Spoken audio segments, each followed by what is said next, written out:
Good morning. Those of you joining us in person, those of you joining us online, good morning. My name is Darren McDermott. I'm the team leader of the EU Share Programme, and welcome to day 2 of the 15th Share Policy Dialogue. We hope you enjoyed the sessions yesterday. We were delighted to have the opportunity to launch the roadmap on the ASEAN higher education space. Good morning, Peter. And yes, it was wonderful to be able to do that in the presence of His Excellency, Deputy Minister for Education, His Excellency, Ambassador of the EU to Vietnam, and all of you. And we really enjoyed the sessions that followed yesterday afternoon. Those of you who may have missed them for some reason, you can take a look at the Share YouTube page, and the full day is visible there, and we look forward to receiving any feedback. We've also produced a feedback survey that you can access through the QR code, so we'd greatly appreciate that. And for those of you in the room and online, please do keep the questions coming. We've another very interesting day ahead, and we're looking forward to hearing from a lot of our stakeholders and practitioners from around the region over the course of the day. Following our opening keynote with Dr. Changda Wan, Chief Operating Officer of the HEAD Foundation, on communities of practice of regional higher education harmonization, we'll have a panel discussion which looks towards an integrated, sustainable Southeast Asian Community of Practice platform. And this is a piece of work we've been doing for some time in the program. We're looking forward to hearing from our practitioners and partners and members of the steering group. And that will be led by Mr. Andy Gibbs, the Share key expert for Community of Practice. Following that, after a short break, we'll take a look at virtual exchange and collaborative online international learning, and a very new platform that has been developed to lead that and ensure that that is sustainable in the region. So that session will be led by Dr. Keiko Ikeda, Dr. Abdul Latif Ahmed. And following that, after lunch, we'll have the presentation of Share Result 3's work on also largely the scholarship, physical mobility, I suppose pre-COVID, but how that has transformed, and then how virtual exchange and COIL will be integrated.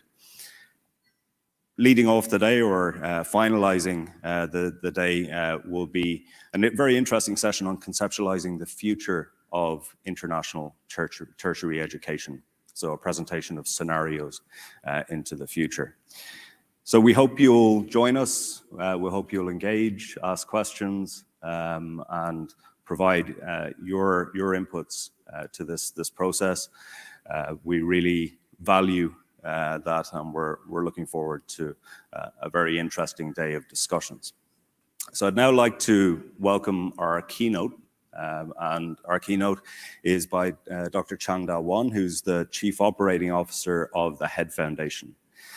CD, as he likes to be known, has been at the HEAD Foundation just recently, actually. The HEAD Foundation is a charitable organization with the vision to impact lives in Asia through quality education and effective healthcare. It's based in Singapore.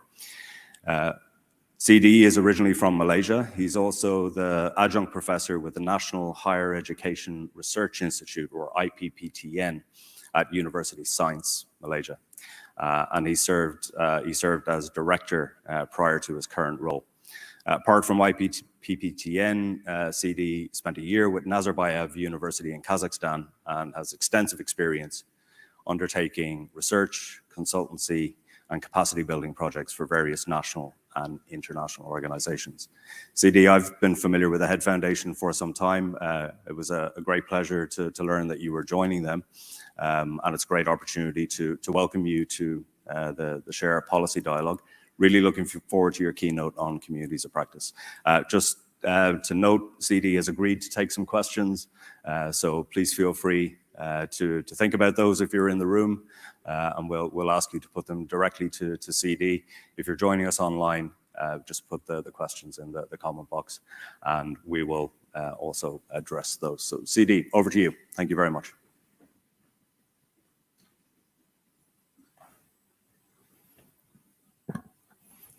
Thank you, Darren. Very good morning, ladies and gentlemen. Bring you greetings from the HEAD Foundation and also from colleagues in the region on higher education. It's very interesting that we are looking and thinking about envisioning the future of higher education, a common space for Southeast Asia. And today we're going to talk about, I'm not an expert in community of practice, but what I'm going to relate is the importance of thinking of one of the most important stakeholders in the context as we envision the future of higher education. That is the academics, the researchers, the scientists, and the educators in our institutions that makes up of this higher education space. And we will frame that discussion in this community of practice, and I'll talk through some of from my own personal experience in engaging with different academics, groups, and in terms of different community of practices and how we think about as we move forward in this regard. Can we have the slides, please?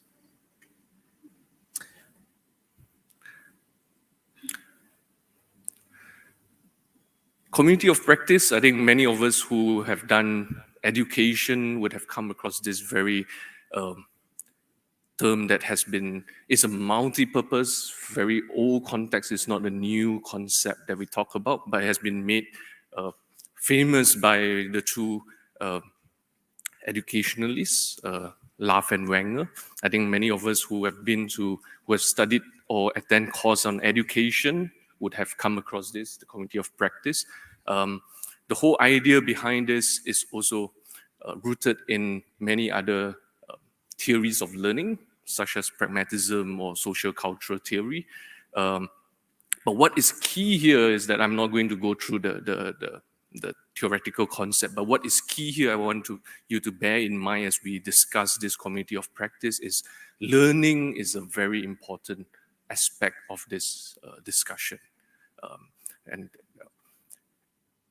And what is a community of practice is the definition given by this classic work of Laff and Wenger says is groups of people who share a concern of a passion for something they do and learn and how to do it better as they interact regularly. Apart from the learning, a very important component of this is identity development. People who comes into the group, they develop an identity as they interact with others in the group. And that is another key point that I hope you bear in mind as I discuss some of the discussion on the community of practices. And three very important features of what a community of practice is it has to have the people, the committee, the groups of people, the domain, the area of interest, the area that bring these people together, or area of concern where these people will want to champion for. And the third is the practice. How is this being organized? How is this group is being prepared or structured to interact with one another? So the key points to hear from this part is beside learning, the identity development is a key concept as we think about community of practice. The big question is, what do we want to achieve with a community of practice? It's always easy to bring a group of people together, we sign up and we are all part of a group. But what is the purpose? So the question that we should bear in mind, is it sufficient to just establish a community of practice? The more crucial and more challenging question is how to sustain the interest and the interaction of members of this community of practice. And going back to the two important points of learning and identity is how can this community support each other to learn from each other, as well as to develop and strengthen that identity within this community of practice. And lastly, think about how do we grow a community of practice in this sense. I'm not going to take you through a research that I've done, but what I'm going to share here is 3 case studies from my personal experience. This is a caveat that I need to make it very clear. It's not based on any scientific research, but it's just based on my own personal observation and my own involvement in this tree organization or tree community of practices in a way. And to learn from this three examples, what are the points that we can learn from them and what are the challenges that we can envision as we think about a community of practice for a common higher education space in Southeast Asia. All right. The first one is a global young academy. This is a member-based organization of early and mid-career scientists and researchers around the world. It's limited to 200 members at one time, and each member is given a 5 years membership, and it's a self-governing membership, and currently it has, apart from the 200 active members, it also has 327 alumni from all over the world. It's a self-governing community whereby they elect its own executive committee and is supported by a full-time office that is based in Berlin. It used to be based in Berlin, but it's now moved to another part of Germany. Is with the German National Academy of Sciences, Leopoldina, right? And it has international partnership in many other areas. But what is interesting is that this group of 200 members is divided into 16 working groups, 5 incubators groups, 3 focus area groups, and 3 strategic projects. And all these projects are driven and run by members, the 200 members itself. So what is the lessons that we can look at this case is that it has a very clear focus.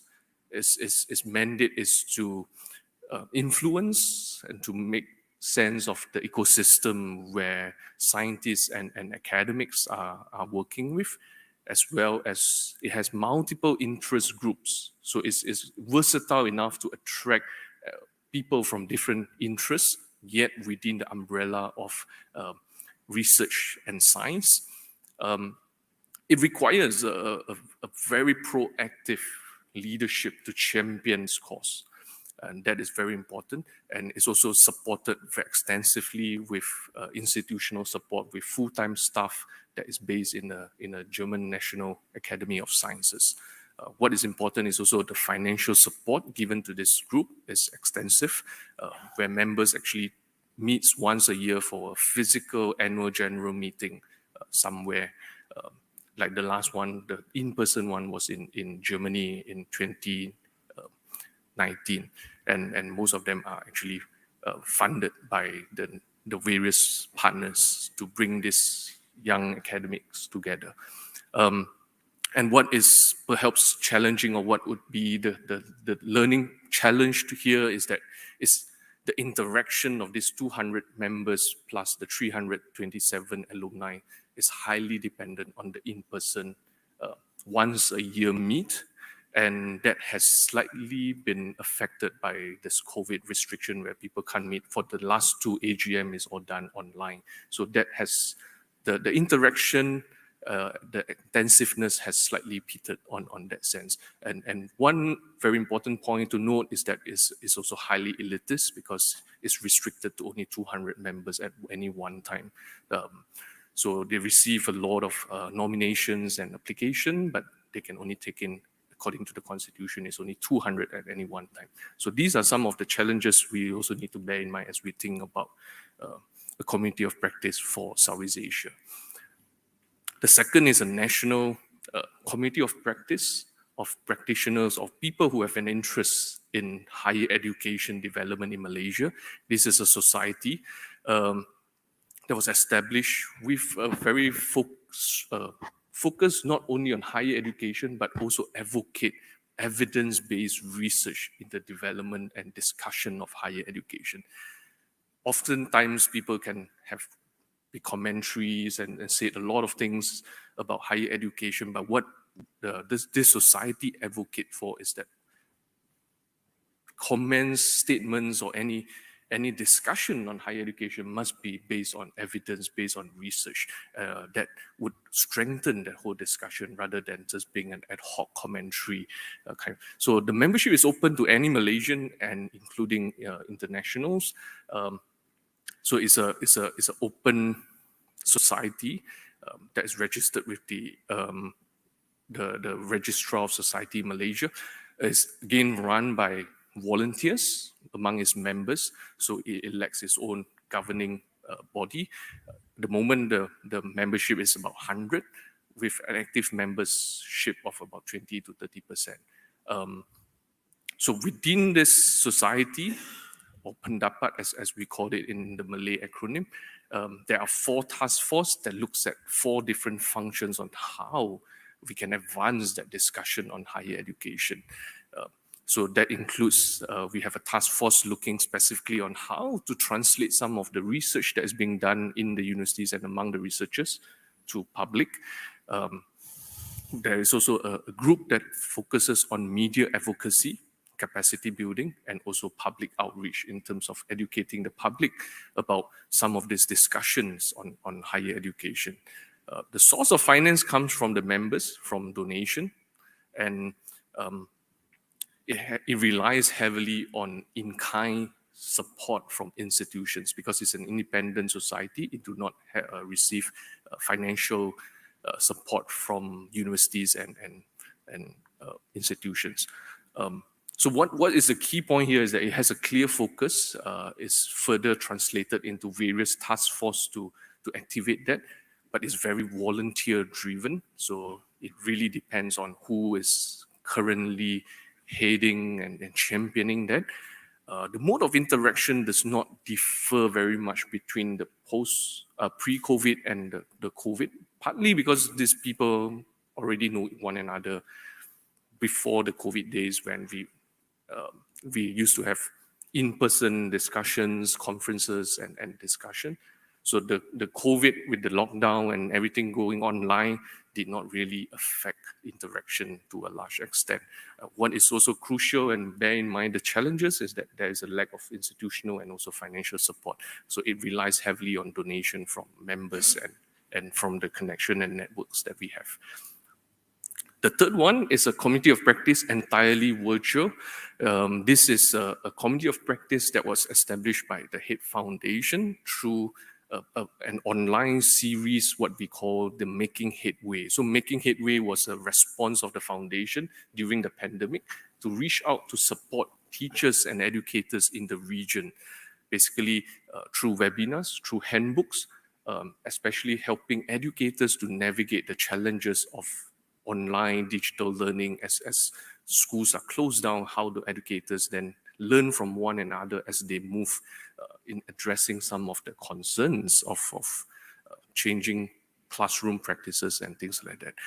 And subsequently from that webinar series and all the interaction, this Facebook community of practice was established, and it's called Teaching, Leading and Learning Group.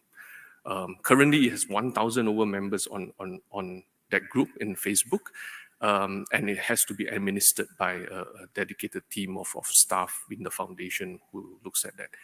Most members in there are educators, either in schools or in higher education institutions, or they have attended part of events of the Making Headways or with the foundation. But what we find challenging is that the interaction in the group is very stilled. And almost like all interaction is highly dependent on the administrators who has to constantly post messages and trying to probe people to share practices or to talk or to even communicate in the group. So what we sort of concluded was that presumably most of the people, the 1,000 over members in there don't know each other. So this is a virtual community that comes together with a common interest. But because of the level of how close they are or how well they know each other becomes a challenge. And hence that contribute partly to the low response and participation in this online community of practice. And it has to also been driven by a dedicated team of people with resources devoted into it to ensure that interaction is being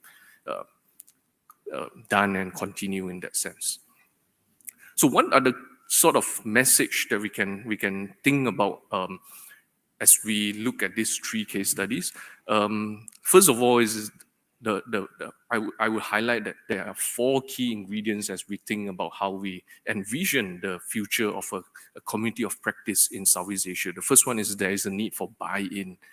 There's a need to have a clear focus on why a community of practice needs to exist, why these people come together, right? So the bigger question for us to ponder is what is the area of focus that can garner the interest of academics, of educators, of researchers and scientists in our institutions in the region to come together. The second key ingredient I think is very, very crucial is the need of a catalyst within the group who is going to champion the cause, who is going to proactively ensure that interaction is sustained. So the question before us is who and how to put in place this catalyst. Should it be a group of individuals, or should they be people holding certain positions put into this community to drive that? The third question that is also, as we resume normalcy in many ways, is always going to be a hybrid, at least over the next couple of years, like in-person, online mode. So that question before us is also the structure question. But I would also argue that there's a need to think beyond just the mode in the sense of online or in-person, but there is also a need to seriously think of how that interaction in a region can be sustained, even in person, right? How does that interaction within each of the 10 Southeast Asian countries, as well as across the region, can be sustained? So what would be that structure that will promote and sustain interaction of academics within each of the countries, as well as across the different countries in the region? And last but not least is the support structure and the resources that is needed to ensure and to grow the community of practices. Financial support and resources is crucial, but there's also other needs of institutional supports and platform that ties to that discussion. So thoughts for the future, really, how can we bring together academics? There's very important stakeholders as we envision the future of a common higher education space in Southeast Asia. These are the actors who is going to drive a lot of what the university is going to do. How can we bring them together and organize them in a community of practice or communities of practice in that sense? And what to learn and what identity that we want this community to develop? And what are the past lessons that we can learn from some of the challenges that we have learned from other examples of community of practices as we ponder how we move forward? And last but not least is to look again at the 4 ingredients that would drives or even become a hindrance to the development and the growth of a community of practice. And with that, I end that. Thank you.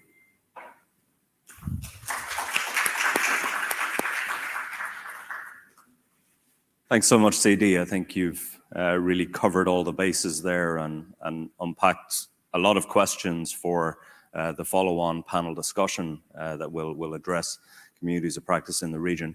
I see that we don't have any questions coming in from online, but I just wondered if there are any questions in the room addressing communities of practice and maybe how to go about it for our own higher education community of practice. While our room is mulling that over, structure is an important aspect, and I suppose when you have a group of people coming together on equal terms, a distributed leadership approach, it's quite difficult to impose a management structure on that. Have you seen any good examples of how communities of practice are managed, but also with the financing question as well? I guess the structure of interaction is really because every communities has its own way of how these people comes together. If we think of the community of practice of academics in Southeast Asia, then there is at least two different levels that we need to think of the interaction, right? It's a regional interaction as well as a national interaction as well. Because you can't grow a regional community of practice by ignoring the national interaction as well. So how would that structure be? I think it's not so much about first and foremost the financial, but it's more of what would be that structure that enables interaction to be sustained at each of this level, right? Would bringing together, for example, academics in Malaysia to begin with, right? How can we organize that interaction within the community of practice, and gradually, and then how can that be scaled up to the regional level? Right. And then that would be a much bigger question. Yeah. Yeah. There seems to be a tension between scaling up, because you can have thousands on an online community of practice, and activity and being able to generate outcomes. Yeah. It seems to be a real balancing act. Yeah, no, because if you let's envision that if we can bring together in each of the national communities of practice, you have like 500 academics coming together. So in the region, then you have 5,000. It's almost impossible to bring everyone together. But if you can constantly have that interaction among the 500 nationally, and then at the regional, it could be a different kind of interaction. Sure. And so that needs to be thought through, that needs the institutional support for that to happen. Yeah. It's not an easy task, because is. you have many disparate views, and I suppose that's something that every group navigates. It's clear that we do have great opportunities as a result of perhaps the pandemic and people engaging online a lot more to scale interest and to scale membership. I suppose how that then translates to overall sustainability and outcome is a question. And I think that's something that our panel will address in many ways as well. I'd like to sincerely thank CD for setting the scene and leading us into the panel discussion. I think it's really interesting. I feel that we should have done this about a year ago when we were launching the community of practice, but I suppose it's a nice opportunity to reflect. If you do have questions, I would ask if you could keep those for the panel now, because we're just about to go into that, and we only have an hour for the next session, and I don't want to be accused of poor time management again today. Yeah, so thank you again, CD. Please join me in thanking. So I'll now pass the baton, so to speak, to our moderator for the next session, Mr. Andy Gibbs, and welcome our panelists to the stage. Thank you very much.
Well, one missing. Okay, good morning, everyone. Let me introduce myself. My name is Andy Gibbs. I've been working with the SHARE project on communities of practice. Prior to working on the SHARE project, I was head of School of Community Health in Edinburgh Napier University in Scotland, but a large part of my work for the past 20 years has been working with the Bologna process in Europe. And so a lot of my comments and observations today will be based on my experience of helping to implement the Bologna process. I'll make a few introductory comments about the session and then introduce you to our panel, and hopefully we'll have a lively and engaging discussion. Yesterday, I thought it was a great day to see the launch of the roadmap, envisaging the future of a common higher education space in Southeast Asia. Exciting to hear what people want for the future, and also quite similar to what I'd seen in Europe, a nice unified vision. But underneath that vision is a seething mass of conflicting interests, political interests, personal interests, and professional interests. And for me, the interesting thing for communities of practice is that a community of practice is a way of harnessing the different views, the different opinions, the different interests, and finding a way to define and refine the vision. If you can't make space for the dissenting views, for the free-thinking views, for innovative interests, for the bewildered, for the excluded, for the uninterested, then your vision won't succeed. It won't be a dynamic vision. You'll end up with innovation without change. And who wants that? So really the issue of representativeness is front and center of the vision and the roadmap that was presented yesterday. Communities of practice are a way to engage the majority of stakeholders in higher education. The majority of stakeholders, I don't think, are represented here at the moment. The higher education practitioners, the lecturers, the managers, the administrators, and the students need to find a voice to contribute to the implementation of the roadmap. And this is what happened in Europe. If you look at the representative bodies in Europe, ENQA, EUA, European Students' Union, they all emerged from interest groups. They all emerged from communities of practice. They all gave voices to people who were often disenfranchised from the policy-making process. And so it would be wonderful to see these communities of practice develop in Southeast Asia and support the vision that everyone's worked so hard to create. Thankfully, we have a great and experienced panel on stage with us today to help shape views about community of practice. And I should say, not just on stage, but also online as well. Let me introduce you to our panel today. Dr. Yasrina Yahya, she's just completed a secondment as Deputy Director at the Higher Education Leadership Academy, ACEPT, at the Ministry of Higher Education in Malaysia, and is now Associate Professor at the Faculty of Information Science and Technology, University of Kebangsaan, Malaysia. Welcome. We also have Dr. Doria Abdullah, Senior Lecturer at the School of Education, Faculty of Social Sciences and Humanities at the University of Technology, Malaysia. Doria has been a long promoter and champion of higher education harmonization in the region, worked extensively on policies and ideas about implementation, and it's great to have you on the panel. We also have 3 people who've been involved with the SHARE community of practice, great champions. I hope they're online or around somewhere. We have Dr. Catherine Earle, who is from KMIT in Ho Chi Minh City. She's a social anthropologist and policy analyst and has written extensively on the changing nature of work and welfare, gender and social change in Vietnam and Australia. Welcome, Catherine. Catherine's been absolutely driving force between some of the activities in the community of practice.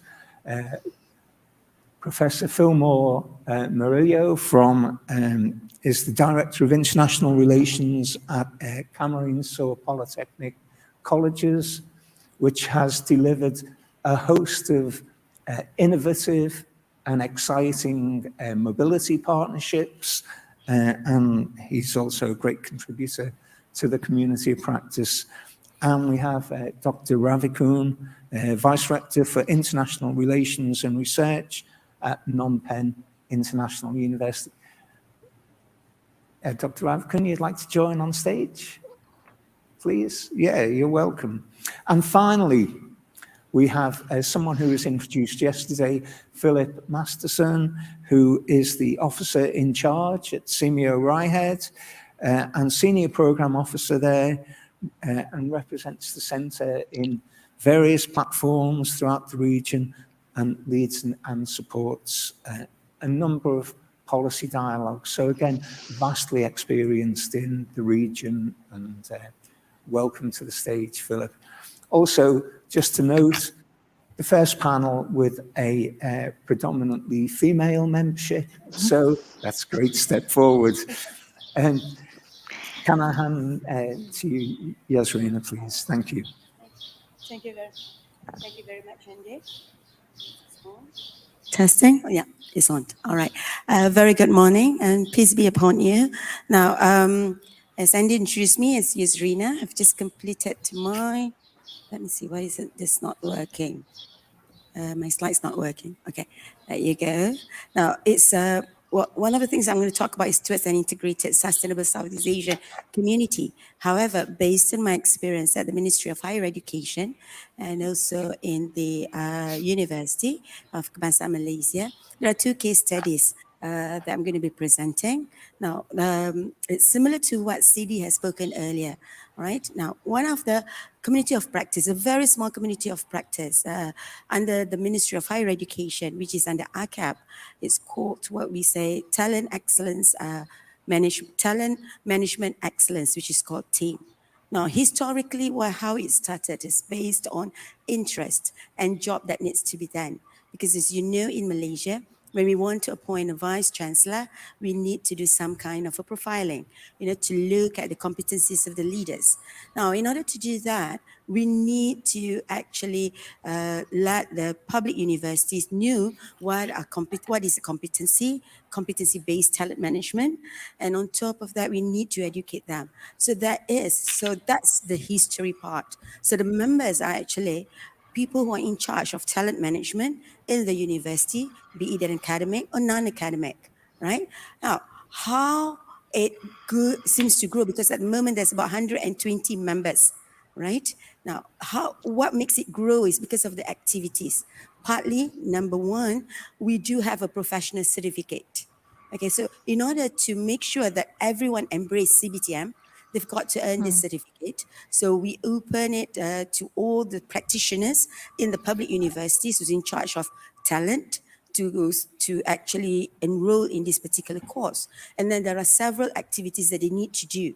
So there is a handful of staff programs and activities, webinars and whatnot that is being driven by ACAP. Okay, so here, like what Sidi has mentioned, there is a champion who looks into it. Yeah. Now, why it works is because there's a fund availability. It's not only the professional certificate, but it is also grants that's been given, yeah, to these people to actually do work, research work that is related very much on talent. So that is something that really makes it work. The only challenge is that it's partly at the moment only in Malaysia. But ALCAP is actually looking into to look on talent management in the Asian region, where we work very closely with Simi Raihat. Yeah. Now, on the second case study is actually International Director's Office at HEI. I think this is where Dr. Latif, one of the speakers that's involved in COIL later, yeah, who's involved very much, because this is based on my experience. Now, it started off historically with a practitioner, the directors of international office. We wanted to have a group of people that has some say on the way forward of internationalization. Yeah, so because we had so much issues on visas, so much issues on getting international students, exchange and whatnot. So we started off as a group. We established a structure where we have a director who has a place to be in a meetings with the vice chancellors of the public universities. So members are actually the directors and officers who works at the IO office. Why it works is because it relates to the job. Okay, it relates to the job. But then again, now this is a challenge because appointment of international directors is not like until the day you die. Okay, there is a term, there is a duration to it. So people keeps on changing. So the ones that's passionate is still pushing it through in terms of internationalization. Now, challenges is that because we don't have any funds, the office of IO has to put some funds, to make sure that there are activities that's being conducted. So again, now it depends on the person who's in charge. So like Sidi has mentioned early on, our keynote speaker, it has to be an individual who actually, or an institution who actually push to make sure this community of practice of people keeps moving. Now, if I may add, yesterday we heard about the soft power. All right, and I like to quote what probably later Datuk Moshidi and one of the speakers in the afternoon, also Professor Jane Knight, has used this term mutual power. If you add soft power, which is getting people to be involved in the community of practice, but mutual power means you collaborate and you also have the same sets of values pushing a certain agenda. You add that together, then you will get a good community of practice, plus with the funding. Funding is definitely necessary to push, because if it is not funded driven, it has to be based again on individual. Yeah. And this is when, like yesterday, I think Prof. Paulina was mentioning collaboration. Okay. So it needs human intervention. I think somebody got to champion it. So that's about it. Thank you. Thank you very much. It's many interesting points there, and I think issues of governance, funding will be important issues that we'll need to face in the near future. Someone mentioned yesterday that competition is the name of the game. I think the name of the game is compromise and cooperation, and in that way the region will become more cooperative. Thank you very much. Can we hear from you, Dr. Abdullah? We're looking forward to this. It's just Doria for you guys, since you're not my student. So hi, Doria from University Technology Malaysia. So happy to be here. In fact, 6 years ago in Policy Dialogue 3, I was here. That's how I met Darren. That's how I met Andy. And it is also, I'm coming here from the perspective of an academic, young academic, less than 5 years of experience teaching in total.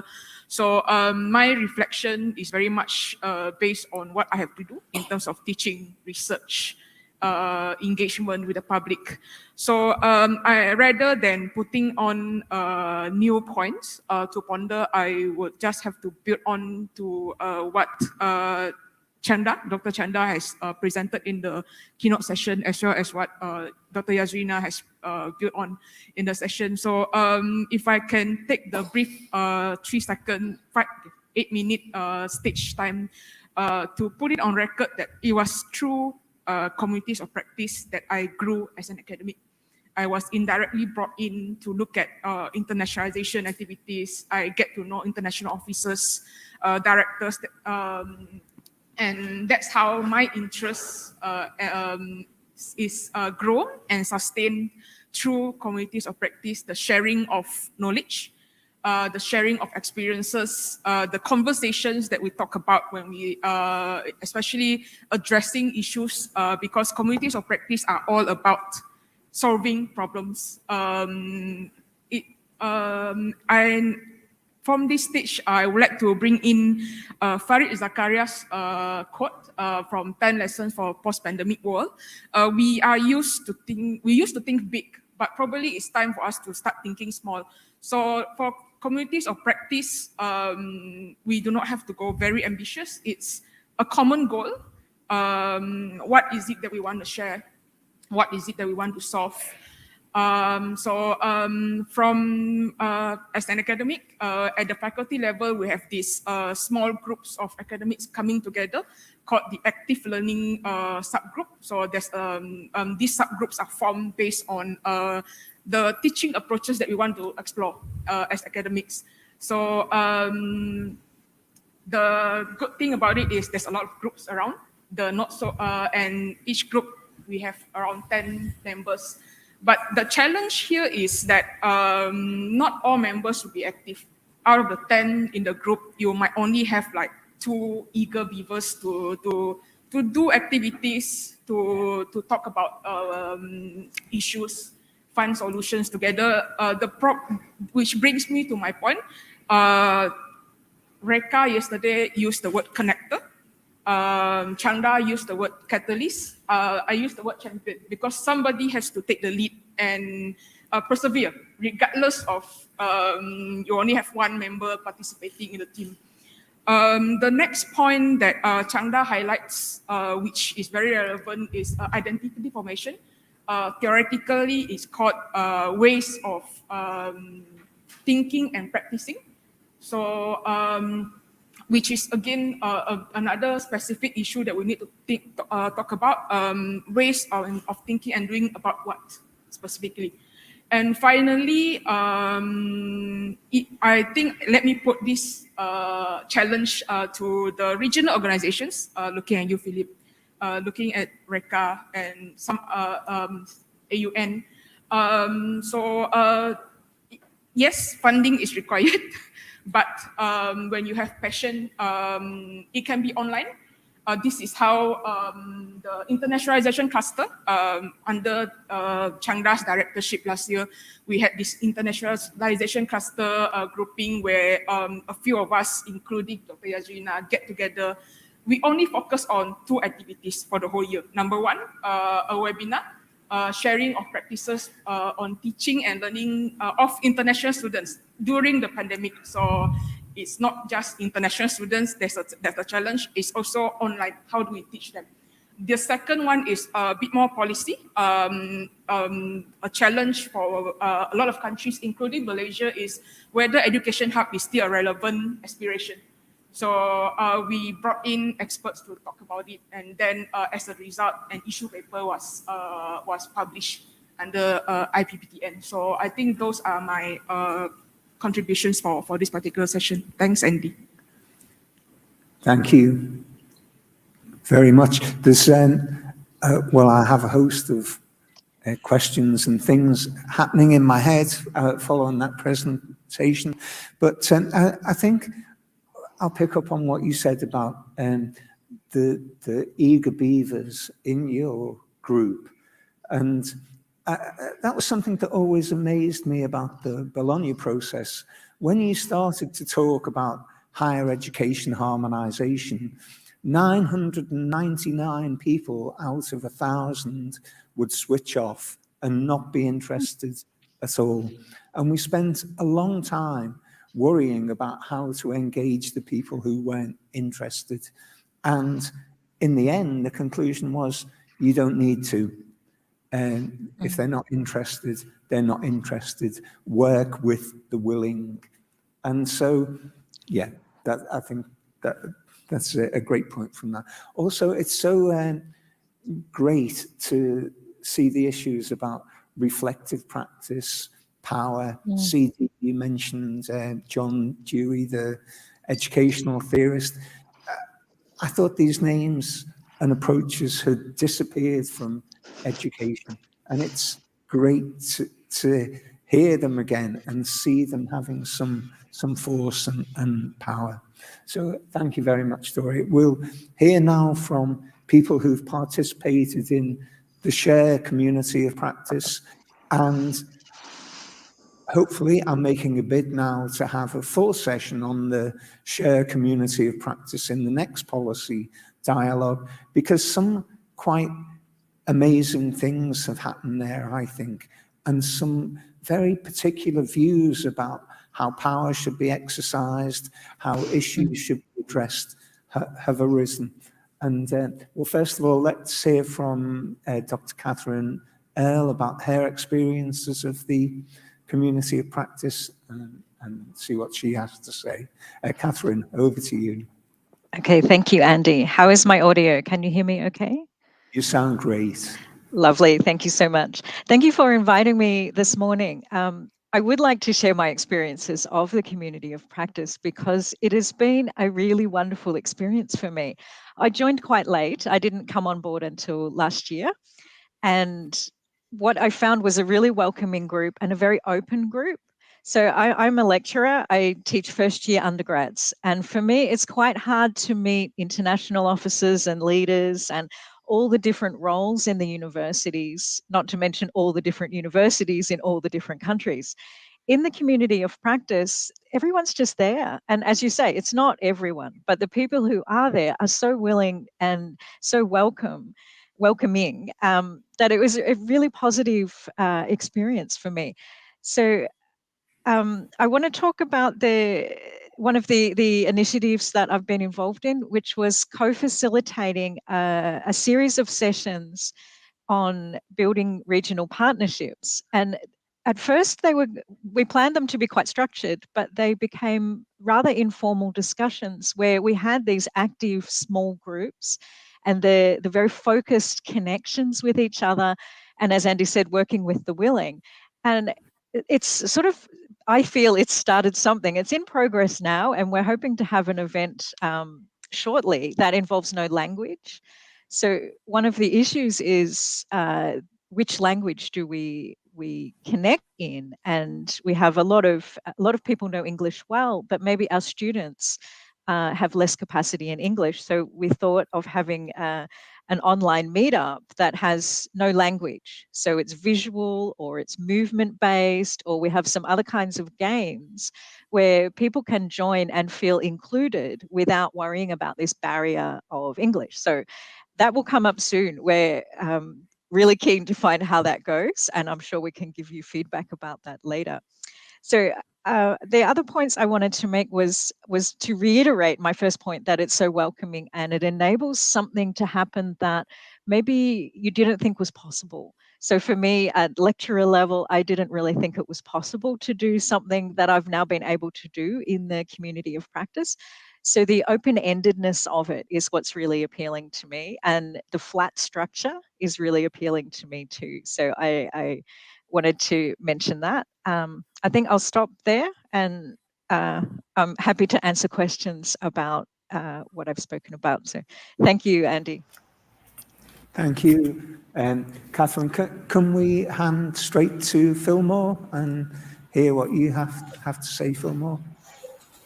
Hello, everyone. I hope my audio is okay. Yep, we can hear you Okay. well and Perfect. see you well. Perfect. Marhay na aldaw sa Indogabos. Good morning to everyone. I am Fillmore. Now, just like Catherine, I joined the community of practice around 2020.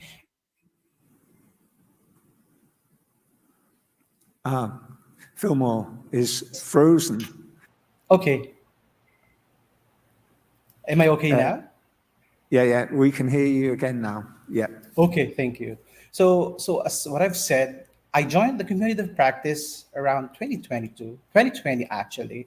So I was new in the office, the international relations office of my school. And it was also during the pandemic, so I was actually at the loss of what to do, how to strategize. Then there came the community of practice, and I discovered actually a group of people with a plethora of amazing experiences in internationalization. They shared with me a wealth of ideas that I was able to use.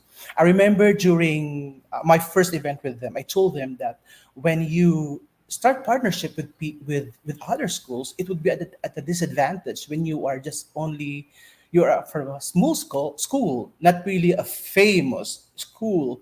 But then these people from the community assured me that we are all equal here, and they actually gave me this feeling of cooperation, this feeling of inclusivity, and I told myself, these are my people. So since then, I've been very active in attending various activities because I know that every time I join the event, I would always get a really precious insight from their experiences. So the members of the community are actually people from various big organizations also. So all of them are really sharing their wonderful experiences. And because of that, people like me who's just new in the organization, we get to learn a lot from them. And it is something that I look forward to, that I'll be able to share with them whatever it is that I'm getting now from the organization. I'll be able to give it back in the future. And I feel like being in the community is like standing on the shoulders of giants, because the community is empowering. It's actually transcendental because it goes beyond a country, region, borders. And it's a good feeling that you are with the people who are very reassuring, very accepting. And I've been having a very amazing experience being with these people in the community. So thank you very much. Thank you very much to you. And maybe can we hear from Dr. Ravikun, who has been involved right from the beginning. And I see from other sessions here, you're an early adopter of innovation. So let's hear from you. Hello. Good morning. Thank you very much once again for having me on the stage. Yeah, I'm here just to share with you my experiences in the community of practice and the share program. Frankly speaking, at the very beginning, I was not so clear why I'm in the community of practice, why I was called or was asked to join. But as time passed, I understand clearly that it is really a good group of people. I mean, a very valuable group who can not only just share, but also where we cannot just only share our knowledge and experiences, but also we can learn from one another in the community, in the group, in the community.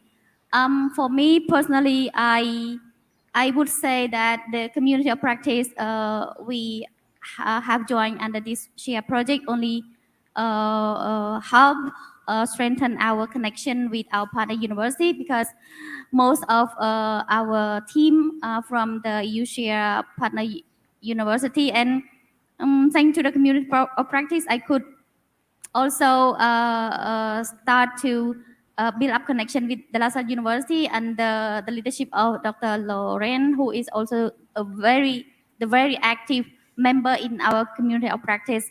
And yes, we have also talked a lot about different kind of programs that we are working at our university or in other share or our share, but with the community of practice, I also learned more about the other scholarship opportunity like Erasmus Mundus or Plus. And if we reflect back uh, um, to what we have done within this 1 year online meeting, and I have to acknowledge that sometimes I was also passive due to my busy schedule I had my home university, but we all did try our best, I think, to commit to working. Although, as our colleague mentioned, that we work in a very organic, atmosphere, but and based on volunteerism, but everyone commit to our team, our community set. But to conclude my idea, I think we should also, our community of practice under the share, if we are going to move on, we should concentrate on area that we really specific want to achieve, because we cannot, how to say, dream too big and go to, because higher education has different also sector that you have to focus on, like teaching, learning, and of course quality assurance, research, etc. And yes, we are here to talk about mobility, and those are interconnected. But for us, we should also bring something that is the core value for most of us in the community. Otherwise, we create an atmosphere or environment where people become passive automatically because they are not interested in what we are talking about. So this is just a few words from me. Thank you very much. Thank you very much for that. It's great to hear the views from the three of you, because I don't think I've ever really asked in depth what you think about being members of the community of practice. I always think it's almost the exact opposite of sitting in an environment like this. And I have never find conferences that educational for me, and listening to experts. I'd much rather have a bottom-up chat with people, and that's what the community of practice lets people do. Thank you very much for those three views. And concluding our panel comments is Philip Masterson, who hopefully will give us some tips leading to the future as well. Thank you. Okay, thank you, Andy. And thank you, Yaz and Doria, and all of our speakers just now. I'd like to tell a little story. I'd like to share some developments and some new ideas, and take you on a little journey. As you heard, the SHARE program initiated a community of practice around mobility at the end of the last phase. We've now heard from some of the members of that community of practice. From a different perspective, one of the things that we need to think about is what happens to the community of practice after December 2022? What direction does it take? Secondly, as I mentioned yesterday, we're seeing stronger partnerships. If we look at RIHEAD, what we have in common, we're also working towards a common space. We also really work towards knowledge maximization, not just knowledge sharing, but knowledge maximization. We were thinking, what can we do? And we think of SHARE, working towards envisioning a common space for higher education. And we think, because projects can be finite, we can't expect them to go on forever. So how can we save the knowledge generated? How can we maximize that knowledge? How can we bring the partners together? So I'm happy to say that in between the policy dialogues, I've actually been working very closely with Andy, also with Darren, meeting often virtually, but now we have the chance to see each other face to face. So we came up with an idea, and we call this idea RIHEAD SHARE. Now this would be a knowledge hub. It's not a replacement for the community of practice. Actually, we want the community of practice to remain, but to give it perhaps a new face. And I know I've seen the community of practice as it is now, and we've heard some community of practices, they'll function on Facebook. And I think the way that it's currently set up is not so different from Facebook, but I think there are more features that could be added. There could be more interactivity. There could be more opportunities for sharing and learning. So I think really what we'd like to focus on through RIHEAD SHARE as a knowledge hub is really to facilitate inclusive participation. We'd like to ensure collective learning, because as CD said, learning is really key. And we'd like to do this for the continuous development of higher education in the region. So what I'd like to propose here, and what we've been discussing with Andy is, okay, so if we have Raihet Share as a knowledge hub, what's the focus? And I'd like to propose that we reorient the focus towards the common space in Southeast Asian higher education. Now, how this would happen? For CMEO Raihet, we have a regular program, an international research symposium. And this comprises a policy dialogue with governments. This comprises a call for papers for original research. And we look at the contributions of higher education towards sustainable development. And we plan to run this every 2 years up until 2030. So in our thinking, this would be a good guiding post for this Raihet Share Knowledge Hub to take us up to 2030 to have a regular program in place. Now, I recognize we're going to need more activities. And I think it would be great if we can see regular activities happening with the community. I think it would also be beneficial, if you can imagine here with me, the community of practice will exist. Think of it as a back end that you can go into. But the front end becomes the go-to place to find information about higher education in the region, where the information from partners is there, where you can track progress, and you can see the development of the common space. And so this is a very rough idea. We'd like this to become something that can contribute to evidence-based and evidence-driven policymaking in the region.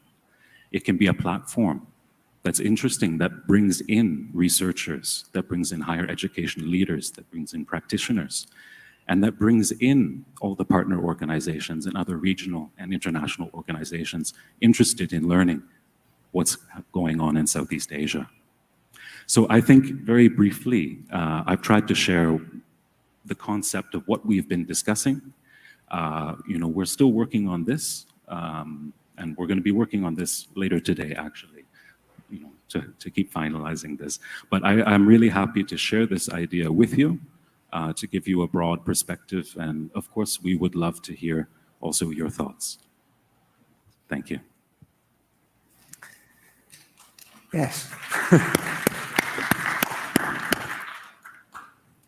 Well, thank you very much. I think it's tremendous that the future of the share community of practice is ensured.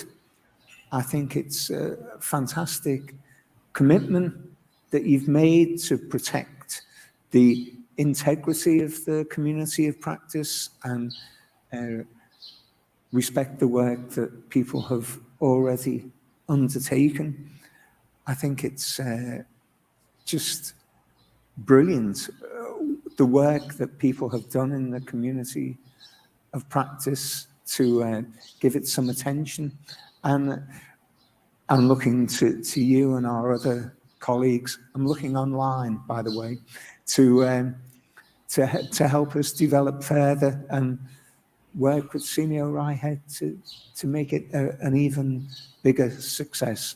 And of course, we'll be relying on people with expertise in communities of practice to help us develop. So CD, you might have finished your presentation, but we'll look to you for more help, and everyone in the panel as well.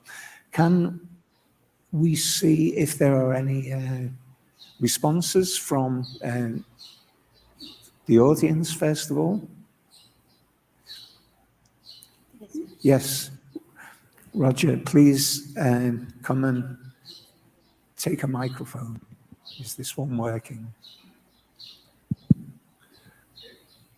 Yeah. Take your pick. Okay, where should I stand? Stand next to me, Roger. That's Okay. nice. Yeah. It's quite great hearing about your experiences with the community of practice. I've been part of it. I've delivered one of the events, and it was quite engaging. The questions were very, very enlightening as well, and it opens the questions actually opens our points of view and our eyes. So, that's one thing. So I totally encourage strengthening and continuing the community of practice. And in response to Philip, I actually love the idea that increases sustainability not just on the community of practice, but also in terms of supporting the Southeast Asian higher education space to have a knowledge hub, which is very important because how do we continuously develop and sustain a Southeast Asian higher education space if we don't learn from each other, we don't learn from the ground, we don't learn from the experts and the stakeholders. So totally agree, and we need all the help to sustain this because, you know, we need time, we need people, we need resources. So we'll have to figure that out. But thank you. Yeah, thank you very much, Roger. And I'd like to say thank you, Roger, for supporting the community of practice and for the session you did with us. Much appreciated, and I think that makes a big difference. And actually thinking about it, your proposal, Philip, is the first concrete output from the roadmap, because now we can include higher education practitioners in amongst the stakeholders contributing to the roadmap. So, hey, we've got a concrete achievement. Well done. Are there any other comments or observations from the audience? Yes, please, come forward and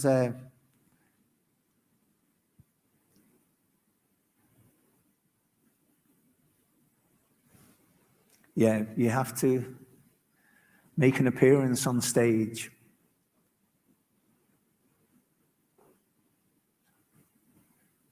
Thank you. Come into shot. Bit more. Hello, test. Okay, thank you very much for the opportunity. I would like to take a moment to appreciate the proposal and the idea of the community of practitioners, and I think it's very great. It's a very great idea to be implemented. However, maybe I would like to raise a question, if that's okay, regarding community of practice. Does it only work for professionals, and what does it imply for students and alumni like me specifically? And how can we, as students or alumni, take part in the community of practitioners? I think that's for me. Thank you. Yeah, thank you. Would you like to just introduce Sorry, yourself? yeah, I forgot. My name is Kevin, and I'm a representative from IPB University, and I'm a Share Coil alumnus. Thank you, Kevin.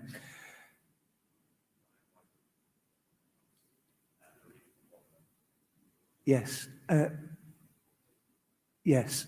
And no higher education space can be complete without the input from students and alumni. And again, my experience from Europe and from my own practice in my university is that students can help things move at a much faster pace than any higher education practitioner. But the key thing is finding the voice, having a unified opinion, having representativeness, being able to challenge, being able to speak up about issues. Share Programme has always had students front and centre of its initiatives.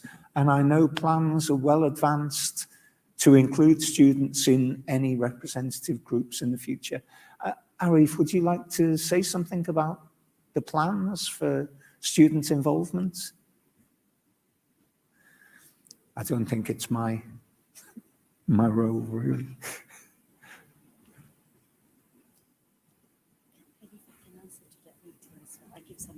Thank you, Andy. Yes, for Share, we do have plans to involve students and alumni into discussions, provide recommendations, and to discuss things that matters for them, and also voice their concerns to not just to the universities, but also to the policymakers. I think this is one of the activities under Share. We recently had a student and alumni summit that was done virtually in May, and another student and alumni summit later on in a physical forum in August in Jakarta. This student and alumni summit is also to commemorate the 45 years of cooperation between EU and ASEAN. So it was done one in May to celebrate European Day, and August to celebrate ASEAN Day. More discussions and information on that will come up later. Thank you. Thank you, Arif. Kevin, would you like to respond to? I guess that's all for me. Thank you very much. Okay, so more news later on student involvement, but it's definitely on the Share agenda. And Yasrina, you wanted? Okay, just to answer to Kevin, right? Kevin, yeah, Kevin's question just now. Now, one of the things good about Share is that they have the alumni. I know there's hundreds of students who have actually been involved in the mobility, and they've been called to a lot of the policy dialogues and some of the programs like Arif has mentioned previously and also incoming. So that's one of the platforms that you can actually use. But on top of that also, those who has been on the mobility, this is what we call, I mean, at my own university, all right, we call them student ambassadors.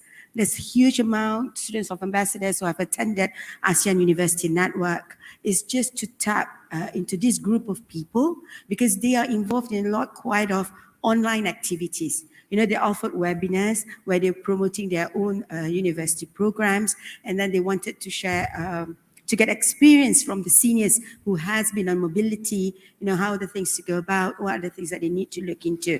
So it is most important if you can find the connectors, or like what Catalyst or the champion, you know, who are in this area, and what are the topics that you want to discuss, right? I know some of the universities in the Philippines and also in Malaysia, they're very much involved online webinars among the students themselves, all right? Now, the challenge is that once you have this kind of webinar, where is the output?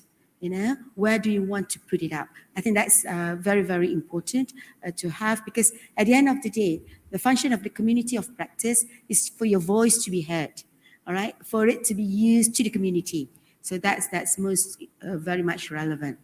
So then coming about on how you can go is one, to use the Share platform, and maybe here I could ask from Philip under the Right Hat Share platform is not only on education, but also getting the students to be involved, you know, in getting their ideas, particularly when it comes to teaching and learning. It's always interesting to listen, you know, to the voice of the young ones, yeah?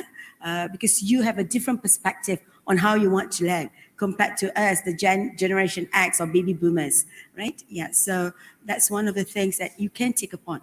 But of course, it has to be, you have to be passionate about it. It boils down to the human being. If you're passionate, not thinking of KPIs or not thinking of what is it in it for me, because the what is it in it for me will come back later in different ways, yeah? So that's my answer. Thank you very much. Okay. Continuing on, thank you, Kevin, for the question. Perfectly placed. Now, I'm coming from for the question from a different perspective as an academic. So the story that I would like to share is that I like the pandemic for teaching and learning purposes because everything is done online, and that gives an opportunity for me to bring in practitioners into the classroom. So to be honest, the first person that I brought into the class is Darren to talk about ASEAN higher education space to a group of master students who are looking at quality management in education. So Darren came to the classroom online for 30 minutes to talk about the concept itself. And what do we know? We are still talking about 2 years until now. And what I noticed from the students' point of view is that they are always interested in listening to the industry perspective on how do you put theory into practice. So as academics, our network might be limited. We might not know a lot of industry players around. So we need connectors networks to introduce us to people who can come into the classroom. One of the six people. Oh, sorry, 6 people that I brought into the classroom is actually a kindergarten operator who talks about student development from an early childhood perspective. And my master's student never thought of looking at student development since, before they even come to the classroom. So I think that probably something to think about, Philip, as well. This is how we can bridge further the gap between academia and industry in terms of the experiences that we brought into the classroom. Thanks. Okay, Philip, you want to? Yeah, okay. Thank you very much for that. I think what we wanted to do today was to pitch this idea. Tomorrow, we're actually going to have a chance to look at defining the common space and what's included under it. And I would hope that a platform like this would present various information that would be useful. I can't say right now exactly what it's going to be. But I think, for our work, always the cross-cutting issues for us is lifelong learning, the harmonization and internationalization, and sustainable development. So as we work towards a definition of the common space and what comes under it, I think we are going to see elements of that, and especially the lifelong learning. I think, was it you who talked about, yesterday there was a point on regional collective intelligence. Was it from you? Yeah, so I think that's the term that we should be maintaining as a principle behind this particular community of practice.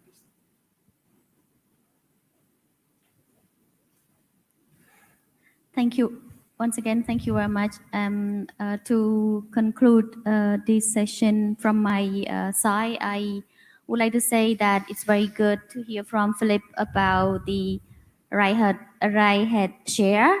So this is really a good term to me. I think it's good for us as a private higher education institution in Cambodia to have our official people from the right head at the government level to involve in the community practice, so they also can hear our voices and also go along with us, support us. Thank you very much. Okay, can I see? Oh, we have a question, which is one community of practice that I follow has a strategy whereby the core team met virtually a day after the big meetings to synthesize the key points and trigger for further discussions both in the following events or in their own sub-communities. It helps to bring more interactions and uncover different viewpoints that often are not spoken in the larger event.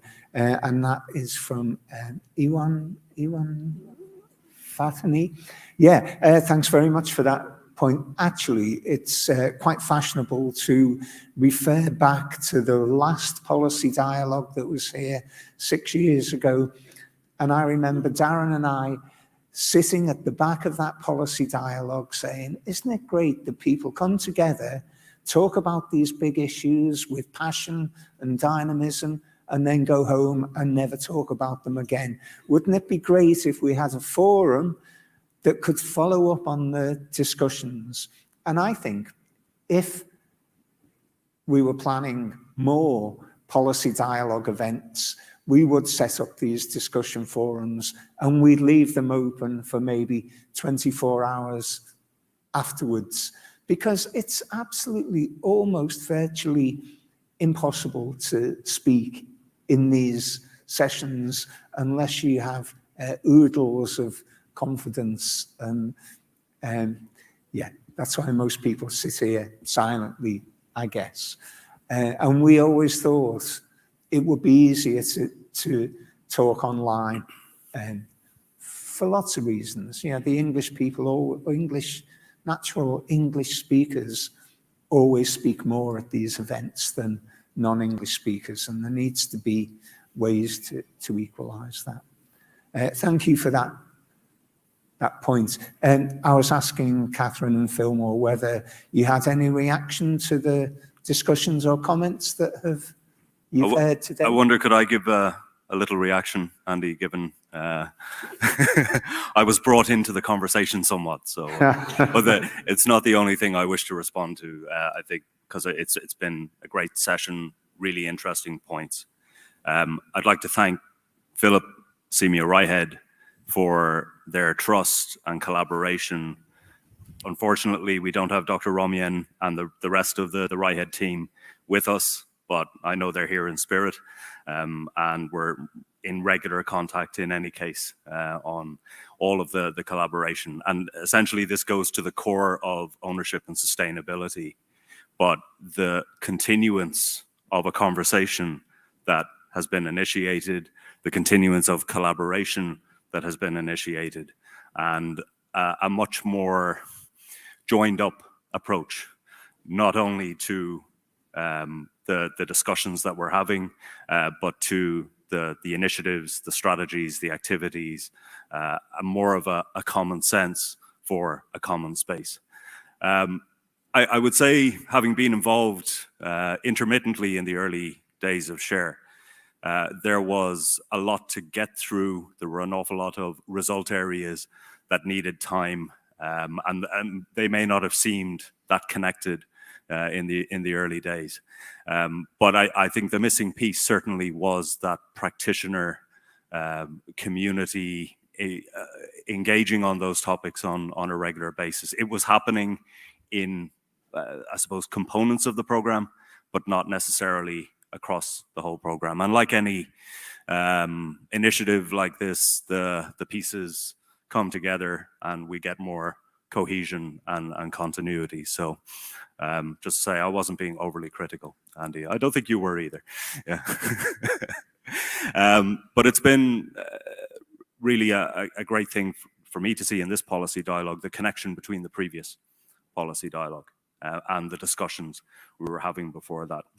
Yes, SHARE is coming to an end at the end of 2022, but I really feel the sense that what we have discussed, what we have agreed, the initiatives that we will officially launch, all going well at the Simia Ryhead Symposium, that knowledge platform and the community that energizes it and drives it forward. These will continue long after this year and into the future. And 2025 is a milestone. It's an important milestone in Southeast Asia, but I think we can be looking beyond that as well. Thank you. Back to you, Andy. Yep, thank you very much, Darren. I was inviting Catherine and Fillmore if you want to make any response. Show your hands if you do. Yeah. Yes, if I can. I just want to say how heartening it is to hear the enthusiasm for continuing the community of practice, and the discussion's been really wonderful in affirming what we've experienced. So that was my comment. I just wanted to add that. Thank you so much for the session. Thank you. Fillmore? Okay, I'd just like to express my appreciation to SHARE for making all of this possible. Of course, to Andy for being the prime mover. I believe that COP is both emergent and convergent, so we look forward to contributing impactful impetus to the higher education in Southeast Asia and beyond. Thank you very much, everyone. Okay, well, I actually feel a bit speechless at the end of this session, and it feels like there's been some kind of breakthrough and expansion of the roadmap, and it's great. And Philip, I know you said the words and you made the proposal, but I don't think we would have got there without the contribution of so many people in this room and not in this room. So thank you for being the spokesperson, and thank you to everyone else for your contribution. Kevin, watch this space. That's all I'm saying. Okay, thank you very much, everyone, and it's coffee break time now, I think. Thank you, panel.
What happens when you provide everyone with quality education, access to information, equality and freedom of speech? You empower youth. When conserving natural resources spurs cooperation, not conflict, and you celebrate diversity and safeguard cultural heritage. What happens then? You change lives. You shift mindsets. You build peace. First in one person, and then the world. Created in response to the horrors of World War II, the United Nations Educational, Scientific and Cultural Organization promotes peace and human development through education, natural sciences, social and human sciences, culture, and communication and information. UNESCO Bangkok is the Asia-Pacific Regional Bureau for Education, covering 46 countries in the region, from the Islamic Republic of Iran to the Cook Islands. We work with member states in this diverse and rapidly changing region to advance equitable, inclusive, quality education and lifelong learning for all, from the earliest days of a child's life through to higher education and beyond. We also advance the organization's mandate for natural sciences, social and human sciences, culture, and communication and information. UNESCO Bangkok works with governments, civil society, and many other partners, developing ideas, setting standards, advancing international cooperation, sharing information, and helping to build capacity. We live in a region of rapid economic, social, and cultural change. A region filled with promise and challenges. UNESCO is committed to helping develop the expertise today that is necessary to find solutions for tomorrow. Working together to build peace and inspire inclusive, sustainable change. A broad mandate. A single agenda. A single vision for a better world. UNESCO.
What happens when you provide everyone with quality education, access to information, equality and freedom of speech?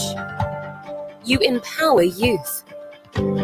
When conserving natural resources spurs cooperation, not conflict, and you celebrate diversity and safeguard cultural heritage. What happens then? You change lives. You shift mindsets. You build peace. First in one person, and then the world.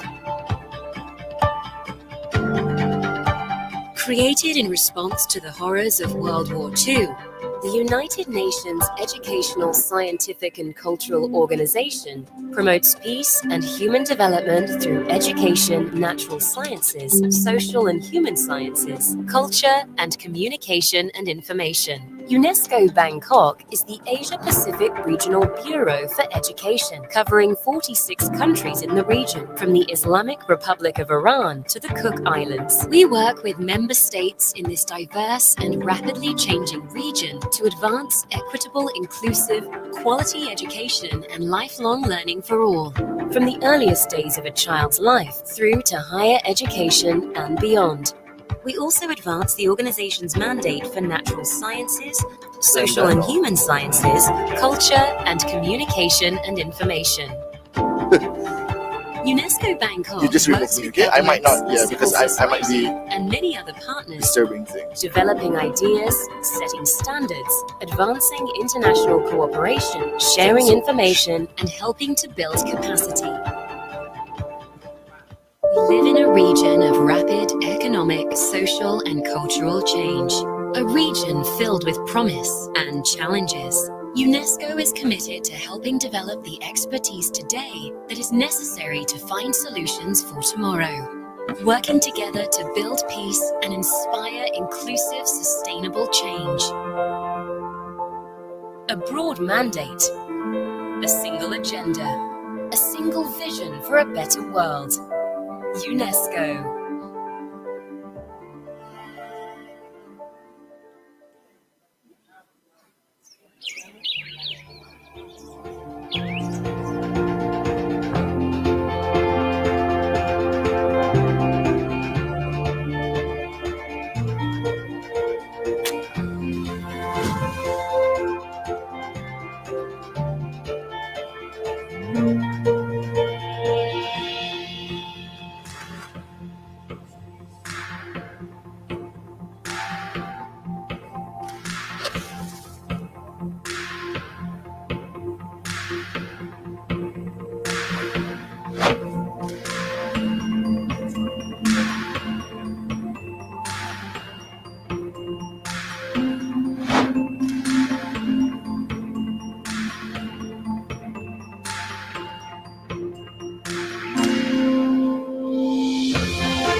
What happens when you provide everyone with quality education, access to information, equality and freedom of speech? You empower youth. When conserving natural resources spurs cooperation, not conflict, and you celebrate diversity and safeguard cultural heritage. What happens then? You change lives. You shift mindsets. You build peace. First in one person, and then the world. Created in response to the horrors of World War II, the United Nations Educational, Scientific and Cultural Organization promotes peace and human development through education, natural sciences, social and human sciences, culture and communication and information. UNESCO Bangkok is the Asia-Pacific Regional Bureau for Education, covering 46 countries in the region, from the Islamic Republic of Iran to the Cook Islands. We work with member states in this diverse and rapidly changing region to advance equitable, inclusive, quality education and lifelong learning for all, from the earliest days of a child's life through to higher education and beyond. We also advance the organization's mandate for natural sciences, social and human sciences, culture and communication and information.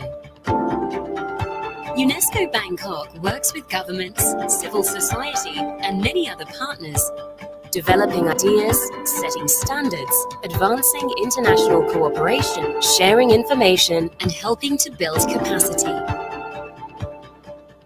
We live in a region of rapid economic, social, and cultural change. A region filled with promise and challenges. UNESCO is committed to helping develop the expertise today that is necessary to find solutions for tomorrow. Working together to build peace and inspire inclusive, sustainable change. A broad mandate, a single agenda, A single vision for a better world. UNESCO.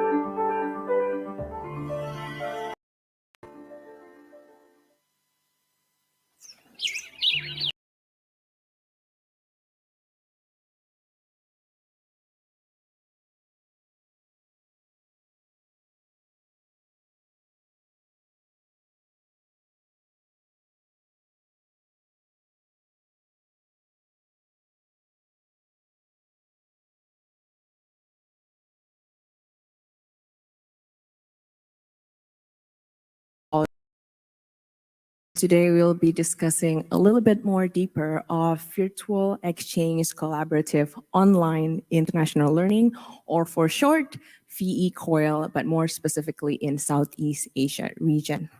So what exactly is VE COIL? So I will just be giving a very, very brief introduction, but for this session, we will be talking about the VE COIL initiatives experienced through the SHARE program. And to give a brief background, the VE COIL actually came about because of the rising COVID-19 pandemic, and VE COIL was able to rise up to the challenge to face the challenges ahead. So VE COIL may actually be described as an alternative form of student mobility, relying on digitalization for the internationalization of higher education, which is perfect for our theme for Policy Dialogue 15, which is the future of higher education. And to promote that, we most definitely need VE COIL as one of our tools to continue and engage learning for our students. But not only that, VE COIL wants to promote learning experience. It is also an innovative way for students to connect in a multicultural international learning environment, giving us actually the opportunity to reach out more ASEAN students more than before. So there is an opportunity in VE COIL because it is more accessible, more relevant. We have the internet, we have digitalizations, and we have youth engagement in the process. So we have two SHARE experts here today, two VE COIL experts here with us today who will give us a more in-depth idea of VE COIL and what to look forward to, what's next for VE COIL, what's next for the next batches coming up. And we have first Dr. Keiko Ikeda, the Vice Director from Institute for Innovative Global Education and the Professor from the Division of International Affairs.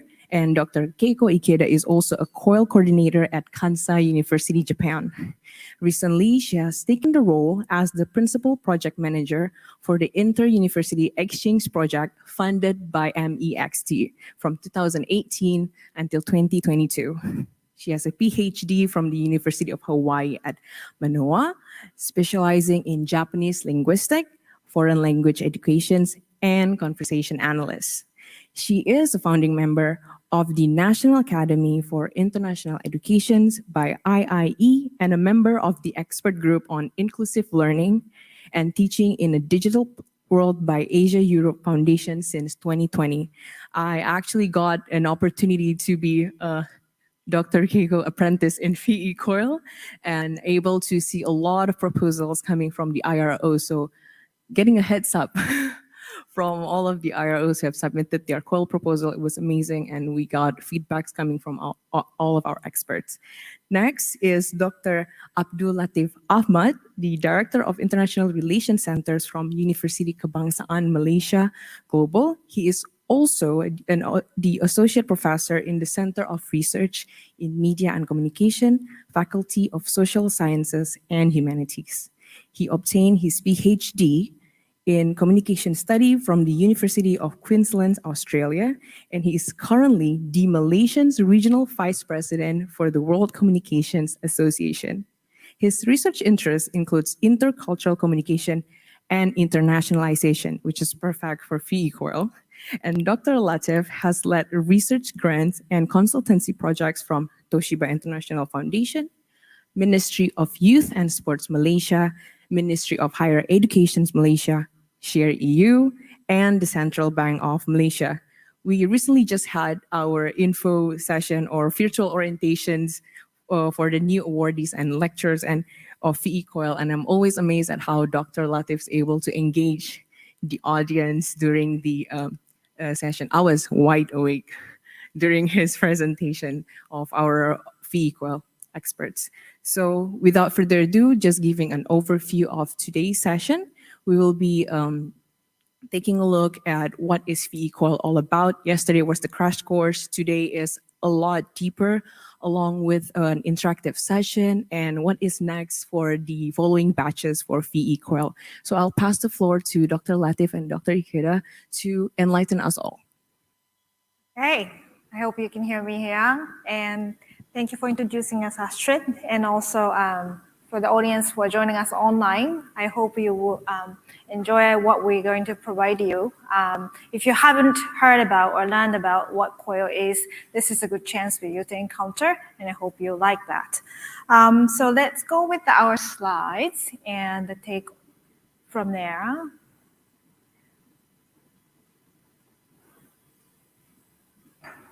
Give us a moment here. All right. So let's start with just a little bit about us. We have been well introduced already, so we don't have to say much, but I've been involved in doing the collaborative online international learning and virtual exchange at my own university, Kansai University in Osaka, since 2014. So, and we actually took the model from a state university of New York. This is the founder institution, and since then we've been doing it. With the COVID impact, however, has taken up the bigger scale. So, and I'm very honored to be a part of the SHARE initiative on promoting COIL in ASEAN region. So that's me and Latif. Hello, everyone. Good morning.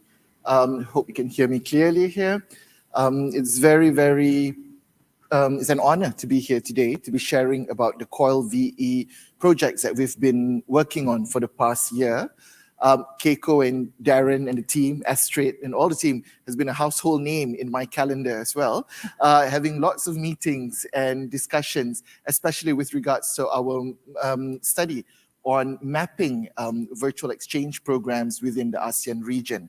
It's been a fruitful research, and we're still continuing on with making further progress and developments on it, and we'd love to share more on that later on. And thank you very much, Astrid, for the kind introduction as well. Thanks. All right, so moving on. So in order to give you a little introduction about what COIL or virtual exchange is, we wanted to make it interactive. After all, we are creating community of practice based on the first keynote and also the panel discussion this morning. So let's build up a practice by using a digital tool. So we're going to be introducing you an application called Slido. I'm sure many of you have experienced it before. So for those who have a smartphone, and you can just scan it on the QR code, or you can actually type in your browser, slido.com, and then there will be a key code, I guess, that you need to type in there, but you'll have access to. And Latif will take over from here. Yep, okay. Mr. Buyong, if you could share it there straight away. Okay, that's the first question.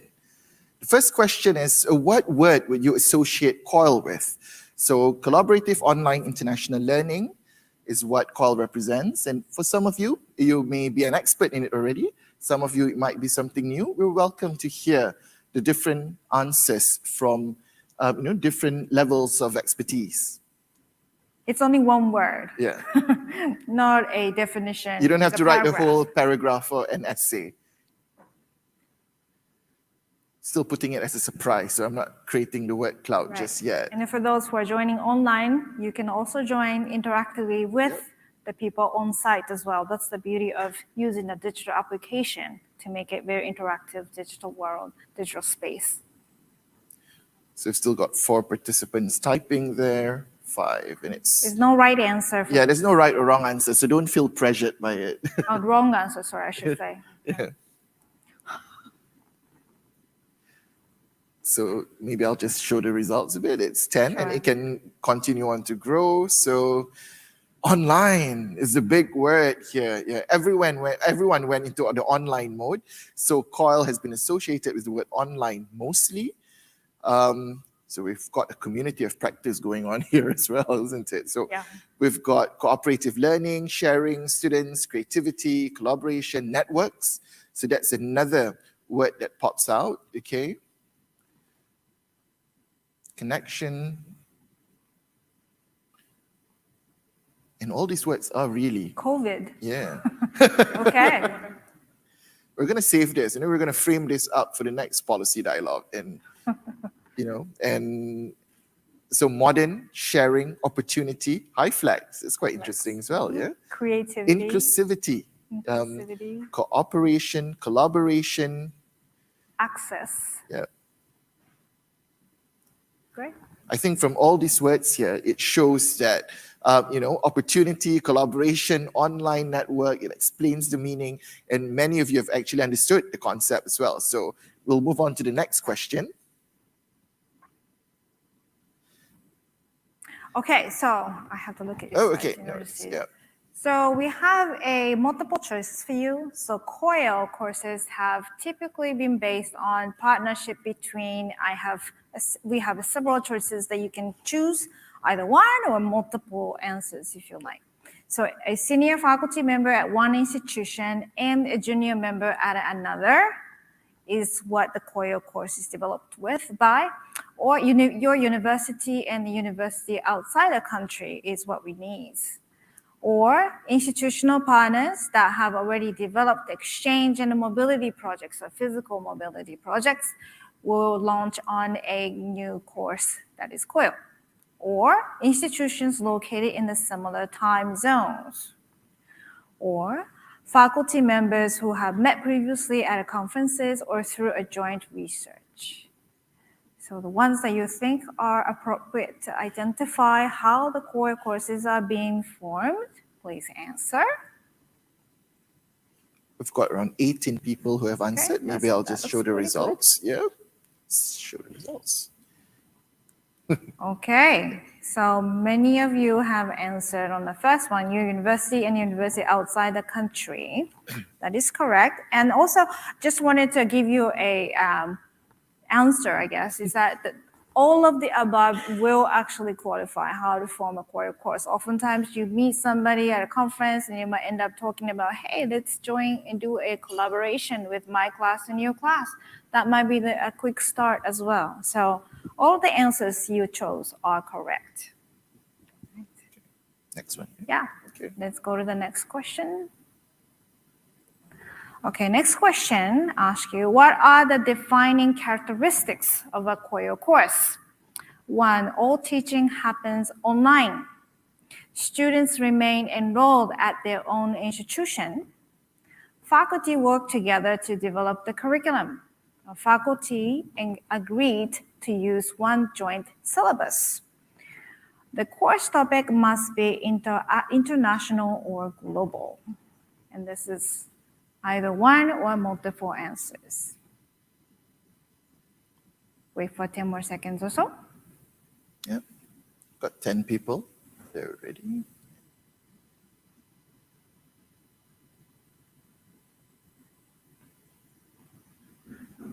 Okay. Yeah, let's show the results. Okay, so all teaching happens online, sort of obvious. But however, in fact, to be honest with you, not everything needs to be online. You could actually have group work can happen offline and they go back to online again to actually share the results or whatever they come up with, right? So on and off balances, it's integrated within a particular COIL modules as well. So that's a reminder for you. But some of you have also answered faculty work together to develop a curriculum. Yes, if you're identifying definition of COIL, not virtual exchange, definitely it's important to have that development of a curriculum together, collaboratively by the 2 or more instructors of courses. Well, thank you for the answers. Okay. And another question, developing a COIL initiative on the university or college campus. So it's talking about more of institutional scale here. It requires the institution of professional video conferencing suites, or is always driven by an international programs office. It begins by intensively refraining faculty in online or internet technology, or should not demand a significant investment on institutional resources, and should be left to the initiative of individual faculty members. What are your opinions? And I know this is a complex, difficult answers to choose. I wanted to seek your thoughts at the moment.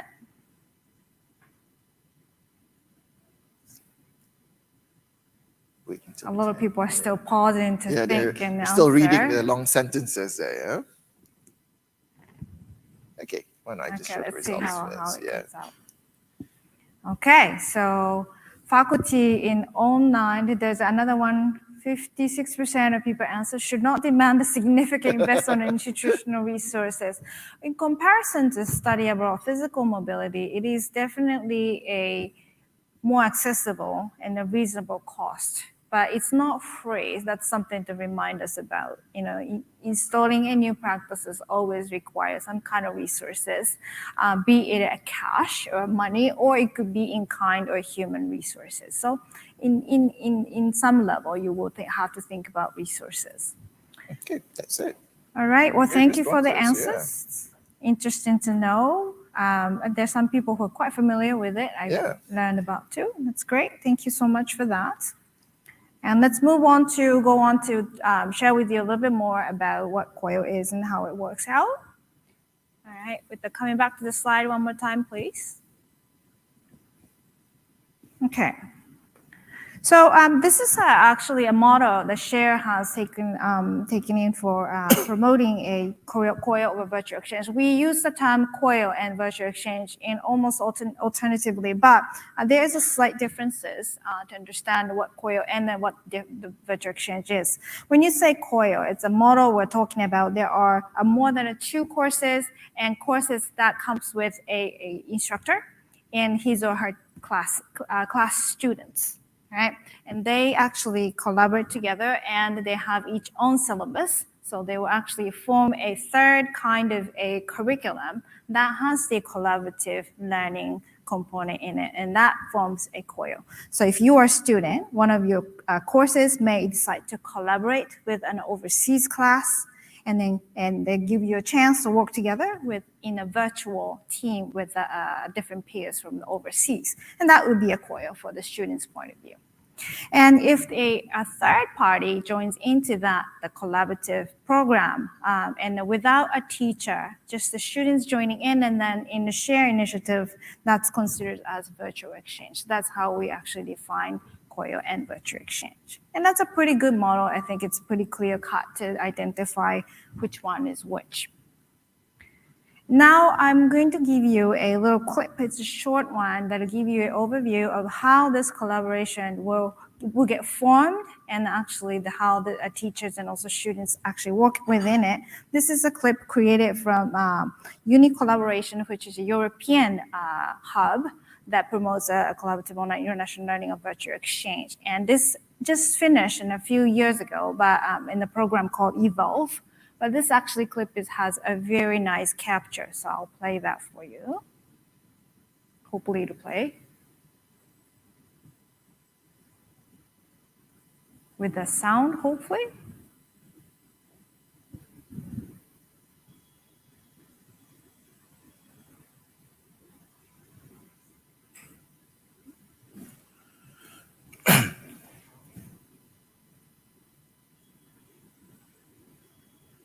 Can you play that again?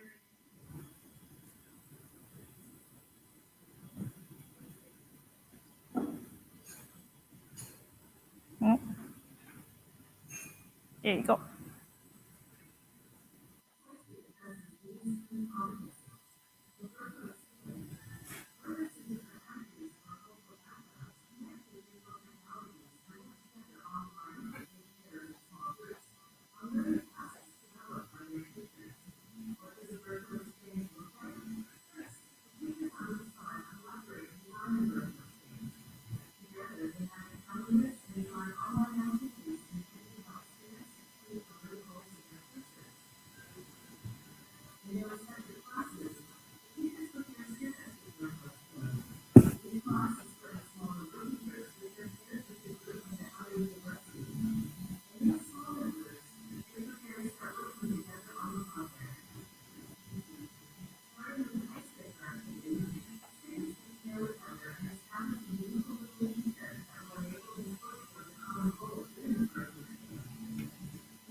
together the students from business in the other class, create a website for a company together.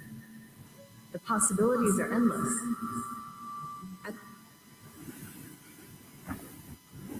Okay. I think we can stop here. And I give you a good picture of how that coil is formed and how the students actually work in the small groups. And the point under the last point that I made in the movie was that interdisciplinary or subjects could be just any subject. It doesn't have to be the same subject meeting and collaborating together, right? Thank you, Keiko. There is an important need to have a strong ecosystem within the university for the coil to be a success. This picture taken here, this visual taken here, was taken from Coil Connect, creates the coil bridge that brings preparing your students to the real world. So what we see is that from this diagram, it is important for us to understand the support of the various entities within the university and even outside the university. So for example, if you could look at the earlier part, which is on the preparatory stage there, you need to actually provide some intercultural training awareness programs to your students for them to be aware on the interaction that will be taking place. Maybe you also need to prepare them with regards to foreign language. Some of them needs to be prepared in understanding the English language, or just prepare them, and also to tell them what is at stake, how are the processes going to be, what is COIL, what are the interaction or activities that will be taking place. Prepare the students up. And after that, you definitely need the support of the administrators, the professors, the academics, facilitators, technology, and the availability of programs for you to actually have this as a success. I would have to admit, faculty members who have friends in other universities would be an important part to kickstart the whole event. If not, the International Relations Office could play a role, having meetings, organizing matchmaking sessions with other universities. And aside from that, this is part of the things that prepare them to the real world. But we also need to take note that in preparing COIL, there could be issues with regards to technophobia, bureaucracies in the universities, or some faculty or staff members feeling overloaded with things. And some people might consider cost to be an issue. Now, these are things to consider as we're developing COIL, to ensure that COIL would facilitate learning as to how we want it to be, rather than it being a burden to some of our our academic members. Now, one important thing about COIL is that this is what John Rubin says, it's not just a technology platform, but rather a new teaching and learning paradigm that develops cross-cultural awareness across shared multicultural learning environments. So one important thing about developing COIL is that its ability to enhance intercultural competence skills. We want our students to prepare them with these 21st century skills of being able to work and collaborate in a group of such diverse community. So one thing to look at with this is that you need to be able to learn and do research about the collaborative partner culture. So if a university in Cambodia is doing a COIL program with a university in Malaysia, it's good to do some research, understanding about the cultural situations or cultural understandings in both countries. You prepare the students on what is to be expected. It is important for them to do research and to understand what they have to do. You explain the context and importance of intercultural communication, highlight that. Let them know that one of the key outcomes, objective of this is to develop their intercultural competence skills. And lastly is to design activities where students will interact and engage with people of different culture. So do group collaborations, do joint presentations, create WhatsApp groups between intercultural groups. And this is what will succeed in part of these COIL programs. So this is what Deerdorf actually talked about. I'm just going to talk briefly about this on how the students would need to develop attitudes and knowledge and comprehension before achieving a more desirable internal and external outcomes through the interaction in an intercultural setting. So this is a research design on, how do you do COIL? So what are the things that you need to do? So for example, some of the activities that you can do could be research activities where they communicate, the students communicate, students from different universities would communicate with one another. They could come up with a media product, coming up with a joint video presentation or explanation about situations in their respective countries. You could also do business plans and pitching, like Shark Tank activity, where they also share about their action plans and proposition to start, social actions within their universities. So these are some of the exciting things that they can do under COIL Virtual Exchange. Now, based on our study, we did a mapping study on understanding virtual exchange and COIL within the ASEAN region. We had respondents of over 500 students who had participated in virtual exchange activities to share their insights. We had a respondent of almost 100 university representatives from the ASEAN region, and we also had an interview with 9 of the universities under the SHARE program. Now, based on this outcomes, this is the data that we obtained from the survey interviews, the qualitative data that we receive. So there are 3 things to look at, such as process and policies could affect a successful COIL and VE program, university readiness, and also the support that you receive in developing COIL. In looking at the process and policies, ASEAN countries have very diverse policies, each country having different ways of doing things and different bureaucracy levels. So it is important to understand that in some universities, it needs a top-down approach. In some universities, it could be a bottom-up approach where it could be initiated by the faculties and accepted by the university management. So this is something that needs to be looked at. There were even suggestions for SHARE to make it compulsory, or to make it as a requirement for them to actually practice COIL and VE programs. So, that's the way it is. So different countries have different policies. With regards to university readiness, I think one of the interesting things that we found out was that there was complexity and also in terms of understanding virtual exchange. It was used interchangeably with virtual mobility to some people. Some were relating it to even like just an online chat session to be part of a COIL VE program.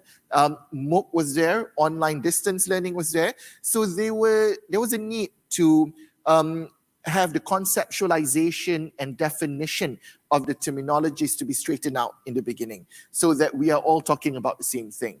So with that, there was a lot of those capacity building trainings that we did. We've had 2 sessions already, and we're hoping to have more. And that has actually, create a better understanding on what COIL and virtual exchange is all about. And the other one is with regards to support. Some of the universities, again, the diverse economic development status of countries within the ASEAN region also showed that there was digital divide within different countries. However, we have to thank COVID for this. COVID has actually sought the usage of internet and Wi-Fi access and infrastructures placement in universities in a lot of the countries within ASEAN. So education has gotten the benefit of it. Yes, there are still some disparity. However, every country has also shown that there was a strong need towards, online learning, and thus have put an emphasis towards, internet infrastructures and placement there as well.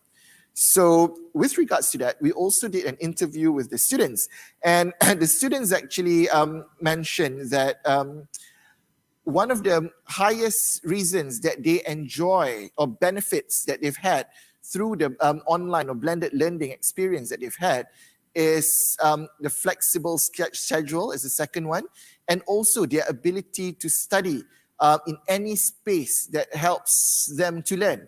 So it's like Netflix, but learning, you can choose when to learn and have all that. So they enjoyed that flexibility. And you know what, with Generation Z, they are digital natives. They're practically born with the phone next to them. It is us, the professors, the academics, that may need some time adapting. And We're digital immigrants. Exactly, we're the digital immigrants that are trying to adapt to the technology. They learn Zoom in less than a day. Some of the most senior professors may take a while just getting the camera to focus on them. So it have some faith in our students and their ability and, their technical and technology competency. So that's been a really positive thing.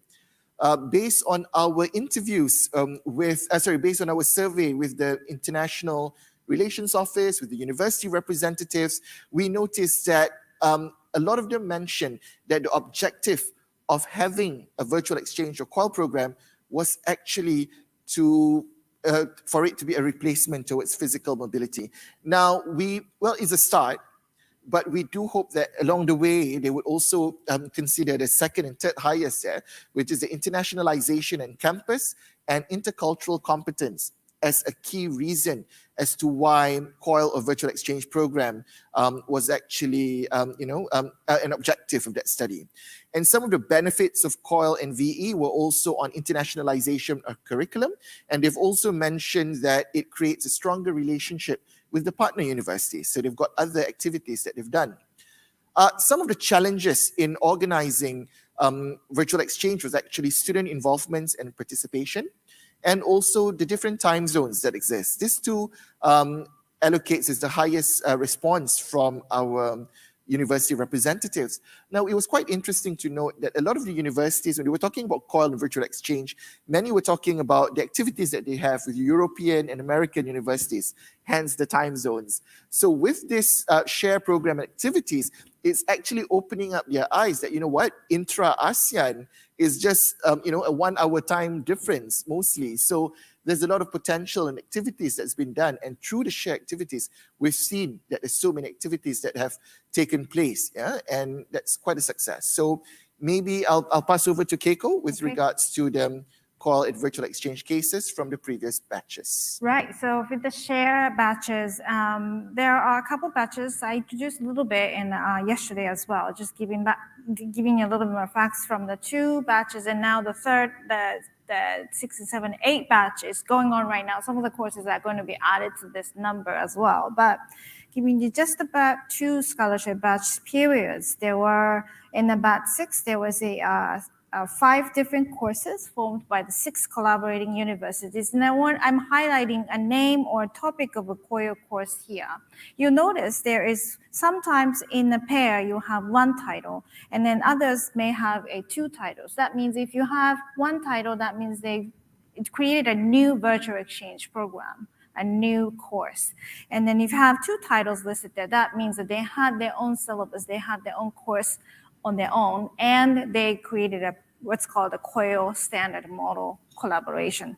So that's the differences between the 2, but overall there's 6 collaborating universities participated, and total of 281 students were able to participate in that batch 6. And then batch 7, similarly, so there is 9 collaborating universities have successfully proposed 13 COIL courses. So it has doubled up the number. And also, once again, 2 titles means 2 different courses. And then 1 title means it's a newly emerged virtual exchange program. And over 640 students were able to participate. And we'll give you a little bit more detailed examples from taking just a couple of COIL cases from those batches. Yeah. So Family Economic Planning is a program that's organized by UKM, University Kebangsaan Malaysia, and also Vietnam National University. And there were 57 students in UKM and 41 in VNU, and the program ran about 4 weeks. They were talking about income-generating activities, active and passive income, understanding household expenditures, looking at different societies coming from different cultures, understanding the priorities of different ASEAN cultures. So that's quite an interesting thing. They had MS Teams, they had WeChat, WhatsApp, YouTube, and Padlet. And they also had industry and academic lectures from both countries, sharing insights and input on the happenings of each country. They had group works in participation. They also explained cultural experiences, so students would be able to understand what fellow ASEAN counterparts had to go through and what are the challenges and issues faced in these 2 different countries. The next one is also an exciting program called Disaster Nursing. no, it's not about nursing going wrong. It's actually about nursing taking place in different types of disasters. And that's something very interesting. And this was between University Santo Thomas, 12 students there, with University Diponegoro, 10 students there, where they had Zoom, Google Meet, Facebook, and Instagram as some of the platforms that they use. They also incorporated some of the MOOC materials to be part of the learning materials that they can use. They had orientation briefings for the students, and they had a comparative experience of disaster management, and the group work was very exciting. They had to develop a disaster management plan. So situations such as typhoon, earthquakes happening in different parts of the world requires different measures of dealing with it. So this kind of opportunities to hear from first-hand experiences from people from countries that actually go through those situations, I think it's such a plus point for all the students. Yeah. Thank you. So those are cases based on the capacity building training that we provided, and then they were given a chance to form a modules step by step, and then they were able to pull out a very interdisciplinary COIL cases. And now moving on to the second phase, now we had this very carefully designed support to proceed with the COIL courses. We were successful producing them, but thinking about for the future sustainability and how those practices can be more generated by more self-learning modes, we decided that SHARE has actually taken initiative to actually create a portal that supports new incoming faculties, instructors that were interested in developing their own courses. So we wanted to introduce you with this a new portal called AVEC portal. We're right now in the second phase of a development phase. So what we're going to share with you is about 80% of the platform is done. It's well on the way to be finished in October 2020 this year. So we wanted to give you what are the components that we are embedding in this platform so that you'll be able to in the future take advantage of it and also introduce it to your faculties in your institutions as well. So first of all, let me start with what AVEC stands for. AVEC stands for ASEAN Virtual Exchange COIL Portal, and the key objectives, next slide please. Digital platforms to be designed this will provide instructors and students with an array of user-friendly digital tools and features that will help support the higher education institutions in the ASEAN region in implementing the COIL courses. And the key objectives that we have as a theme is that it has to be self-sustaining and developing.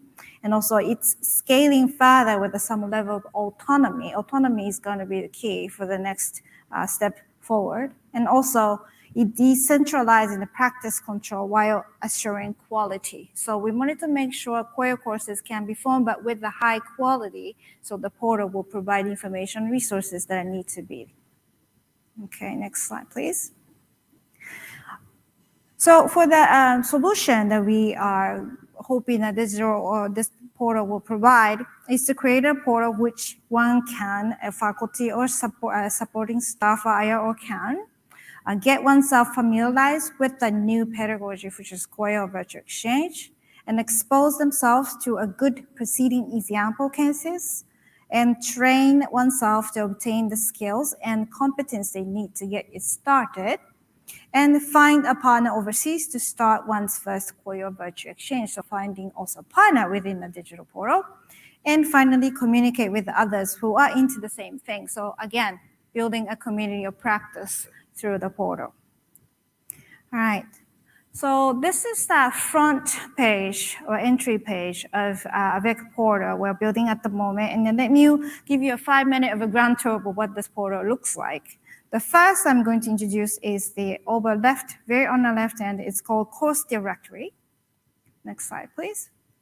So in this component, the faculty who wish to find a COIL partner to match up can put their entry of their course. It's almost like a you're finding your date, but you're putting instead of you're putting your own profile, you're putting a course profile. So you'll be talking about course title, syllabus, and time lengths of a COIL if you want, how long you wanted to collaborate, and student demographics, etc., etc. Those information will be posted into this profile, and the others who are interested can look into your profile and contact you and have a good match for collaboration. So next component in this portal is called ICT Learning Center. This is in this component, the faculty staff will be provided a list of useful ICT tools for a COIL program operation. So there will be an introduction video about the tools and also how they are in use in actual COIL program, and recommendation and how to recommend ways. And we will have also guidance for Google Workplace for Education. This is most popularly used platform for many of the institutions in ASEAN. Okay. Oops. All right. We can move on. Yep. And the third component is called Competence Library. In this component, capacity building training we've done in the past, there will be a base resource for this. So faculty and staff can learn through self-learning video resources. It's like one of those e-learning, MOOC learning space for faculties who wanted to learn about COIL pedagogy. And so they can prepare and how to get started on their own. And then will, of course, be a support by, consultancy along the way, but you can do a lot of things by just visiting this library component. Okay. And this is the actual page that looks like. And each the window is, you can click on it and then it'll show the learning video that we stored it in there for the faculties. All right. You can move on to the next one. Yeah, so the video will look like that. Okay. And then next slide, please. And the next component is called building blocks. So building blocks is a pieces of activities and tasks that you can actually take into when you're developing a COIL modules for yourself. So this is a template of it's a small case of templates you can actually use for your own COIL development. For example, there's an ice breaker activity is going to be listed there, and if you like it, you can take it as is, or you can actually arrange it for your own purposes for your students.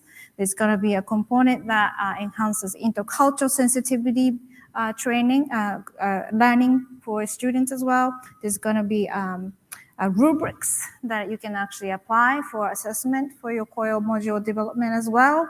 And also there's going to be a group project design checklist will be provided for you. So those are to help you actually get started, as well as having a good quality in your COIL development. Okay.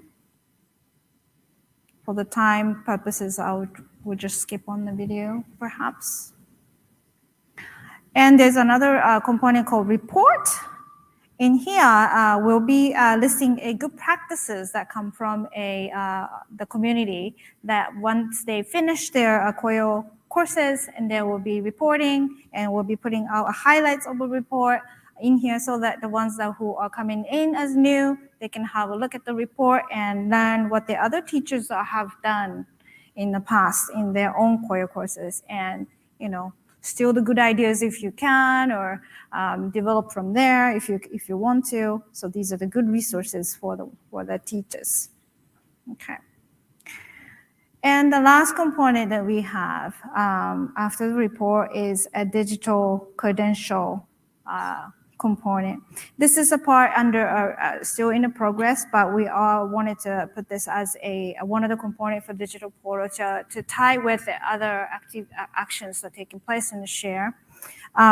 Many of the COIL activities are added onto what already exists as a course itself. So students who might take credits from that course itself can take the university credits, but what they have actually obtained or accomplished with the activities that they go through in COIL is not really visibly acknowledged, or any forms is not acknowledged. So micro-credential or digital credentialing, the whole system itself might be very useful for students, and also the ones that who are seeking the future employers, for example, to see what the students actually have as a competency. Is a very, very important scheme to that. So next slide. So if it's a standalone virtual exchange, a newly developed virtual exchange, oftentimes it may not have university credit bearing already set up there. Then in that case, digital credits will be very helpful. For example, if you have digital badges, then they can actually show as a student that what they have done in the activities. And that might be helpful. And also students, not only students for the faculties, the institutions as well. So it could be used as transferring to another university as credit, or used by the future employers in that way. If it's a curriculum embedded COIL, that means that they already have a credits from the course itself, but they have the COIL component added to it. Then they have the institutional credits plus the digital credits that's recognized on the COIL activities. Again, in the ideal world, everything is digital credential system within the digital credential system. Then metadata for all that will show what has been done and what competence has been accomplished through that. But we need to actually do it step by step. So if we're talking about just on the COIL activities, we can go with that small step there for the micro-credential or digital badges. That's a system that might be due as a first step. Then that could be also used for used by the future employers. Right? So this is something that we are still in a communication with the digital credential team as well. We're hoping to have that embedded in our digital portal as well. Okay, so that would be the pretty much what we wanted to share with you as a facilitators. And now we're moving on to a discussion with the panelists. All right, thank you so much, Dr. Ikeda and Dr. Latif, for the more in-depth information about VE Coil, and especially with the new platform. And we actually cannot wait to have the next batches to start using the platform for a more accessible way of learning. Yesterday, ladies and gentlemen, we had our alumni, and all of our alumni are actually, most of them are from VE Coil. And we have one from actually one of the alumni from Indonesia and Cambodia have actually become friends even before the event. So because of COIL. But for today, we will be joined by our panelists of different IROs from different share partner university. And first, I would like to introduce Mrs. Irmawati binti Haji Ahmad, the Deputy Director of Global Relations, Office of Assistant Vice Chancellor from University of Brunei Darussalam. And she has actually been involved in coordinating the UBD's inbound and outbound students' mobility for ASEAN countries. Next, we have Dr. Karen Santiago, the Associate Director of Office of International Relations and Program from the University of Santo Tomas. Dr. Karen actually is a faculty member of the Department of Chemistry, College of Science in Manila, and she's also a resident research at the UST Research Center for the Natural and Applied Sciences. In 2011, she completed her PhD in chemistry, and this is her third cycle of postgraduate education, was already equipped with a sandwich research at the University of Wollongong in Australia. She also obtained her bachelor and master degrees in chemistry from her beloved alma mater. Her research interests include smart polymers and nanomaterials for chemical sensing and controlled delivery system. She has mentored a considerable list of science and engineering students in both undergraduate and postgraduate research, while also published several articles in international and national journals. Approaching her third year of chairmanship at the Department of Chemistry, Dr. Karen was invited to join the Office of International Relations and Program as Associate Director.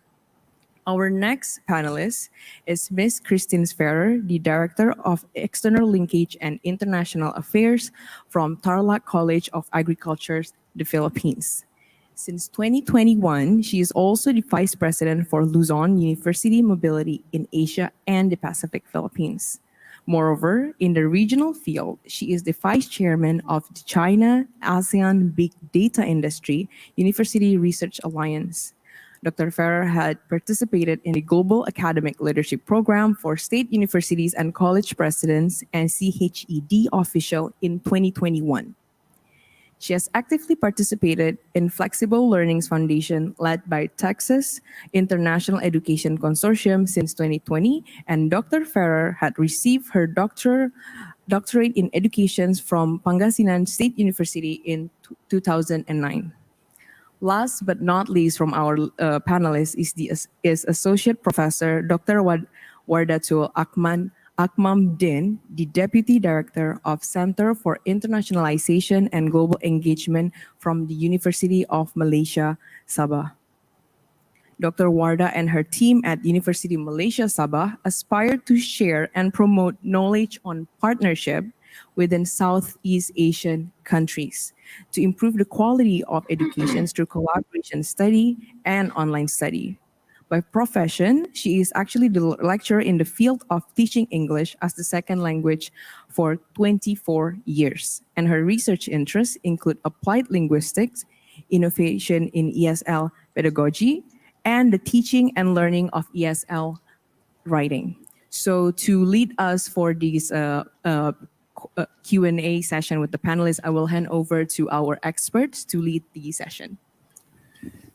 Thank you very much, Astrid. Hello, Irma, Karen, Christine, and Warda. How are you? Hello. Hi, good, thank you. It's nice to see all of you. We have questions for you, if that's all right.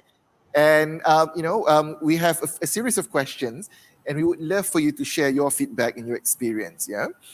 So the first question is, what is your COIL or virtual exchange experience through SHARE initiative was like, Please share with us, how did your institution started to be involved, and what were some of the trainings that you provided for your staff, or how did you manage to recruit students to be a part of this activity? Maybe if it's okay if I ask Irma to begin first. Thank you very much, Dr. Abdul Latif. And I would like to firstly thank the organizer for inviting me to represent UBD. And may I just quickly go into my answer for the first question that you have just shared. I think I just want to give a little bit of a background.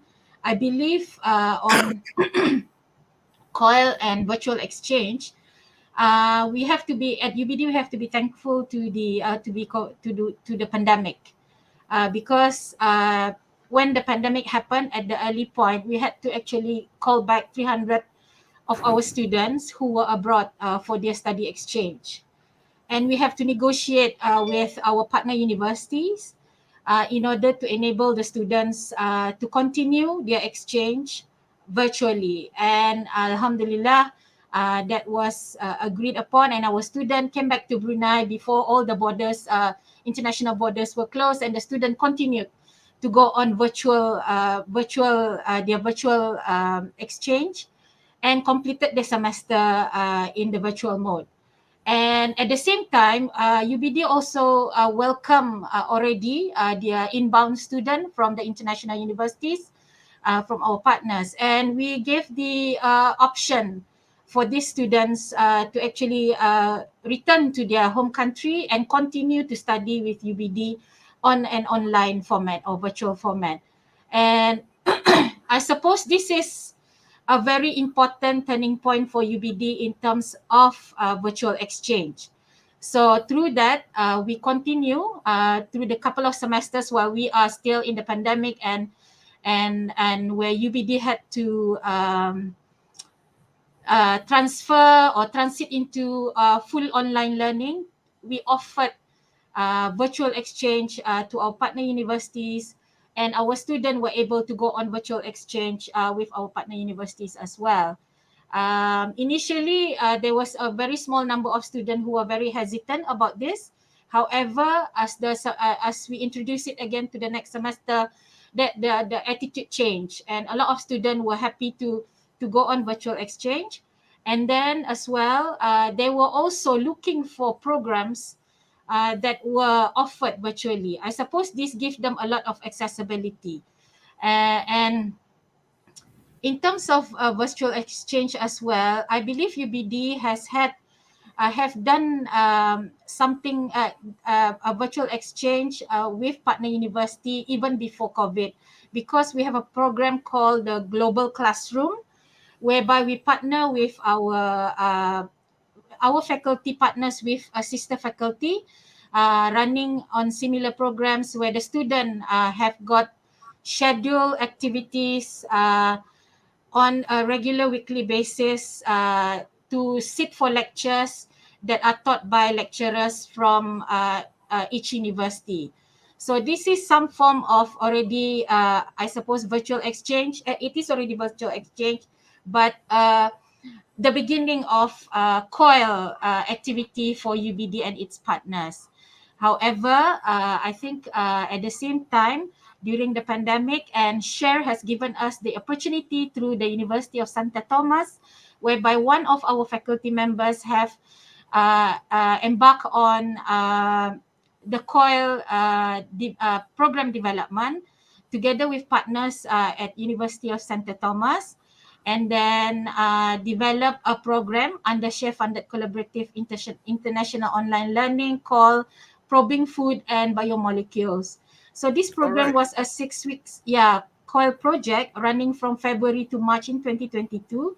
It involves our one lecturer and the two lecturers from University Santa Thomas, and 61 students, enrolled in the program. Yes, Dr. Latif. Thank you, Irma. I think it's a very huge change for UBD as well, to undertake from returning students and then coming up with the global classroom program and seeking initiatives. We'll get back to you later and ask further. Now, maybe I'll ask a question to Karen this time around.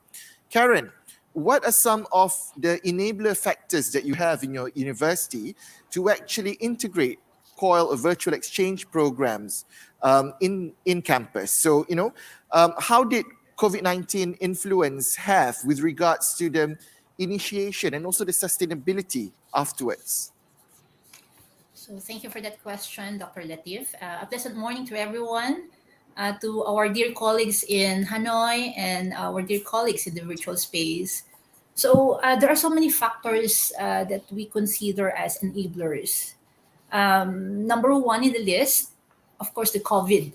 So the pandemic really helped us to be catalyzed in terms of strengthening our involvement on the digital education, so COIL in particular. And second, which is very important, is the people.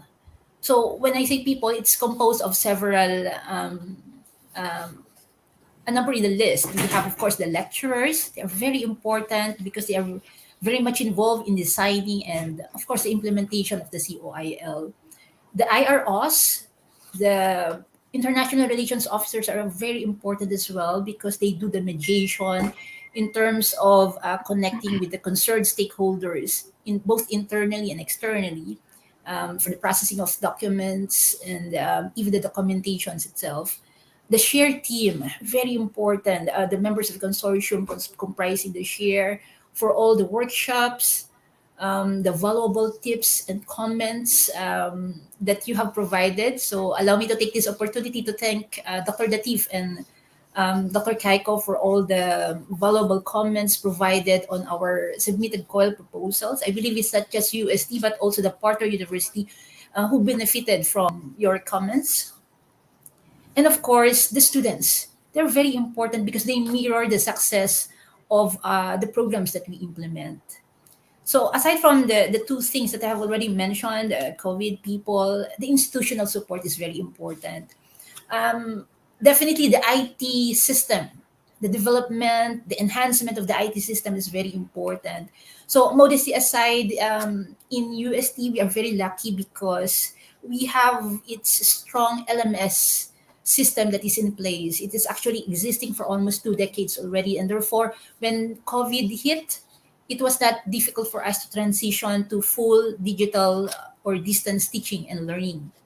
So there were more intense training provided, especially in 2020, because even if the LMS is there, not full usage was done, but everybody was catalyzed, everybody jumped into that LMS platform, and the training is very important. We have to equip the faculty, the non-academic staff, and students in order to ensure that teaching and learning will be maximized.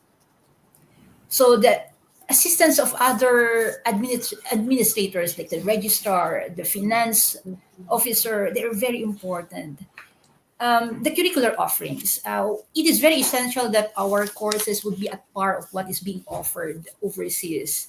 So, for instance, in UST, what I noticed is that it was not difficult for us to match the courses that we are going to put together in the COIL. No, so it's either the same, interdisciplinary or multidisciplinary, and we noticed that COIL was a good medium in terms of injecting some concepts that are not really taught in the regular classes, the inclusion of global issues or concerns, the inclusion of the UN Sustainable Development Goals. You don't usually put this in the regular class. If it is a technical course, you focus on the technical concepts, but other important issues, which are very more important, were able to be included via this COIL. Thank And you. lastly, Karen, lastly would be the financial assistance, both internally and externally, like the EU share scholarship. Thank you. Thank you very much, Karen. I think you've explained the whole ecosystem required, that will be a good support in developing COIL.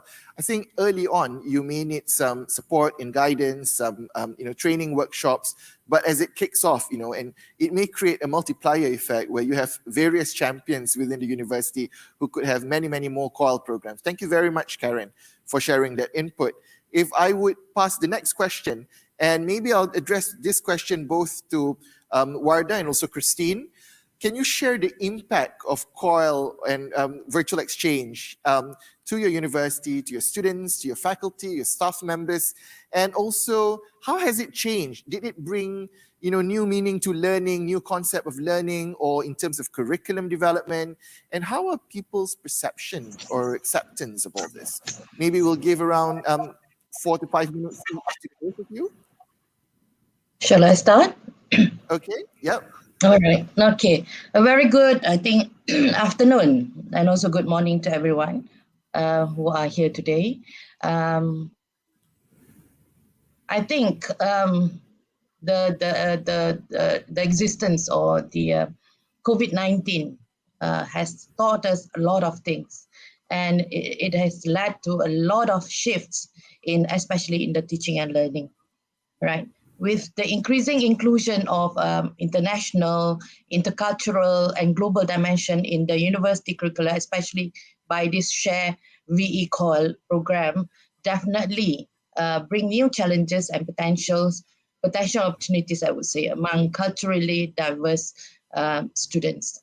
I believe this program inadvertently will prepare students to function in and contribute to global society. From the experience that we have had, we are very young in this Call Share program. We just started with batch 7 and we are going to have our batch 8 next month.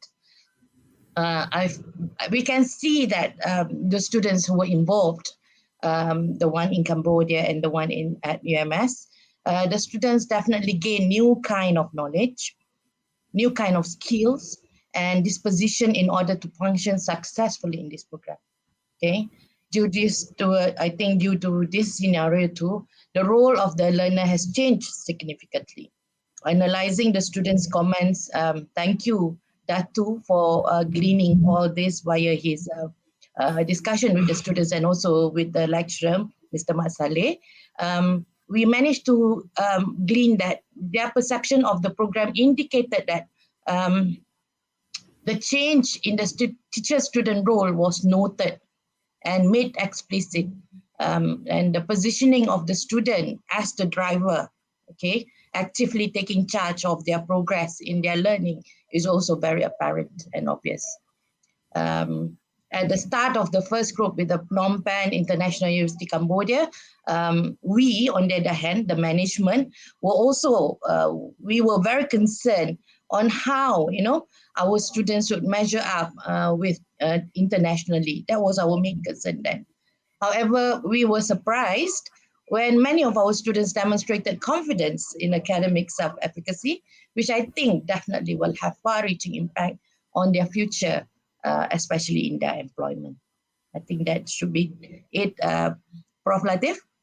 Thank you very much, Warda. I think active learners, the role of the students itself, becoming the drivers, and I think Dr. Razali has been very active as well, participating in our training programs, and I'm so happy to see that. And Warda has actually mentioned about batch 7 and batch 8.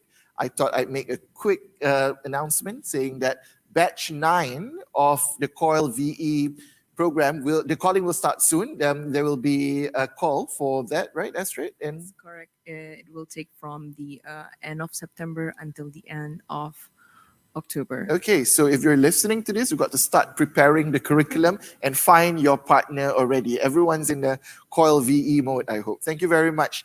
Let's get back to Christine then. Same question, Christine. How has it impacted your university? Yes, hello, good morning, everyone.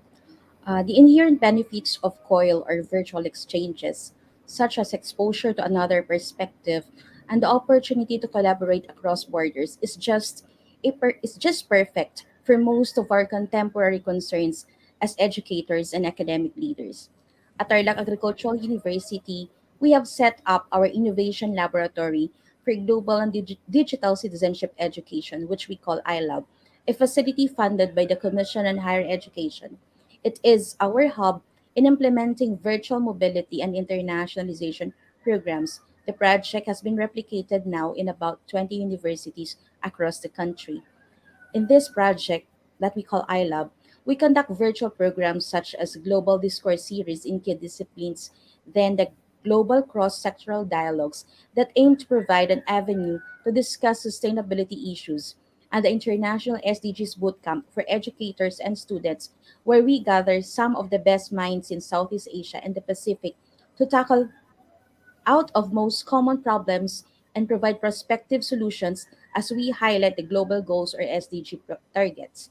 We have reached thousands of students and educators participating in these programs, and we are happy to say that we have also engaged more than 100 of local and international partners as our collaborators in these joint events. In the university, educators and students have accepted the changes forcibly introduced by the pandemic, be it in the curriculum, internationalization programs, and even in our core functions of the university. This is evident in terms of our leadership's openness to the many virtual programs that the Office of International Affairs are spearheading. But when we implement COIL or virtual exchanges, we bring in both our local and international partners for inclusion and diversity of perspectives and sharing of learning experiences, culture, and even language appreciation. The university community has also chosen hybrid modality in the implementation of our academic program this year. This is a tacit recognition of COIL's significance to higher education. COIL has become one of the cores of international education, without which the premise of a truly integrated and interconnected higher education would be lost. The chance of borderless, interdisciplinary, and transdisciplinary cooperation through COIL to succeed is very high. We only just have to acknowledge this new frontier in education. And we cannot deny the fact that COIL virtual exchanges became an excellent opportunity to develop not only the students' discipline focused knowledge and skills, but also their transdisciplinary, intercultural, collaborative, and digital competencies. This also provides our professors and students the avenue to pool resources and embed virtual mobility in the formal curriculum and instruction. COIL also leverages the university's potentials for international partnerships to enhance or develop institutional reputation and internationalization efforts in research, extension, and instruction. The collaboration promotes the internationalization pillar or we call it internationalization at home, where innovation, interdisciplinary collaboration, as well as inclusive development are the distinct shared goals among our institutions. And for our students, their co-participation gives them the opportunity to design and co-create innovative projects with their teams, discuss current global issues, and take action and learn from the mentors from various institutions. Thank you. Thanks. Thank you, Christine. I think it's interesting to hear about the interdisciplinary opportunity, the multidisciplinary opportunity, students opening up their learning opportunities with other fields and from other universities as well. I thought maybe we can just throw a quick final question. Some of you have mentioned, and Irma as well have mentioned about relating virtual exchange COIL with COVID-19. We've now reached the period of endemic. We're moving on. What is the future of virtual exchange? As physical classes are taking place again, do we see COIL virtual exchange is still there and the global classroom would still be there in the future? Can we get any one of you to volunteer and just give your insights? This can be your personal projection. I wanted to say ladies first, but I guess that we are all ladies. Allow me? Yes, please do. Allow me? Yes, thank please. you. Just a personal observation, I think. I think with the UMS experience being in the Borneo Island of Malaysia, and also, being stuck here with the COVID-19 pandemic, 2020 was really horrible for us, especially us at the international office, when internationalization was literally stagnant, I would say, or stopped. Yeah, right. We are really thankful for this Share We Equal program. We believe that it is an innovative approach to teaching and learning. It provides our academics and students with the ability again to communicate, collaborate with peers internationally via the online platform. I personally believe that while connecting these two classes from these two different parts of the world is administratively tough at the beginning, but this program definitely provides additional learning experiences where students can interact, collaborate, and take ownership of their learning, and extending these opportunities for intercultural and transnational learning. So I think we shouldn't stop there. We should continue. Yes, thank you. Thank you. Thank you very much, Roida. Can I get just one more response from another panelist? Irma, is that Irma? Can I? Yeah. Yes. All right, Irma. Thank you, Dr. Latif. Dr. Wardah, UBD has the same sentiment during 2020. And because of time, I will not share what we did. However, this is what I can share personally in terms of where UBD is at the moment. I know the situation is improving, and UBD is at the juncture of considering, whether to continue to have online virtual exchange with for our international students, and for our students to actually continue participating in virtual exchange abroad. So I suppose it is important for us as a university to see a different way of using COIL. Don't see it as a way of for student mobility, but see it as part of what we offer at the university, as part of a program. So because we have seen the positive impact of running the virtual COIL, I believe we are now should move into thinking of integrating it into our program. And each faculty will consider, how many percent that should happen within their program. So that's my answer. Thank you very much, Irma. Time is not really on our side to actually explore further. We have to have a policy dialogue on COIL virtual exchange on its own, a 2-day event, or maybe even a 3-day event to complete this. Thank you very much to all our panelists. The insights have been great. It is important. It's so positive to hear that you feel that it is good for COIL to continue on, for virtual exchange to continue on, and also the role that SHARE has played in terms of facilitating COIL and virtual exchange within the region, identifying partners, doing all the capacity training to assist you. And we do hope that COIL and virtual exchange will proceed further. And don't forget, everyone who's watching this as well, batch 9, opening of batch 9 for the call for COIL and virtual exchange program. I would like to say thank you on my part as one of the presenters in Thank you so KECO. much. Yeah. And it's wonderful that we were able to promote and also share our thoughts and beliefs in this particular new pedagogy. But we keep saying new, but it's not new anymore. It's supposed to be the next normal. So let's put it that way, the next normal pedagogy as COIL. Thank you. Thank you. We'll pass over to Astrid. Yes, so again, we would like to give a round of applause to our experts here today for enlightening us and giving us overview of SHARE. And ladies and gentlemen, I think the next session is lunch. So I'd like to invite you to have a quick lunch for an hour before joining us back here again for the next session.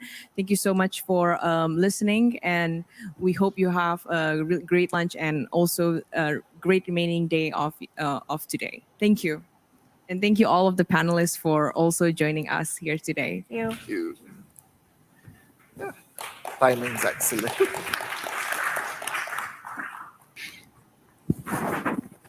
Right on time.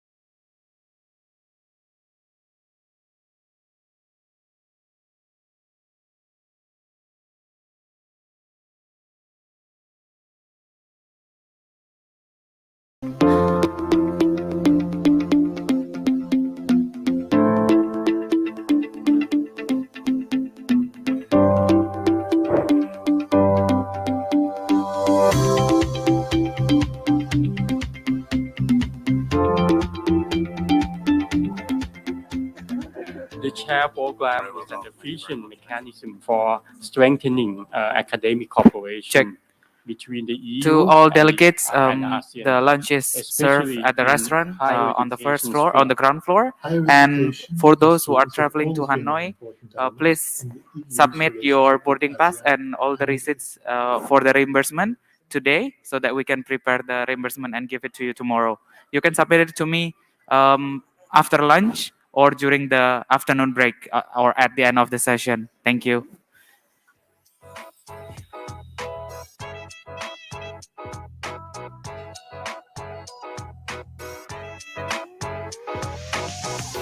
Higher education partnerships is very important because no individual or individual institution can achieve sustainable development goals.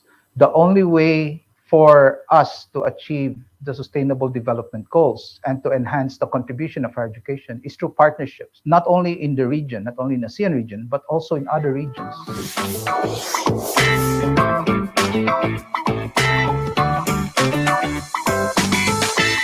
It's very interesting to see the youth come together and think about sustainability goals and also the project that they've done together towards this goal. So for me, I feel like stronger together. Based on my experience, I would like to encourage the young people to strive for the opportunity to be an active citizen to create our sustainable region.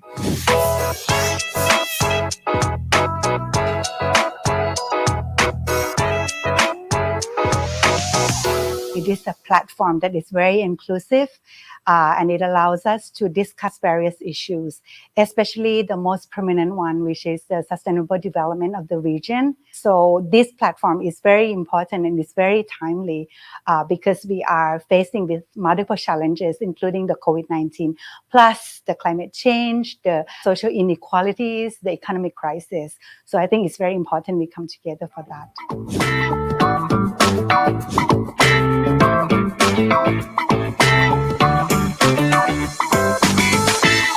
What I see as the most distinguished strength of this dialogue is that it has brought together variety of stakeholders in higher education, which is the most important thing in what we call the policy design.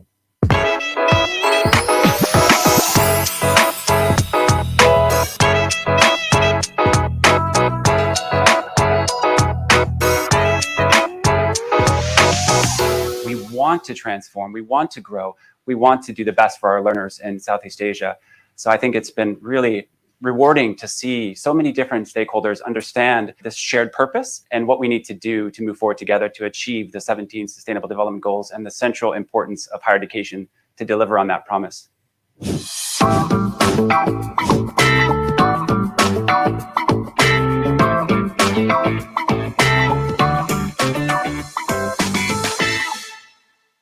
The SHARE program has been working concertedly with all of the regional partners in higher education for some time now. We're really seeing the benefit of that concerted work, the trust that is developing between the organizations, the opportunity to come together and address some very difficult problems in not only this region, but in the world at large, and then look at how higher education can come together, work with different sectors in a cross-sectoral approach and address some of these problems and find solutions.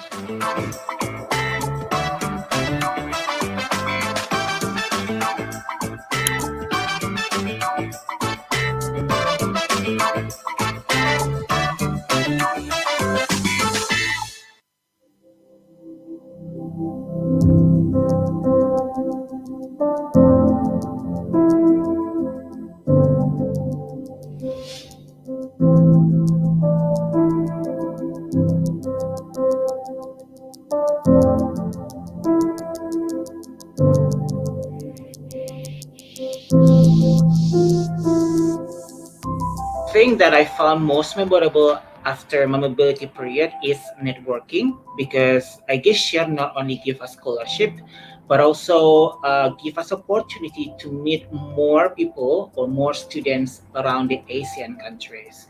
So that's really, really precious opportunity.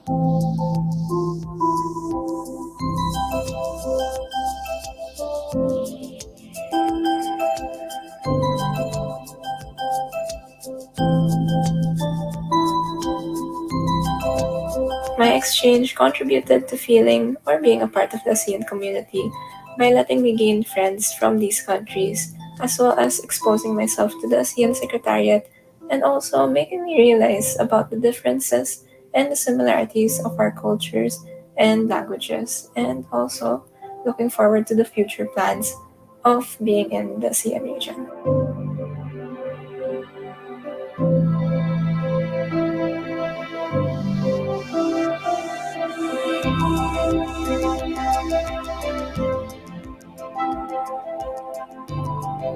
For me, Share is like a jumping platform for us to discover more about our strengths, our capabilities, and to what greater extent that we can be better than now, better than before. So I believe that it really helps me to become more confident and be determined of what I'm doing, and to be agile, to be able to work in a team regardless the backgrounds of the people that we're working with.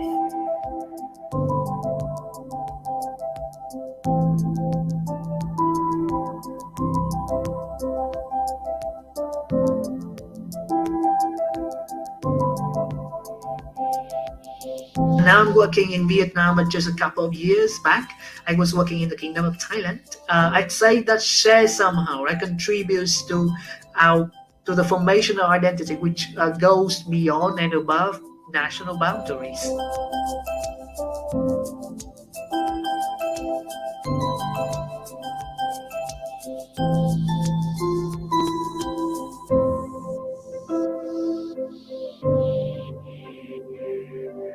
Apart from my English, I think I learned how to be open-minded. It really helped when I first moved to a different region in Thailand to work as a teacher. Knowing different cultures also helped my students see the world beyond Thailand.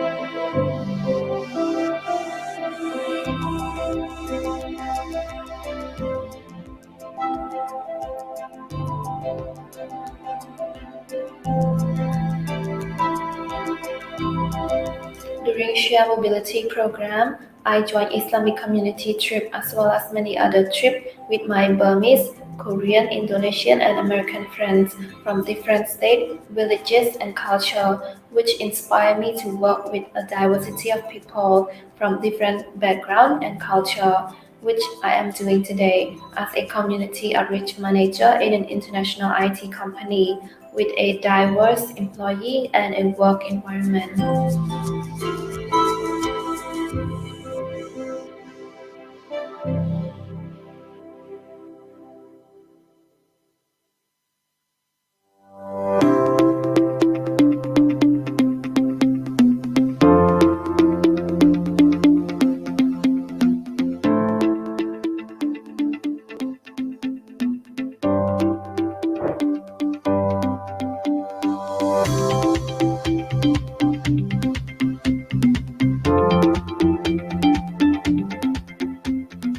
The CHAIR program is an efficient mechanism for strengthening academic cooperation between the EU and ASEAN, especially in higher education sphere. Higher education and students have always been an important element in the EU's relationship with ASEAN and its member states. They play an essential role in the future of our two regions. SHARE is the EU's flagship program in the field of higher education with ASEAN.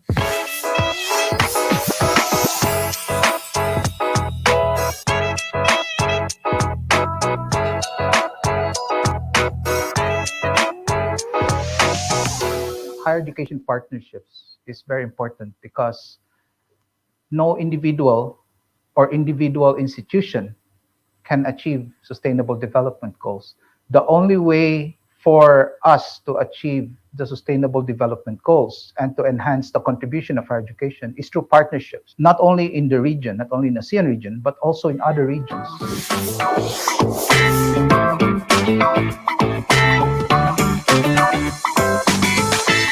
It's very interesting to see the youth come together and think about sustainability goals and also the project that they've done together towards this goal. So for me, I feel like stronger together. Based on my experience, I would like to encourage the young people to strive for the opportunity to be an active citizen to create our sustainable region.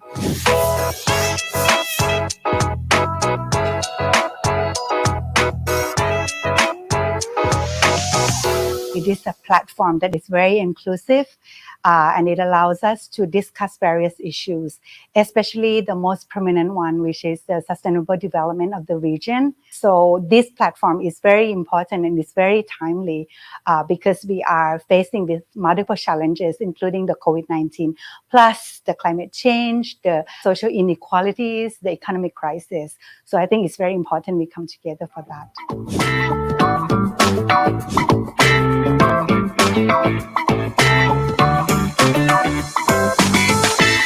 What I see as the most distinguished strength of this dialogue is that it has brought together variety of stakeholders in higher education, which is the most important thing in what we call the policy design.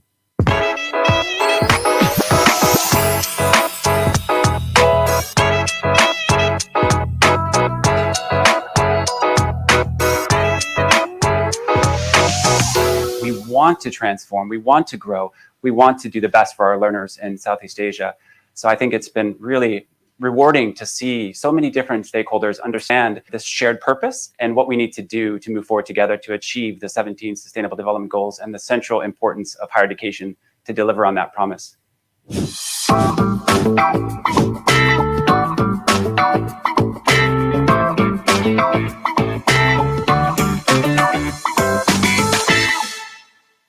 The SHARE program has been working concertedly with all of the regional partners in higher education for some time now. We're really seeing the benefit of that concerted work, the trust that is developing between the organizations, the opportunity to come together and address some very difficult problems in not only this region, but in the world at large, and then look at how higher education can come together, work with different sectors in a cross-sectoral approach and address some of these problems and find solutions.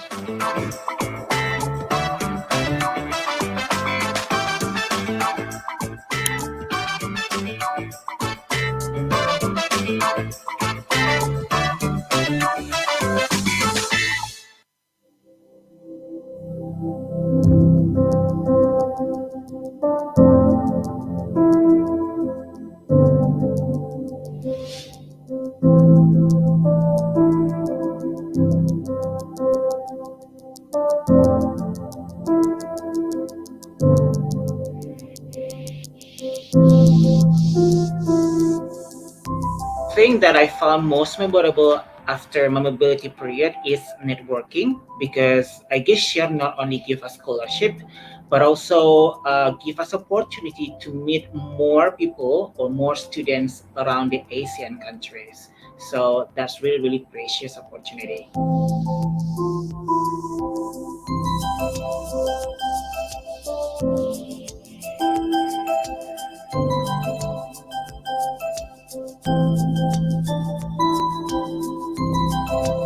My exchange contributed to feeling or being a part of the ASEAN community by letting me gain friends from these countries, as well as exposing myself to the ASEAN Secretariat and also making me realize about the differences and the similarities of our cultures and languages, and also looking forward to the future plans of being in the ASEAN region.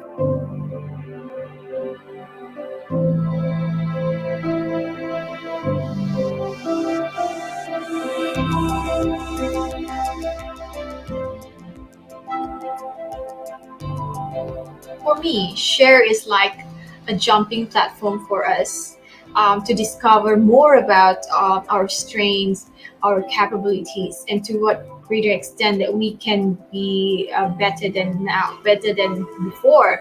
So I believe that it really helps me to become more confident and be determined of what I'm doing, and to be agile, to be able to work in a team regardless the backgrounds of the people that we're working with.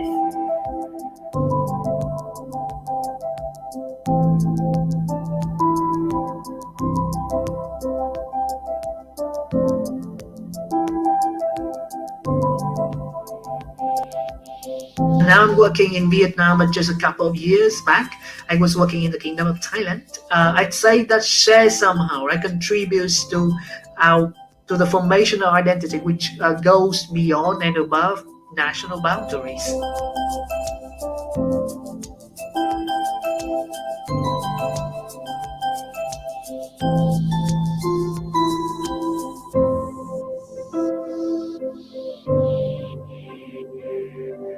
Apart from my English, I think I learned how to be open-minded. It really helped when I first moved to a different region in Thailand to work as a teacher. Knowing different cultures also helped my students see the world beyond Thailand.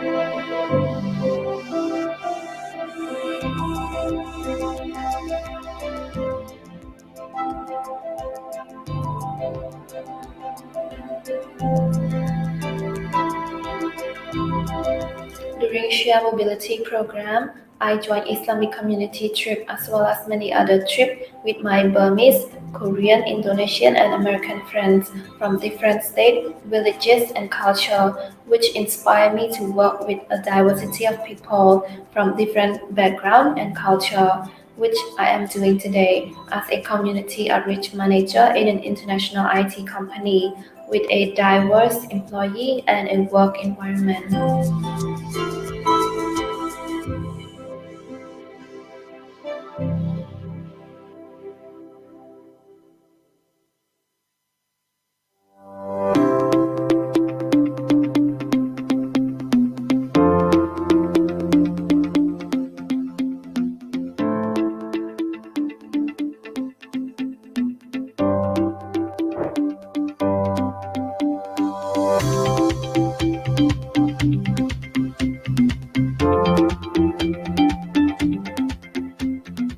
The SHARE program is an efficient mechanism for strengthening academic cooperation between the EU and ASEAN, especially in higher education sphere. Higher education and students have always been an important element in the EU's relationship with ASEAN and its member states. They play an essential role in the future of our two regions. SHARE is the EU's flagship program in the field of higher education with ASEAN.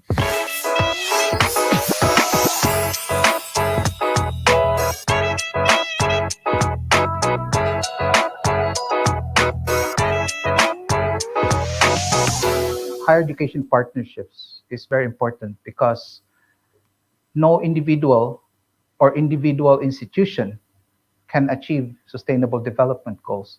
The only way for us to achieve the sustainable development goals and to enhance the contribution of higher education is through partnerships, not only in the region, not only in the ASEAN region, but also in other regions.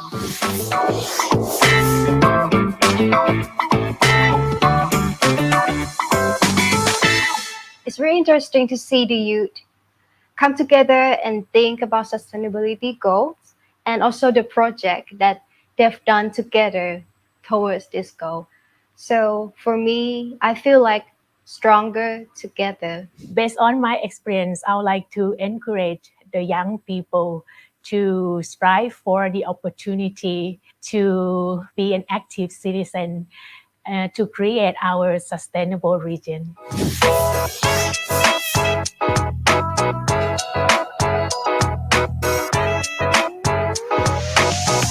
It is a platform that is very inclusive and it allows us to discuss various issues, especially the most prominent one, which is the sustainable development of the region. So this platform is very important and it's very timely because we are facing with multiple challenges, including the COVID-19, plus the climate change, the social inequalities, the economic crisis. So I think it's very important we come together for that.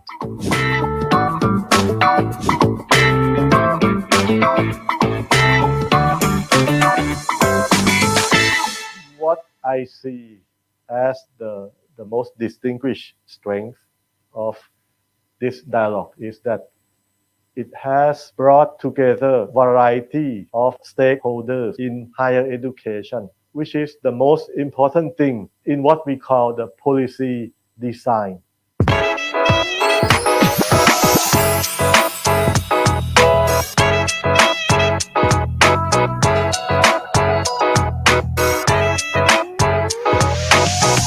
We want to transform, we want to grow, we want to do the best for our learners in Southeast Asia. So I think it's been really rewarding to see so many different stakeholders understand this shared purpose and what we need to do to move forward together to achieve the 17 Sustainable Development Goals and the central importance of higher education to deliver on that promise.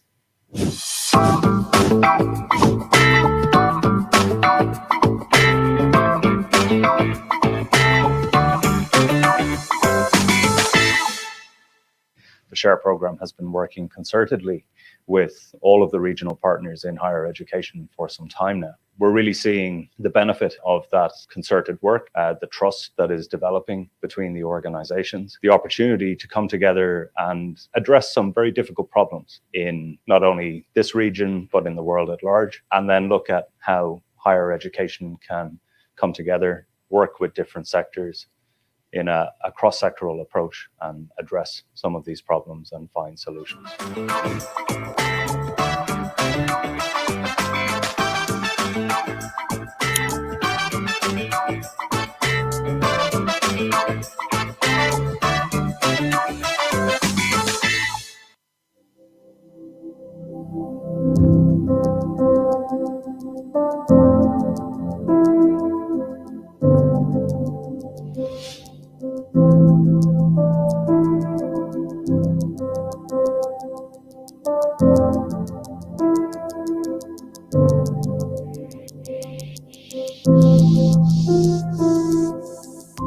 Thing that I found most memorable after my mobility period is networking, because I guess Share not only give us scholarship, but also give us opportunity to meet more people or more students around the Asian countries.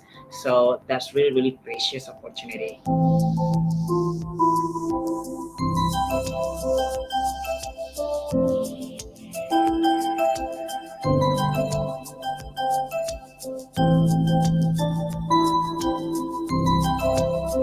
exchange contributed to feeling or being a part of the ASEAN community by letting me gain friends from these countries, as well as exposing myself to the ASEAN Secretariat and also making me realize about the differences and the similarities of our cultures and languages, and also looking forward to the future plans of being in the ASEAN region.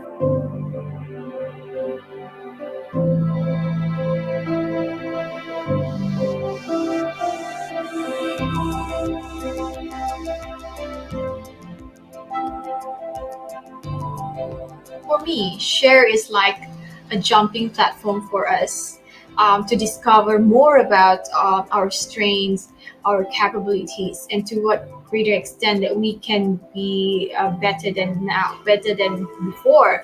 So I believe that it really helps me to become more confident and be determined of what I'm doing, and to be agile, to be able to work in a team regardless the backgrounds of the people that we're working with.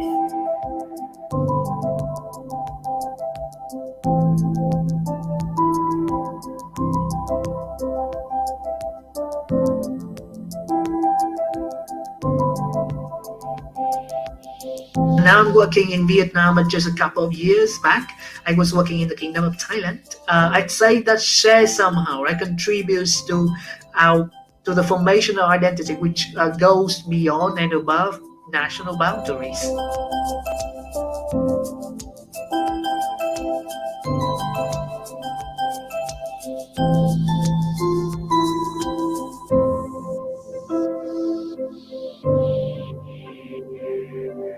Apart from my English, I think I learned how to be open-minded. It really helped when I first moved to a different region in Thailand to work as a teacher. Knowing different cultures also helped my students see the world beyond Thailand.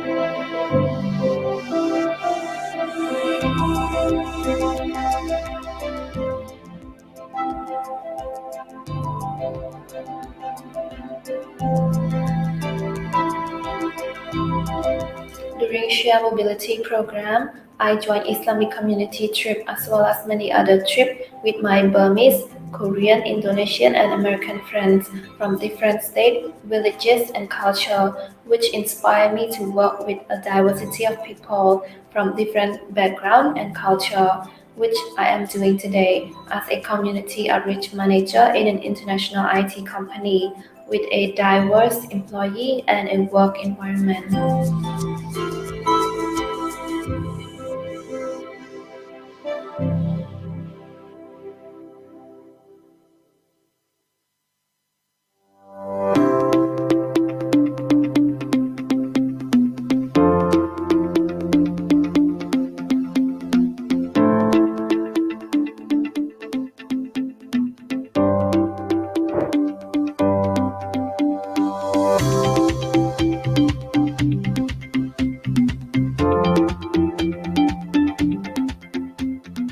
The SHARE program is an efficient mechanism for strengthening academic cooperation between the EU and ASEAN, especially in higher education sphere.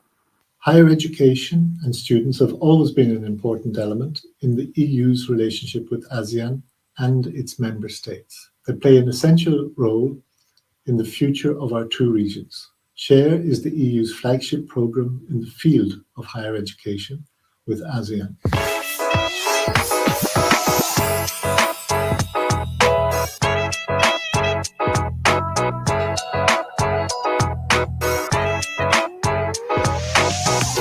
Higher education partnerships is very important because no individual or individual institution can achieve sustainable development goals. The only way for us to achieve the sustainable development goals and to enhance the contribution of higher education is through partnerships, not only in the region, not only in the ASEAN region, but also in other regions.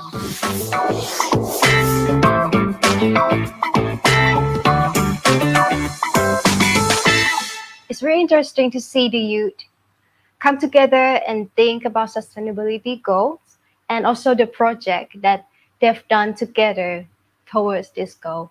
So for me, I feel like stronger together. Based on my experience, I would like to encourage the young people to strive for the opportunity to be an active citizen to create our sustainable region.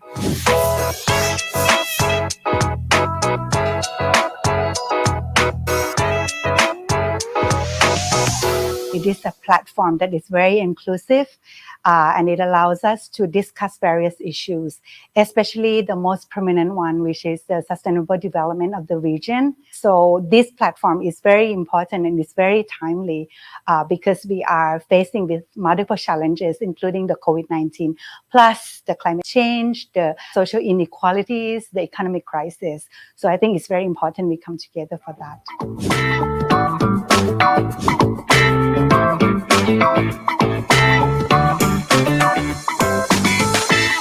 What I see as the most distinguished strength of this dialogue is that it has brought together variety of stakeholders in higher education, which is the most important thing in what we call the policy design.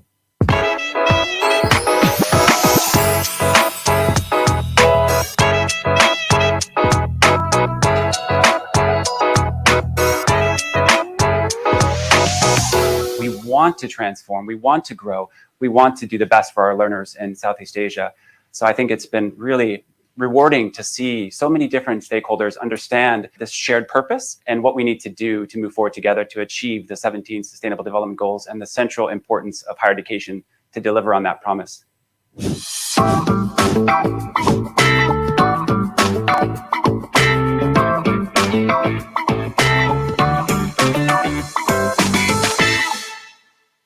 The SHARE program has been working concertedly with all of the regional partners in higher education for some time now. We're really seeing the benefit of that concerted work, the trust that is developing between the organizations, the opportunity to come together and address some very difficult problems in not only this region, but in the world at large, and then look at how higher education can come together, work with different sectors in a cross-sectoral approach and address some of these problems and find solutions.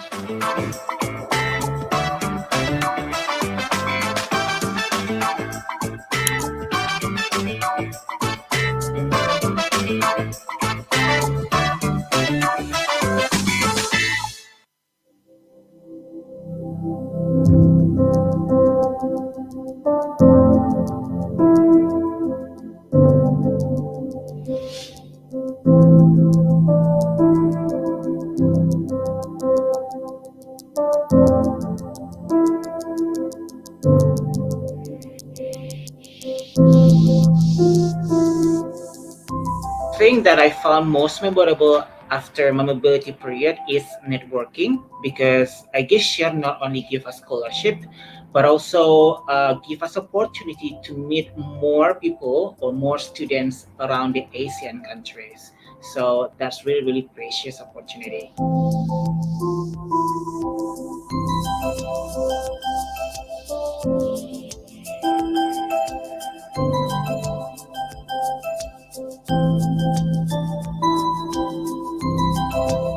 My exchange contributed to feeling or being a part of the ASEAN community by letting me gain friends from these countries, as well as exposing myself to the ASEAN Secretariat and also making me realize about the differences and the similarities of our cultures and languages, and also looking forward to the future plans of being in the ASEAN region.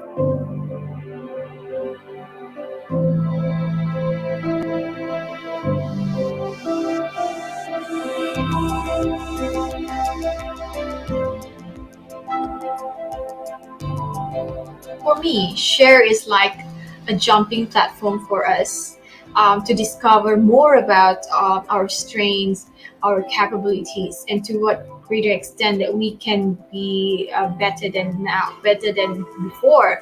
So I believe that it really helps me to become more confident and be determined of what I'm doing, and to be agile, to be able to work in a team regardless the backgrounds of the people that we're working with.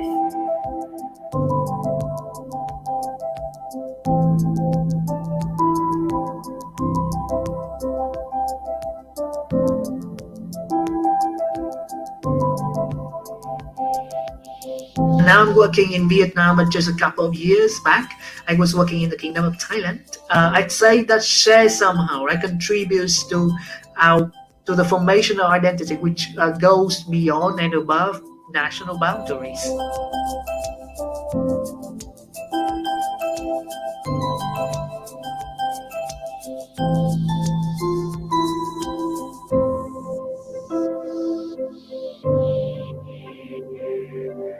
Apart from my English, I think I learned how to be open-minded. It really helped when I first moved to a different region in Thailand to work as a teacher. Knowing different cultures also helped my students see the world beyond Thailand.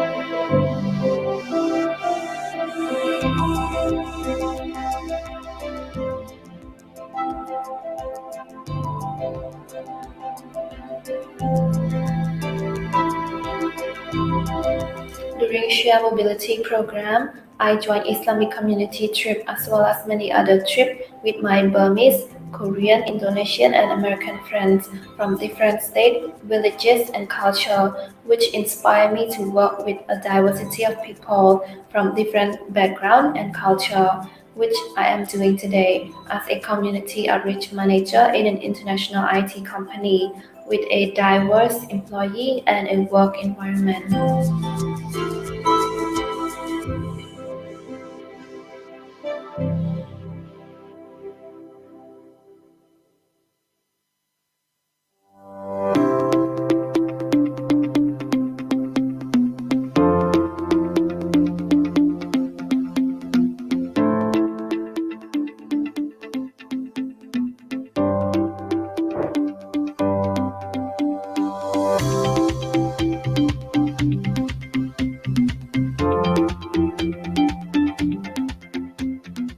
The CHAIR program is an efficient mechanism for strengthening academic cooperation between the EU and ASEAN, especially in higher education sphere. Higher education and students have always been an important element in the EU's relationship with ASEAN and its member states. They play an essential role in the future of our two regions. SHARE is the EU's flagship program in the field of higher education with ASEAN.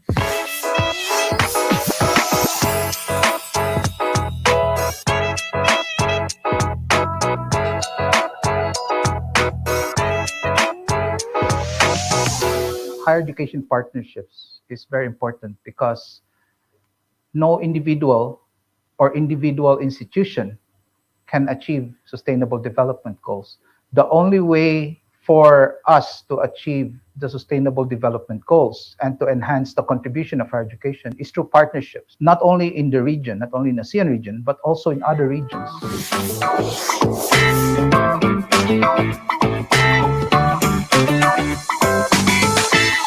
It's very interesting to see the youth come together and think about sustainability goals and also the project that they've done together towards this goal. So for me, I feel like stronger together. Based on my experience, I would like to encourage the young people to strive for the opportunity to be an active citizen to create our sustainable region.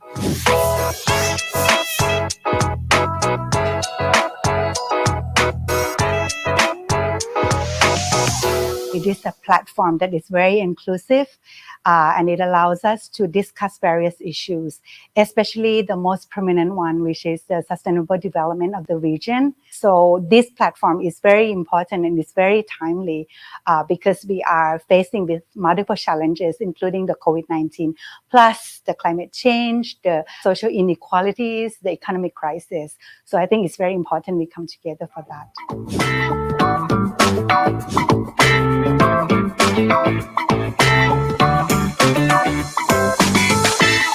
What I see as the most distinguished strength of this dialogue is that it has brought together a variety of stakeholders in higher education, which is the most important thing in what we call the policy design.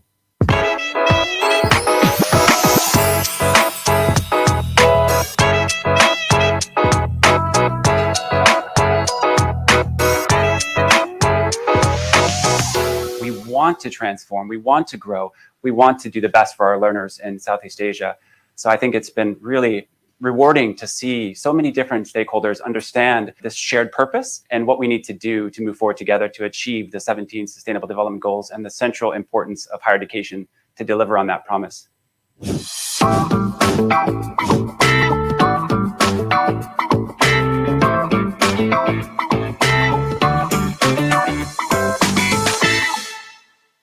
The SHARE program has been working concertedly with all of the regional partners in higher education for some time now. We're really seeing the benefit of that concerted work, the trust that is developing between the organizations, the opportunity to come together and address some very difficult problems in not only this region, but in the world at large, and then look at how higher education can come together, work with different sectors in a cross-sectoral approach and address some of these problems and find solutions.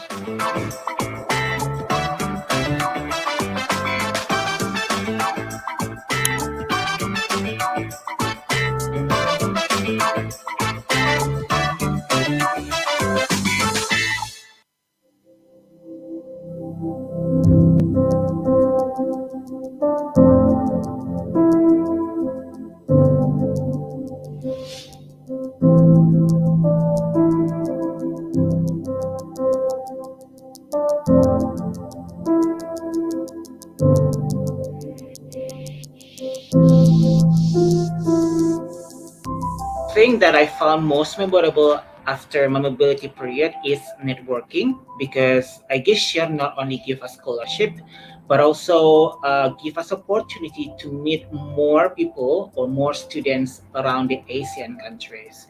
So that's really precious opportunity.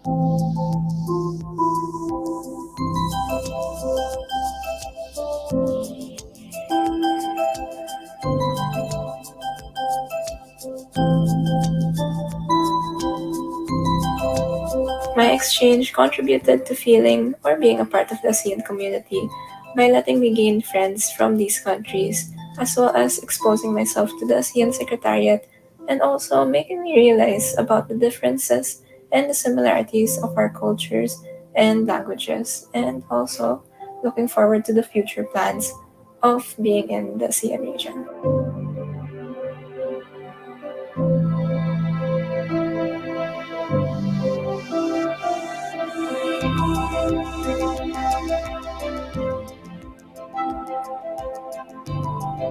For me, Share is like a jumping platform for us to discover more about our strengths, our capabilities, and to what greater extent that we can be better than now, better than before. So I believe that it really helps me to become more confident and be determined of what I'm doing, and to be agile, to be able to work in a team regardless the backgrounds of the people that we're working with.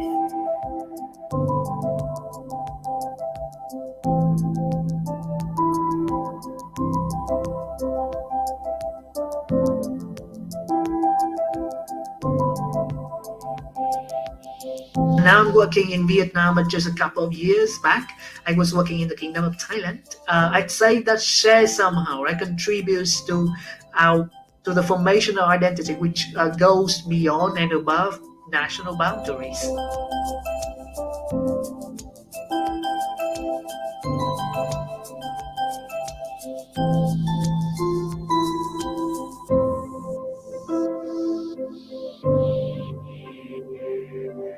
Apart from my English, I think I learned how to be open-minded. It really helped when I first moved to a different region in Thailand to work as a teacher. Knowing different cultures also helped my students see the world beyond Thailand.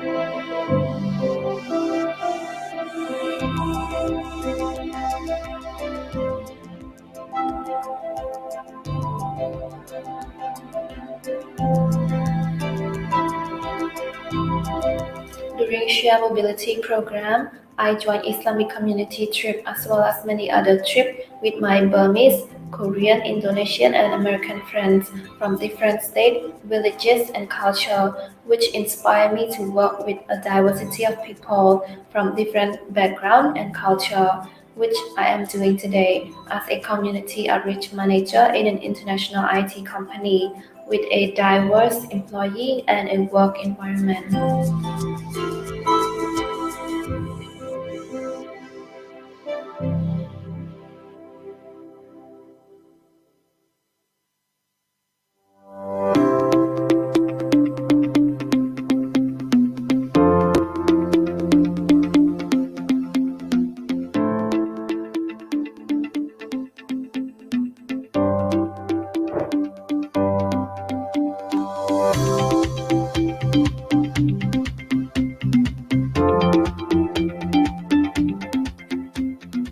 The CHAIR program is an efficient mechanism for strengthening academic cooperation between the EU and ASEAN, especially in higher education sphere.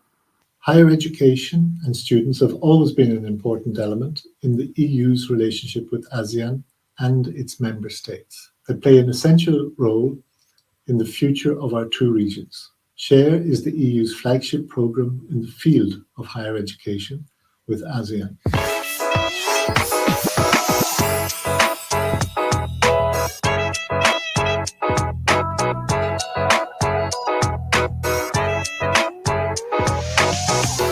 Higher education partnerships is very important because no individual or individual institution can achieve sustainable development goals. The only way for us to achieve the sustainable development goals and to enhance the contribution of higher education is through partnerships, not only in the region, not only in the ASEAN region, but also in other regions.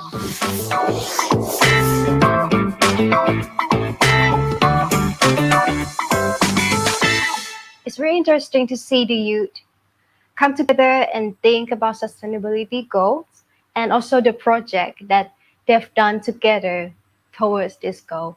So for me, I feel like stronger together. Based on my experience, I would like to encourage the young people to strive for the opportunity to be an active citizen to create our sustainable region.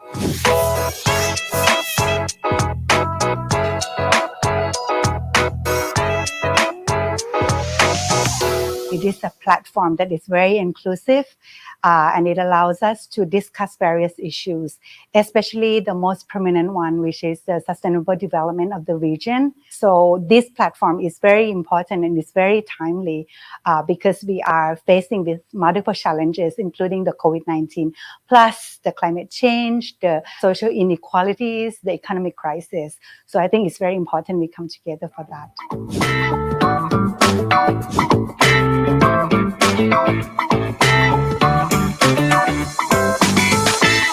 What I see as the most distinguished strength of this dialogue is that it has brought together a variety of stakeholders in higher education, which is the most important thing in what we call the policy design.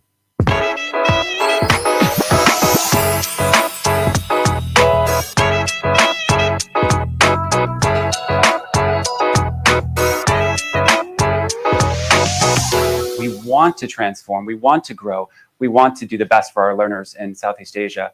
So I think it's been really rewarding to see so many different stakeholders understand this shared purpose and what we need to do to move forward together to achieve the 17 Sustainable Development Goals and the central importance of higher education to deliver on that promise.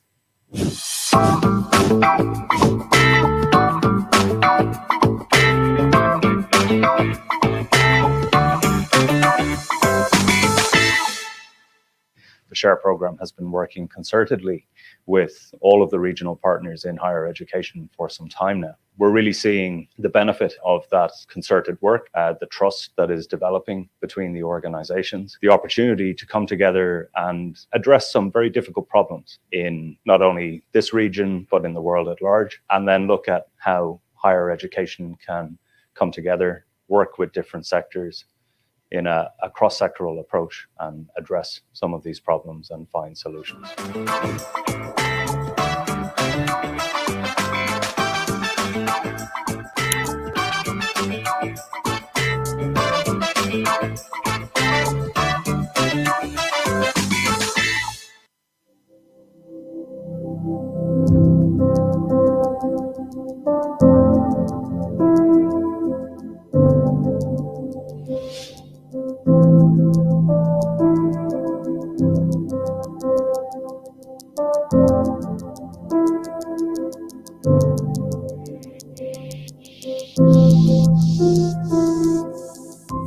Thing that I found most memorable after my mobility period is networking, because I guess share not only give us scholarship but also give us opportunity to meet more people or more students around the Asian countries. So that's really precious opportunity.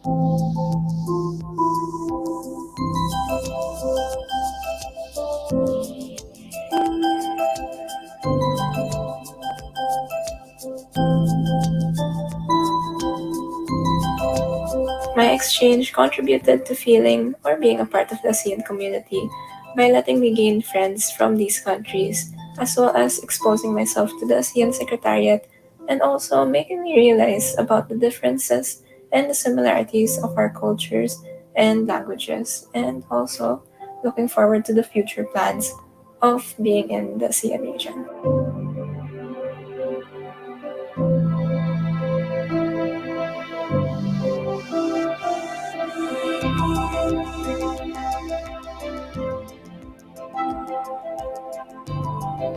For me, Share is like a jumping platform for us to discover more about our strengths, our capabilities, and to what greater extent that we can be better than now, better than before. So I believe that it really helps me to become more confident and be determined of what I'm doing, and to be agile, to be able to work in a team regardless the backgrounds of the people that we're working with.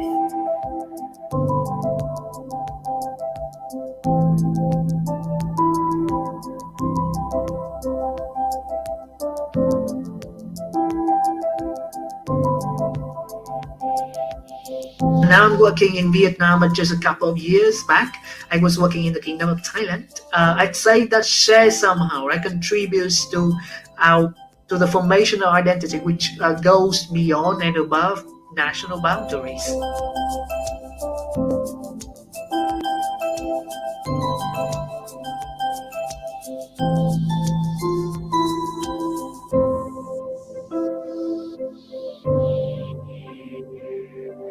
Apart from my English, I think I learned how to be open-minded.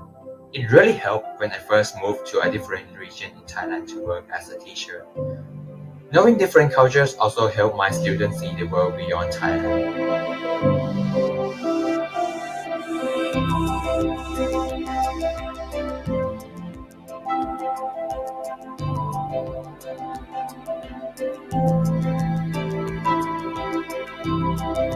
During Share Mobility program, I joined Islamic community trip as well as many other trips with my Burmese, Korean, Indonesian, and American friends from different states, villages, and culture, which inspired me to work with a diversity of people from different background and culture, which I am doing today as a community outreach manager in an international IT company with a diverse employee and a work environment.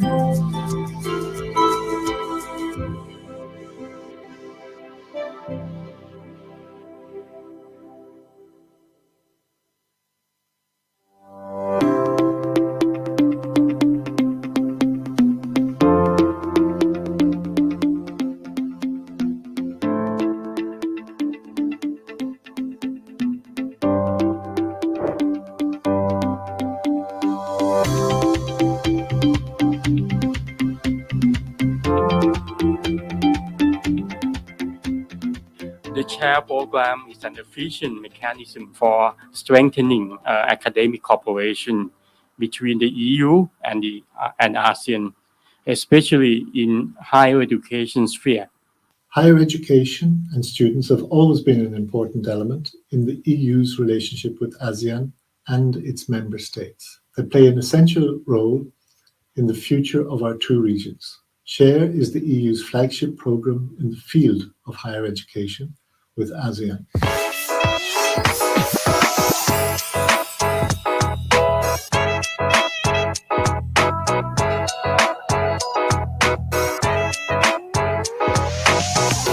Higher education partnerships is very important because no individual or individual institution can achieve sustainable development goals.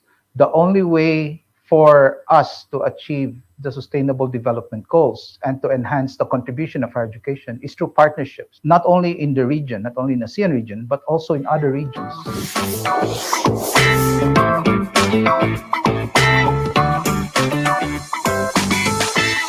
It's very interesting to see the youth come together and think about sustainability goals and also the project that they've done together towards this goal.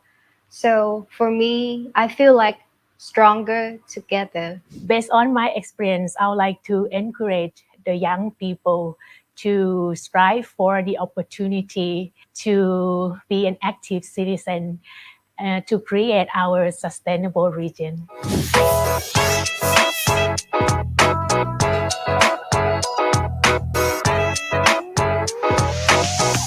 It is a platform that is very inclusive and it allows us to discuss various issues, especially the most prominent one, which is the sustainable development of the region. So this platform is very important and it's very timely because we are facing with multiple challenges, including the COVID-19, plus the climate change, the social inequalities, the economic crisis. So I think it's very important we come together for that.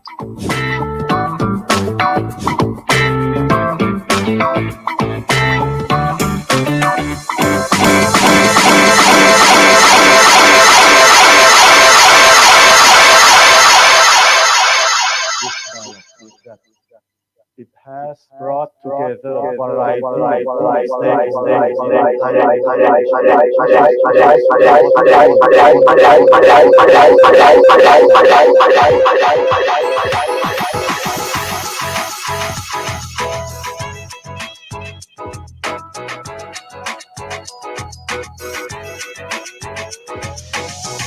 We want to transform, we want to grow, we want to do the best for our learners in Southeast Asia.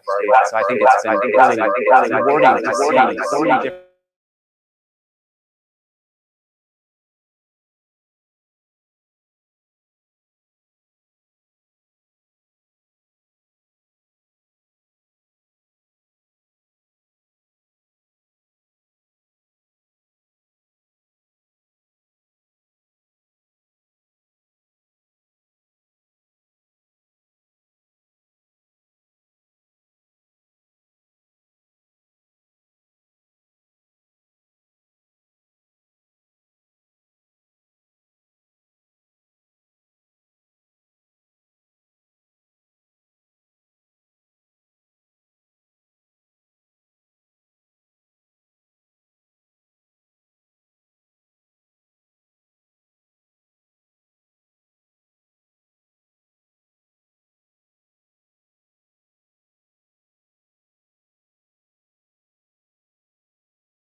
thing that I found most memorable after my mobility period is networking, because I guess Share not only give us scholarship, but also give us opportunity to meet more people or more students around the Asian countries. So that's really, really precious opportunity.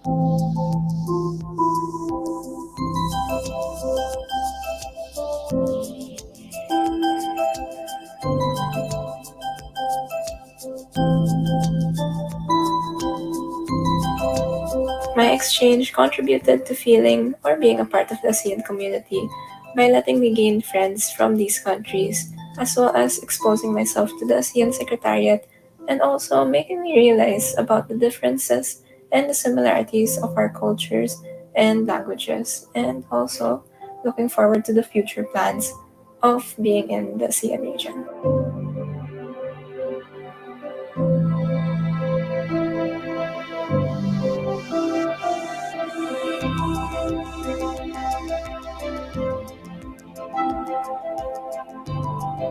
For me, Share is like a jumping platform for us to discover more about our strengths, our capabilities, and to what greater extent that we can be better than now, better than before.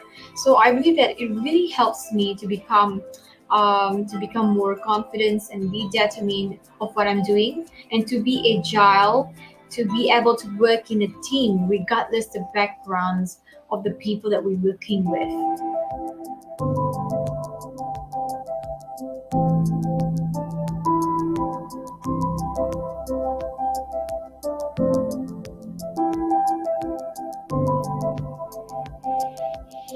Now I'm working in Vietnam, but just a couple of years back, I was working in the Kingdom of Thailand. I'd say that Share somehow contributes to the formation of identity, which goes beyond and above national boundaries.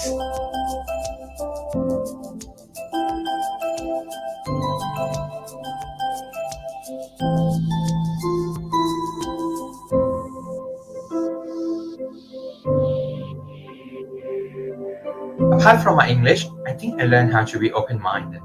It really helped when I first moved to a different region in Thailand to work as a teacher. Knowing different cultures also helped my students see the world beyond Thailand.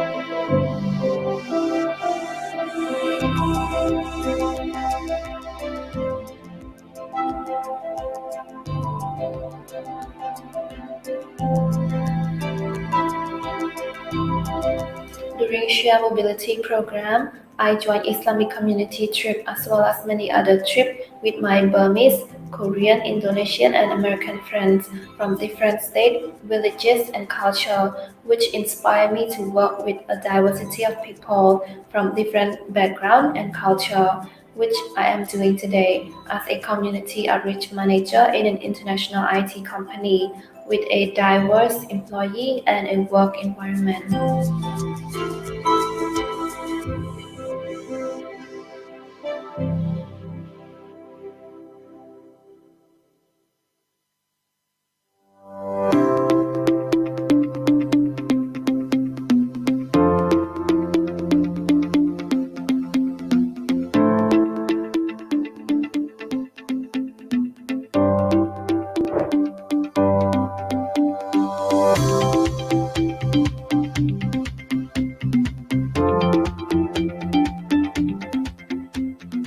The CHAIR program is an efficient mechanism for strengthening academic cooperation between the EU and ASEAN, especially in higher education sphere.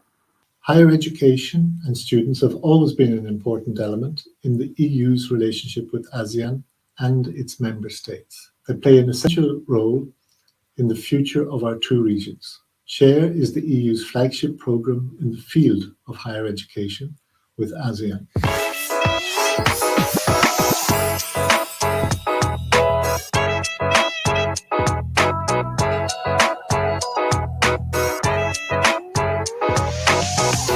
Higher education partnerships is very important because no individual or individual institution can achieve sustainable development goals.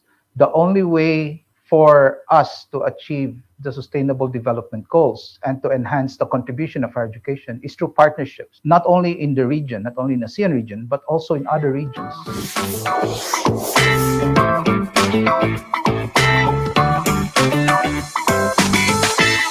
It's very interesting to see the youth come together and think about sustainability goals and also the project that they've done together towards this goal. So for me, I feel stronger together. Based on my experience, I would like to encourage the young people to strive for the opportunity to be an active citizen to create our sustainable region.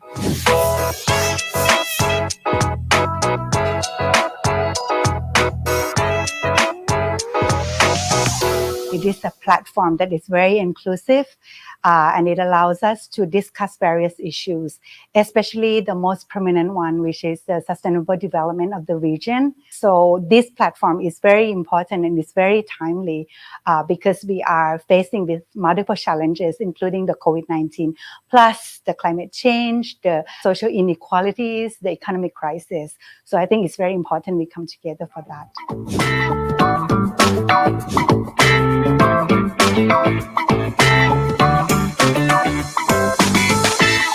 What I see as the most distinguished strength of this dialogue is that it has brought together variety of stakeholders in higher education, which is the most important thing in what we call the policy design.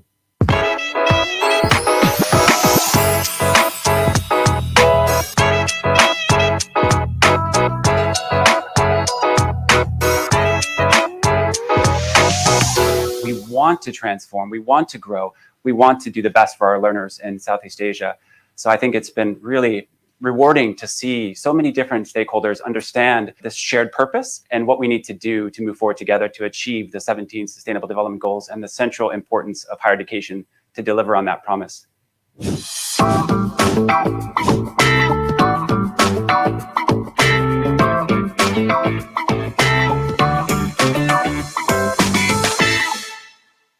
The SHARE program has been working concertedly with all of the regional partners in higher education for some time now. We're really seeing the benefit of that concerted work, the trust that is developing between the organizations, the opportunity to come together and address some very difficult problems in not only this region, but in the world at large, and then look at how higher education can come together, work with different sectors in a cross-sectoral approach and address some of these problems and find solutions.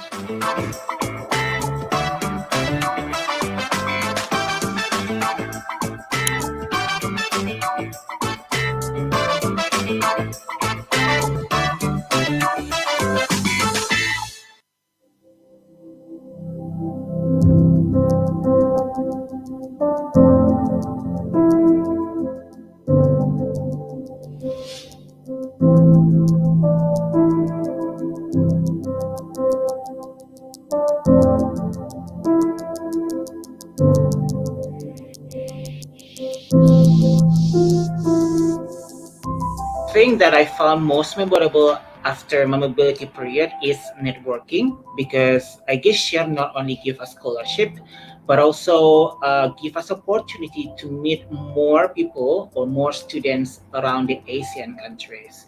So that's really precious opportunity.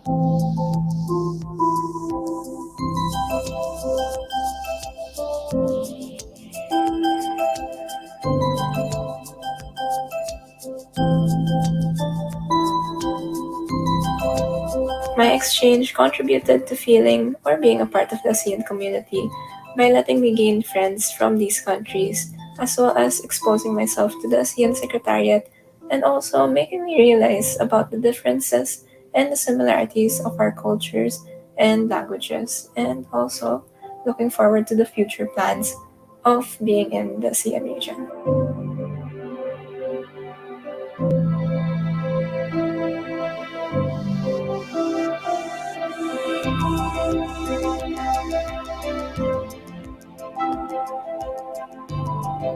For me, Share is like a jumping platform for us to discover more about our strengths, our capabilities, and to what greater extent that we can be better than now, better than before.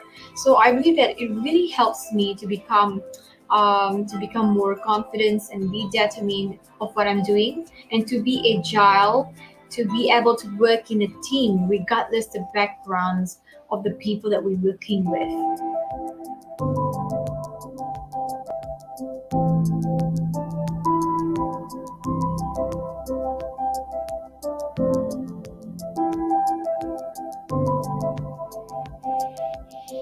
now I'm working in Vietnam, but just a couple of years back, I was working in the Kingdom of Thailand. I'd say that share somehow, right, contributes our to the formation of identity, which goes beyond and above national boundaries.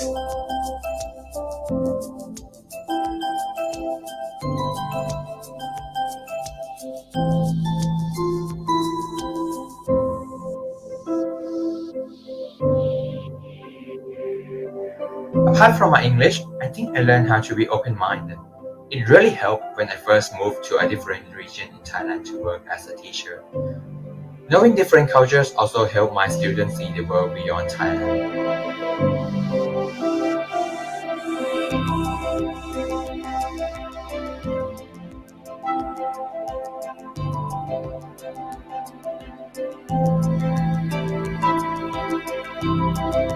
During Share Mobility program, I joined Islamic community trip as well as many other trips with my Burmese, Korean, Indonesian, and American friends from different states, villages, and culture, which inspired me to work with a diversity of people from different background and culture, which I am doing today as a community outreach manager in an international IT company with a diverse employee and a work environment.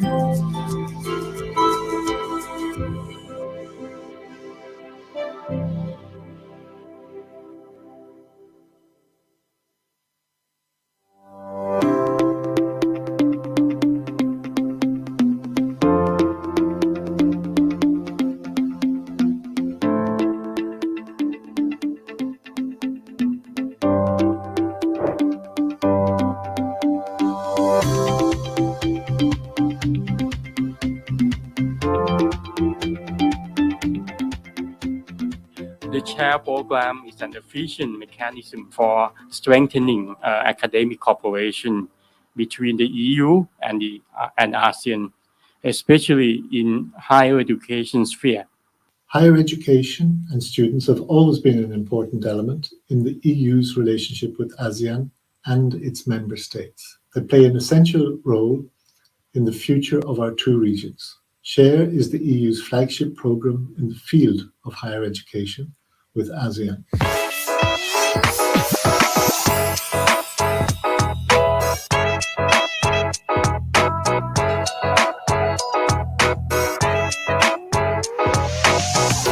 Higher education partnerships is very important because no individual or individual institution can achieve sustainable development goals. The only way for us to achieve the sustainable development goals and to enhance the contribution of higher education is through partnerships, not only in the region, not only in the ASEAN region, but also in other regions.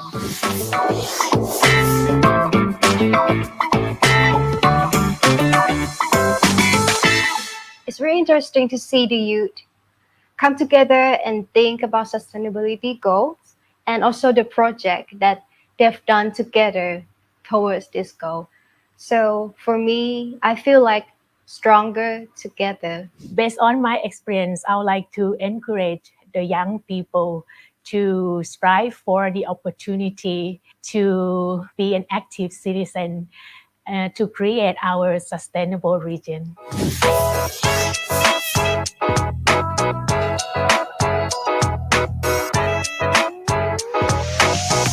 It is a platform that is very inclusive and it allows us to discuss various issues, especially the most prominent one, which is the sustainable development of the region. So this platform is very important and it's very timely because we are facing with multiple challenges, including the COVID-19, plus the climate change, the social inequalities, the economic crisis. So I think it's very important we come together for that.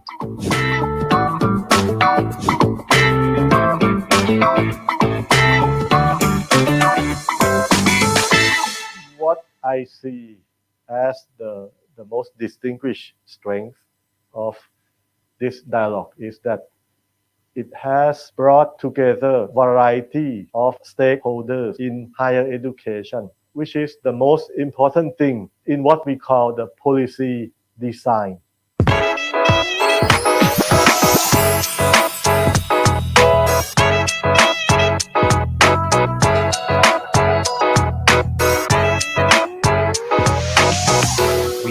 want to transform, we want to grow, we want to do the best for our learners in Southeast Asia. So I think it's been really rewarding to see so many different stakeholders understand this shared purpose and what we need to do to move forward together to achieve the 17 Sustainable Development Goals and the central importance of higher education to deliver on that promise.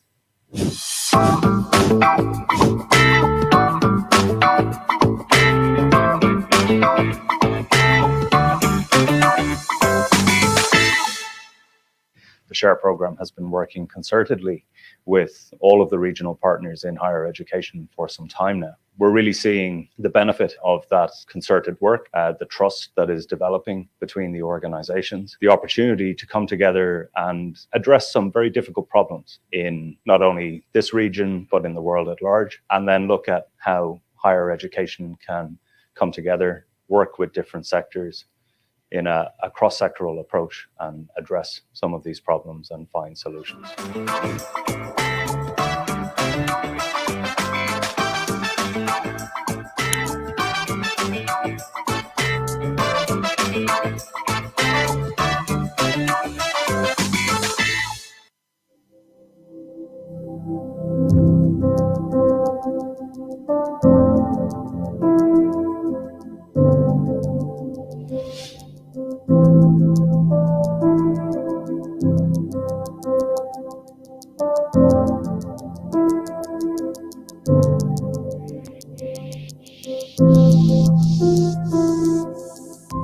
Thing that I found most memorable after my mobility period is networking, because I guess share not only give us scholarship but also give us opportunity to meet more people or more students around the Asian countries.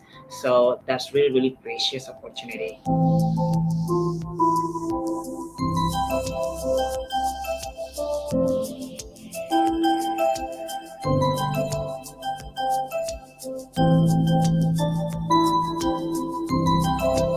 My exchange contributed to feeling or being a part of the ASEAN community by letting me gain friends from these countries, as well as exposing myself to the ASEAN Secretariat and also making me realize about the differences and the similarities of our cultures and languages, and also looking forward to the future plans of being in the ASEAN region.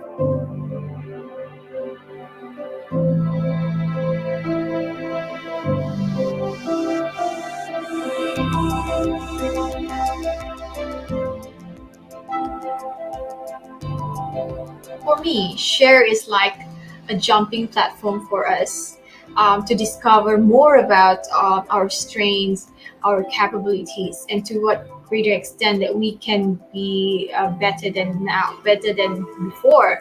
So I believe that it really helps me to become more confident and be determined of what I'm doing, and to be agile, to be able to work in a team regardless the backgrounds of the people that we're working with.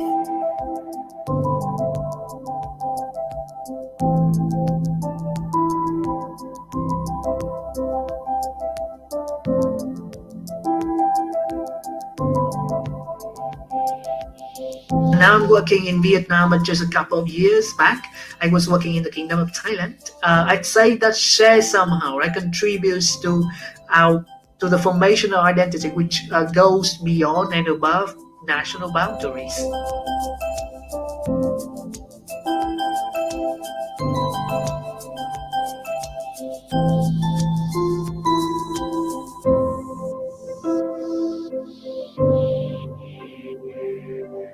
Apart from my English, I think I learned how to be open-minded. It really helped when I first moved to a different region in Thailand to work as a teacher.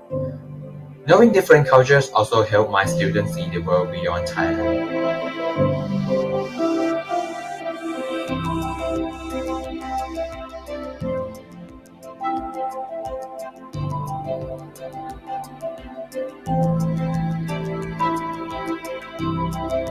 During Share Mobility program, I joined Islamic community trip as well as many other trips with my Burmese, Korean, Indonesian, and American friends from different states, villages, and culture, which inspired me to work with a diversity of people from different background and culture. which I am doing today as a community outreach manager in an international IT company with a diverse employee and a work environment.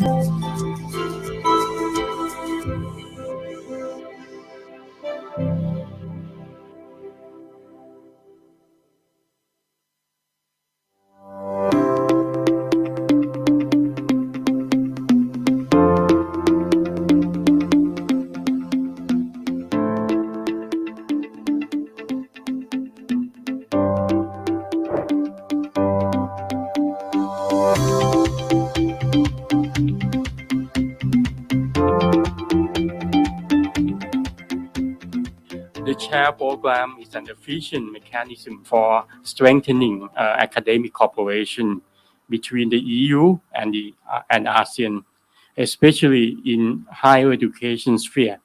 Higher education and students have always been an important element in the EU's relationship with ASEAN and its member states. They play an essential role in the future of our two regions. SHARE is the EU's flagship program in the field of higher education with ASEAN.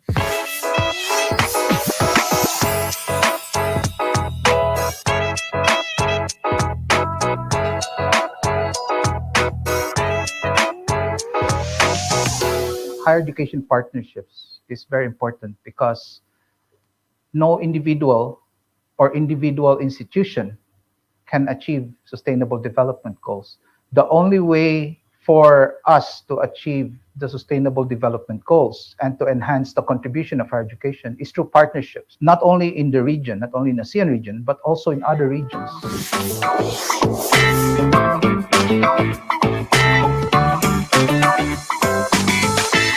It's really interesting to see the youth come together and think about sustainability goals and also the project that they've done together towards this goal.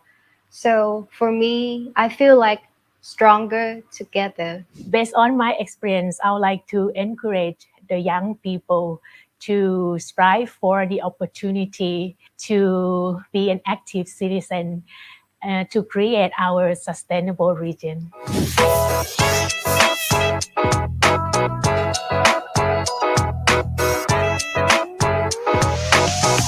It is a platform that is very inclusive and it allows us to discuss various issues, especially the most prominent one, which is the sustainable development of the region. So this platform is very important and it's very timely because we are facing with multiple challenges, including the COVID-19, plus the climate change, the social inequalities, the economic crisis. So I think it's very important we come together for that.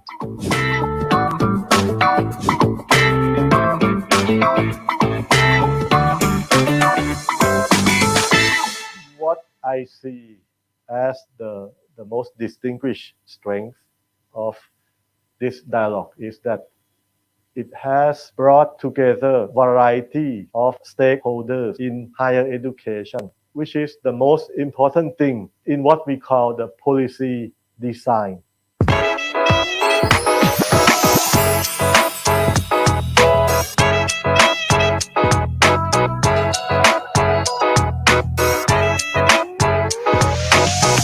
We want to transform, we want to grow, we want to do the best for our learners in Southeast Asia.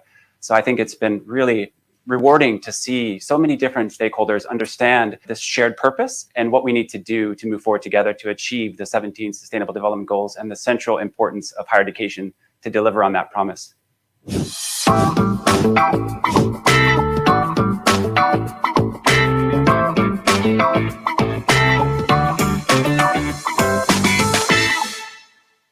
The SHARE program has been working concertedly with all of the regional partners in higher education for some time now. We're really seeing the benefit of that concerted work, the trust that is developing between the organizations, the opportunity to come together and address some very difficult problems in not only this region, but in the world at large, and then look at how higher education can come together, work with different sectors in a cross-sectoral approach and address some of these problems and find solutions.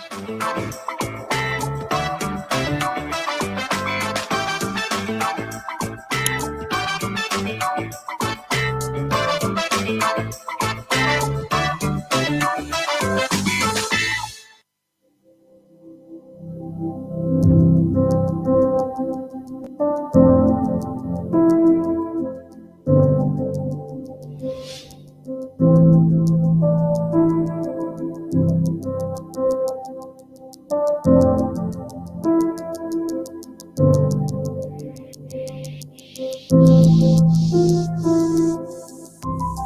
that I found most memorable after my mobility period is networking, because I guess share not only give us scholarship but also give us opportunity to meet more people or more students around the Asian countries. So that's really precious opportunity.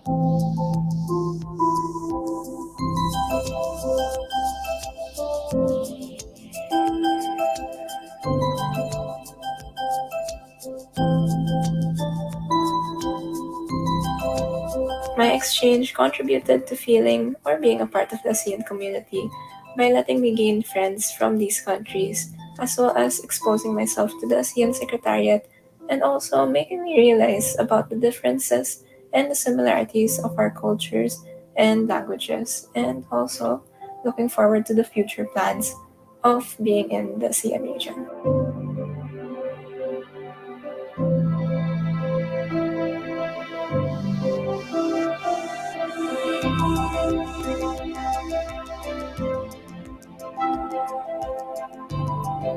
For me, Share is like a jumping platform for us to discover more about our strengths, our capabilities, and to what greater extent that we can be better than now, better than before. So I believe that it really helps me to become more confident and be determined of what I'm doing, and to be agile, to be able to work in a team regardless the backgrounds of the people that we're working with.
Everybody, can you hear me?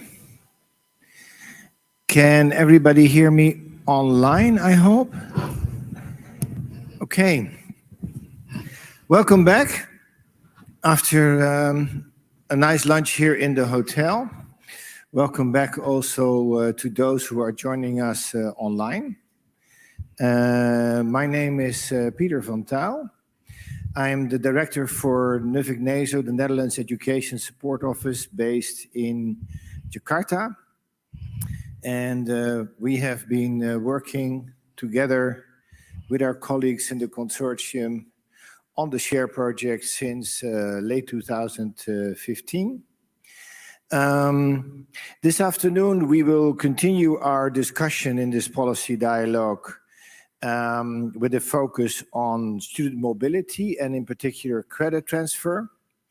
Credit transfers are always a bit of a technical topic, but they are very important in the life of students who are mobile, because it will determine whether the effort that you make as a student while being mobile actually counts in your studies when you go back home, and of course in the future in your CV if you go onto the labor market. So a bit technical, but an important topic. We are going to hear from a number of representatives of universities that participate in SHARE, and I'm very happy also that we will hear from students who have participated in the recent mobility that we have been supported, that we have been supporting under the SHARE 2 project, thanks to the collaboration between ASEAN and the European Union. We will start with a presentation by my colleague Arif Maulana, the program manager for SHARE in Nuffic. He will give us a bit of an overview of the progress that we have been making in this area while working in SHARE, with a focus, of course, on the credit transfer and the digital transformation of student exchange that we heard already several things about earlier in the discussions today. And after that, we will move on with our panel here and talk about specific examples of those experiences. So, Arif, first of all, the floor is yours for a presentation and an overview of this results area and SHARE. Please, Arif, over to you. Thank you, Peter. Again, to start, my name is Arif Maulana. I'm the program manager for Nuffic under SHARE. I'm here to give a presentation on the works of SHARE during its first phase and the second phase. I will split my presentation into two parts. The first part is going to be about SHARE, the first phase. This is 2015 up to 2020. And then the second phase, 2020 to 2022. Can I have my presentation? Is it in the screen? All right. It's coming. Right. So, for SHARE in result area 3, we are working on student mobility and credit transfer. The specific targeted impact is to support mutual recognition, student mobility, and equal opportunities for all, including female students, disability students, people with disabilities, among higher education institutions in ASEAN, and to strengthen people-to-people connectivity. So this is the first phase of SHARE. Most of these activities was done from 2015 up to 2020. All of the activities under SHARE was done for physical mobility, and the credit transfer is also for physical mobility. So the first thing that we did is to create a credit transfer system. The credit transfer system itself is aimed at fostering and facilitating the students' mobility in their learning path. And to reach this objective, the CTS that we created is intended to be a student-centered, transparent, flexible, and lead to the implementation of a common goal and process. So I think most of this have been discussed in depth yesterday by two of our experts on credit transfer system, where we developed the early platform of AECTS, the ASEAN European Credit Transfer System. Then this has been used by the students from batches 1 to batches 5 for their mobility. This includes an intra-ASEAN mobility and also ASEAN-EU mobility. So for the student mobility itself, in the first phase, which I mentioned is mostly physical mobility, all of them are physical mobility, we have around 102 students that went from ASEAN to Europe. We have 10 partner European universities. And for the ASEAN part, we have about 489 students that participated. That went intra-ASEAN, and this is participated by 32 partner universities at a time, 4 universities in 8 ASEAN member states. 2 member states we left open if there are any interest in participating in the student mobility.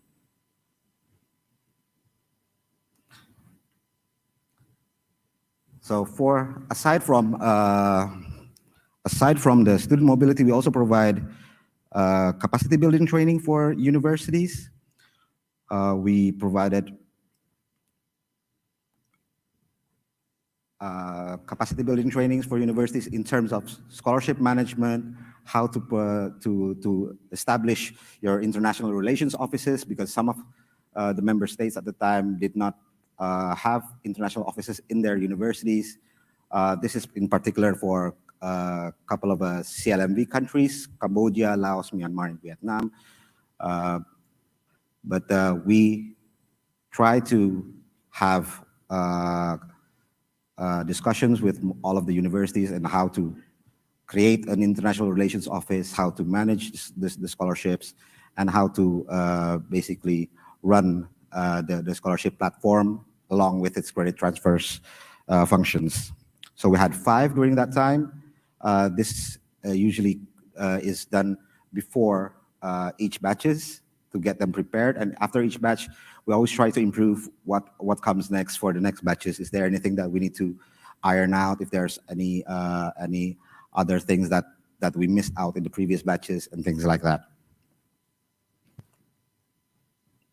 Next, aside from the capacity building for universities, we also engage the students and alumni. So we had capacity workshop for students and also for alumni to get to know them, to get them more involved. So we had 2 workshops for students, back to back with the previous policy dialogues, and we also have a separate alumni events for the alumni after, to get them more engaged with SHARE's work. Next is on the phase 2 of SHARE. This is done in 2020. When we started the project, it was the start of the pandemic, right? So there are things that we need to change, even though physical mobility remains central to SHARE's program as an internationalization modality. The context, the way we work in operating the scholarship has greatly changed. This is because due to the COVID-19 pandemic. So in this case, we leverage on digital transformation and online learning methodologies and blended learning, this such as virtual exchange and collaborative online international learning. So we try to use these new modalities to ensure that we can have student participation, student mobility, even though it's done virtually. These forms of digital transformation is still an important tool for higher education institutions, not only as the primary form of student exchange during the pandemic times, but also as a complementary aspect to physical student mobility once it has ended. So it can be done in hybrid or side to side with physical mobility when it's available.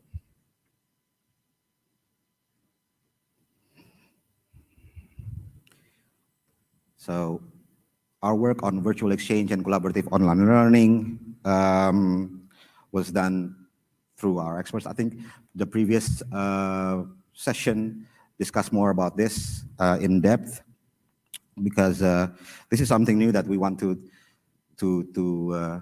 introduce to the universities. I think even though there were some hesitation at the time with the universities, but they all try and do their best to use this opportunity and to use the virtual exchange and collaborative online international learning platform that we are developing. And I think at this point we have already had a lot of courses made. We have a lot of students participating, and this is something that we can further explore in the future to have more collaboration with more universities outside of SHARE. So at this point, we have around 7 countries participating. This is only for the Collaborative Online International Learning program, but in terms of the capacity building, all of the universities in SHARE participated and took part in the capacity building training, but in the implementation itself, we have around 7 countries using the COIL mobility. We have around 886 awardees. The majority of them female, 608 female and 278 male. 10 universities participated actively, and a total of 18 courses. At this stage, we also have, currently we are in batch 8. The data is currently not available at this point. We are still gathering all of the data because most of them are still in process.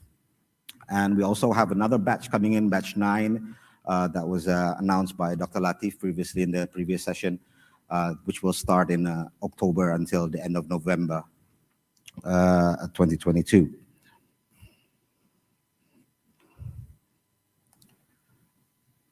As our major achievement at this point, I would just like to highlight a couple of things. Aside from the virtual exchange and collaborative online international learning, we also have a plan for more capacity building training for universities, more capacity building training for students and alumni.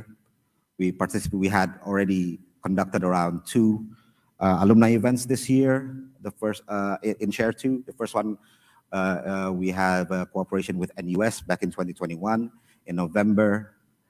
We also had a student and alumni summit earlier on in May. We have another one coming up in August, which will be participated by all of the SHARE students, AIMS students, AUN students, students from Erasmus, from Europe, from the Oceans Network, from Erasmus Garage, ESN. They will be coming to Jakarta to discuss more collaboration between ASEAN and EU in terms of alumni engagement. We will also have the launch of our 2 platforms. The first platform is the VE COIL platform that was introduced in the last session, and the new one, the Digital Credit Transfer System platform, which will be available in November 2020. And I think that's it for me, Peter. Okay, thank you very much, Arif, for a nice presentation with a lot of information. Let me try to bring out a couple of things and elaborate a little further, if you don't mind. The overall aim of the SHARE program, as you may know, is to support the Association of Southeast Asian Nations to establish a higher education area. And we do that inspired by the experiences we have in Europe with establishing a European higher education area, which in my mind is no doubt one of the most successful elements of the European Union. As in the ASEAN, and you saw that underlined in Arif's presentation, when you start on such an endeavor, there are of course differences in the point of departure between the different member states of your regional organization. So what we did also in SHARE is that we put extra emphasis on what we call the CLMV countries, Cambodia, Laos, Myanmar, and Vietnam. to try and include them, to make the process inclusive. We emphasize that in the mobility of the students. If you look at the numbers, you will see that relatively a lot of students from these countries participated in SHARE. I think we have made one important step forward there in helping ASEAN to come together around these issues. I'm also happy to see the increased collaboration between different stakeholders here. SHARE is not the only program where mobility happens within ASEAN. There is the ASEAN Universities Network, and they're here in the room. There is Siamo Raihet, there is AIMS, and as Arif was just reporting, in the upcoming Alumni Summit in Jakarta, we will collect alumni from these different programs. So we'll create one discourse around this issue, how to further help ASEAN in bringing about this ASEAN higher education area. So I think significant progress altogether. Thanks for the presentation, Arif. We now go over to listening to experiences from some of the universities and some of the students that have been participating in SHARE. And I start here with IPB University, based in Bogor in Indonesia, where we have Dr. Shinto Wahyuning Ardi. Online, she's online. She's online, yeah. Can we, hello? There she is. Selamat Hello. siang, Bu. Ya, selamat siang, Pak Peter. Can you hear us? Can we hear Ibu Shinto? Can We you cannot hear you yet. can you hear my voice? Now we can hear you. Yes, loud and clear. Perfect. Thank you. Okay. And Mr. Kevin Nafol Eryogia, he is a SHARE alumni, and he is present with us here in Hanoi. Dr. Shinto, over to you for your presentation on the experiences of IPB in the SHARE program. Please. Thank you, Peter. And thank you, Cher, and everyone for having us today. I'm so sorry that I cannot present in Hanoi due to travel restriction for Indonesian government officials that just released recently. So I and Kevin are representing IBB University, and we are honored to share about our experience in having student mobility and credit transfer under the SHARE scholarship. So the next slide, please. So IPB University is so grateful to be involved in this network since the first phase. We have managed 28 inbound students and 30 outbound students from batch 2 until batch 5. And the shared scholarship is certainly provide the life skills our students need to prepare their future to enter the global world. So you can see here Fernando and Raisa are only two examples on how our students have developed themselves after having the student exchange opportunity under the shared scholarships. So let's go to the next slide, please. So these are how we in IPB University manage our student mobility in the first phase, which are all physical mobility. In the first pages, all necessary information such as list of courses, learning agreement were distributed by email to our partner universities, as we also receive those information by email or by checking the university's website. It was a bit challenging to manage the list of courses and learning agreement one by one to each university. So we thank Share for providing us the AECTS platform, which have made everything a lot simpler than before. We have all courses details with their learning outcome in the platform. Students can also do courses selection and calculate their credits in the platforms. So in IPB University, the learning agreement is consulted to the student's home study program to ensure that the courses chosen by students are transferable.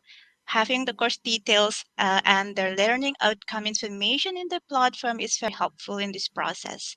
So we are happy that all credits are recognized for all 30 outbound students from IPB University after the program completions. So having the the AECTS in the near future is even become more exciting, and I believe it will assure the recognition of student activity in the future. The next slide, please. So, unfortunately, the global pandemic has drastically unlimited physical mobility. Last year in IPB University, we conducted a simple survey to gather students' opinion about student mobility. So, although almost 90% of students prefer physical mobility abroad rather than virtual program, there are some students who prefer virtual program. And these students concerned about health risks, parents' permissions, and additional costs such as quarantine fee and PCR tests when they have physical mobility during pandemic situations. But in the other hand, most students consider virtual program cannot provide them with the true life experience, and they also feel that some virtual program is kind of boring. So it is therefore critical to develop more innovative virtual program, as we will see in the next slide, please. So the rise of online education during this pandemic has created new possibilities for higher education to broaden their strategies for internationalization at home. And we are grateful that SHARE has introduced us to COIL, the Collaborative Online International Learning, which basically is a joint course by 2 or more universities. It can be a registered or regular courses, or it can be a new course developed together. So in IPB University, we have the flexibility in our curriculum, so we can design a new course with our partner. The idea of COIL was new for us, and thus we need some time to internalize the idea to our lecturers, and we hope to learn best practices from our partners as well.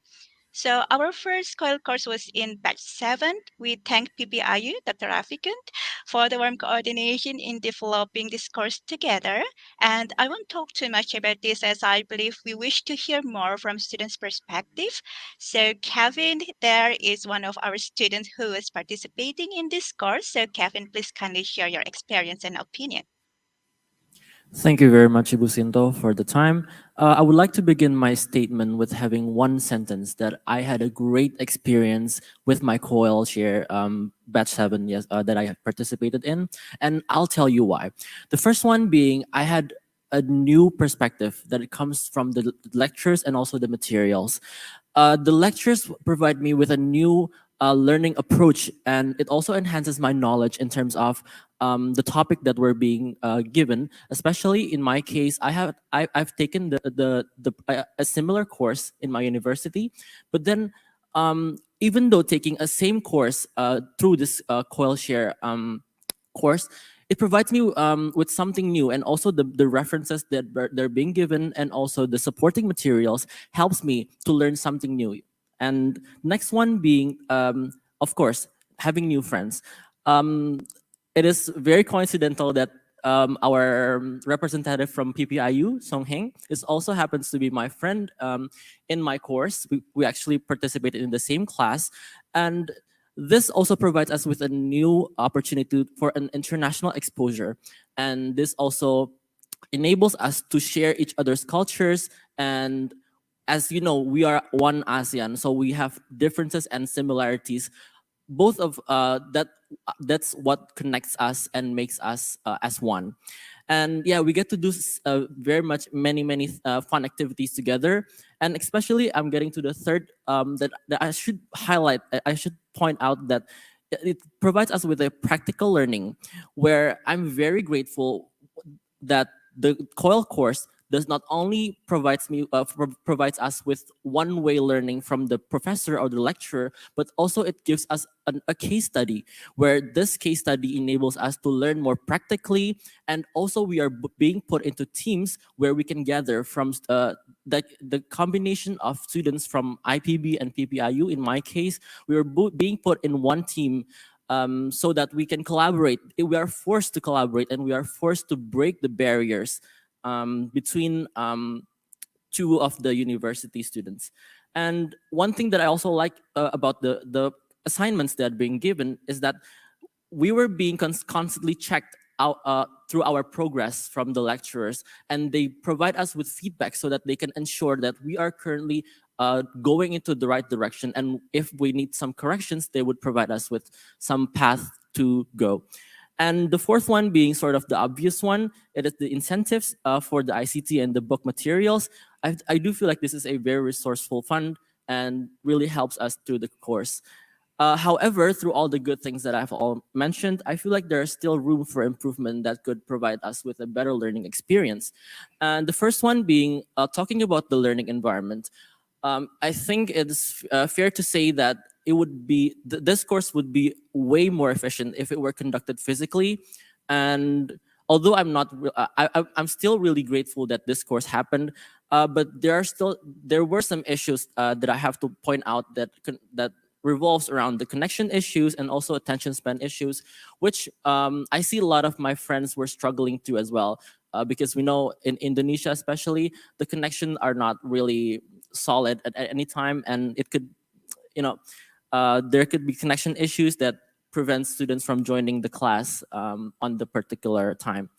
And also one thing is that there are some communication barriers between me and my friends because we are physically very much apart from each other. So there are some issues to find time together to have an informal discussion, which I think it would be way easier if we were conducted physical exchange. And the second one being the closure. I would like to highlight more on the award because I feel like providing an award for team, or be it for team or individual, it could serve as a motivation for students to put a lot more effort towards the assignments or even just the course as general. I think it could potentially lead to higher effectiveness for the materials that are being get by the students. And as for the third one, the fund scheme, it is I think it could be provided as some kind of incentives based on performance or attendance, because as we know, the incentives are basically given for the ICT support, right? And it just does not provide, doesn't make sense for me if they did not come to the class, but they still got the incentives, right? And the fourth one, maybe this is like one of the most important part as well. That is to maximize the activities in online learning. We could probably arrange a virtual trip if it were going to be conducted online, or maybe like physical trip to the to related companies, so that maybe they could get a lot more different approach in the learning. And the second one, I think we have brought this topic as well in the previous sessions, that is inviting practitioners as guest lecturers so that we can get a new and more practical experience learning. I guess that's all for me. I give the floor back to Businto. Thank you very much. I think an applause for our friends from IPB. Oh, yeah. Well, Peter. Very interesting. Yeah. So. Masih matamba, Bu? So you want to add something? Yes, only one slide left, Peter, if I may. Go ahead, please. Yes, so thank you, Peter, and thank you, Kevin. So I just want to put that we seriously taken students' input from batch 7s about the collaboration with professionals and the virtual visit to business tour or to the industry.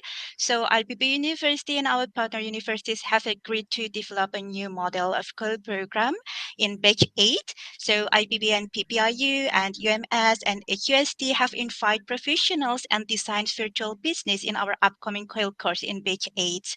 So again, the idea of COIL is still new for us, and we hope to learn best practices from our partners. We thank our partners of their warm coordination and understanding in adopting this scheme. So back to you, Peter. Thank you from us. Okay, thank you very much. Happy to hear that some of Kevin's suggestions are already being implemented. That's quick work. But thanks to both of you for interesting presentations and an honest reflection also, including a number of suggestions how we can make improvements. Interesting because IPB has been involved in the first phase of SHARE, the in-person mobility, and now COIL, to see the differences and to see both sides, the appreciation but also some of the concerns, of course, still, or the limitations and where physical mobility might actually be necessary or useful. Let's listen to some other experiences. I go to Dr. Kiai Ravikun, Vice Director for International Relations and Research at Phnom Penh International University, and Mr. Sovan Songeng, I hope I pronounced your name correctly, Share alumni also from Phnom Penh International University. Dr. Kiai Ravikun, the floor is yours. Thank you very much, Peter. May I have my slide, please? Okay, just one slide.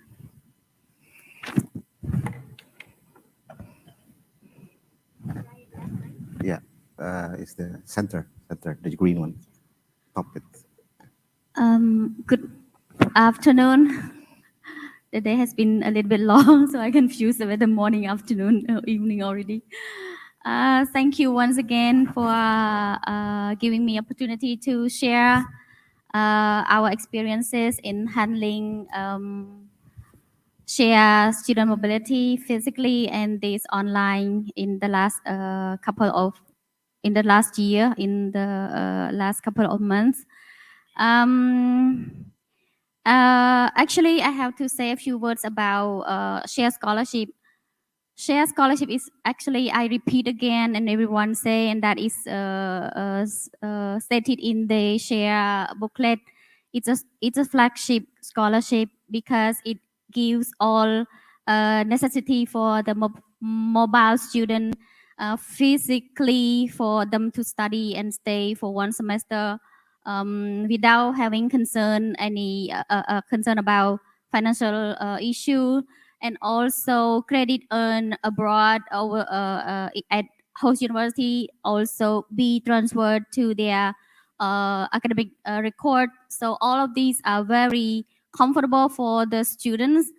And when we move to the choir, during the pandemic, I think the scholarship scheme also looks so nice because it supports students with study materials and also the internet.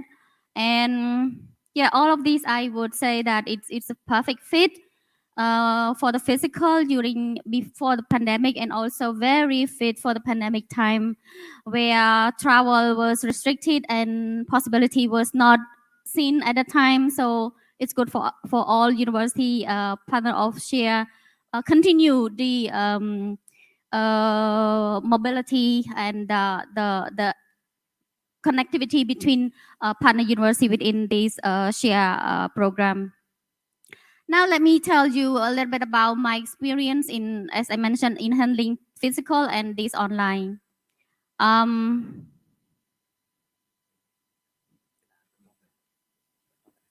Okay.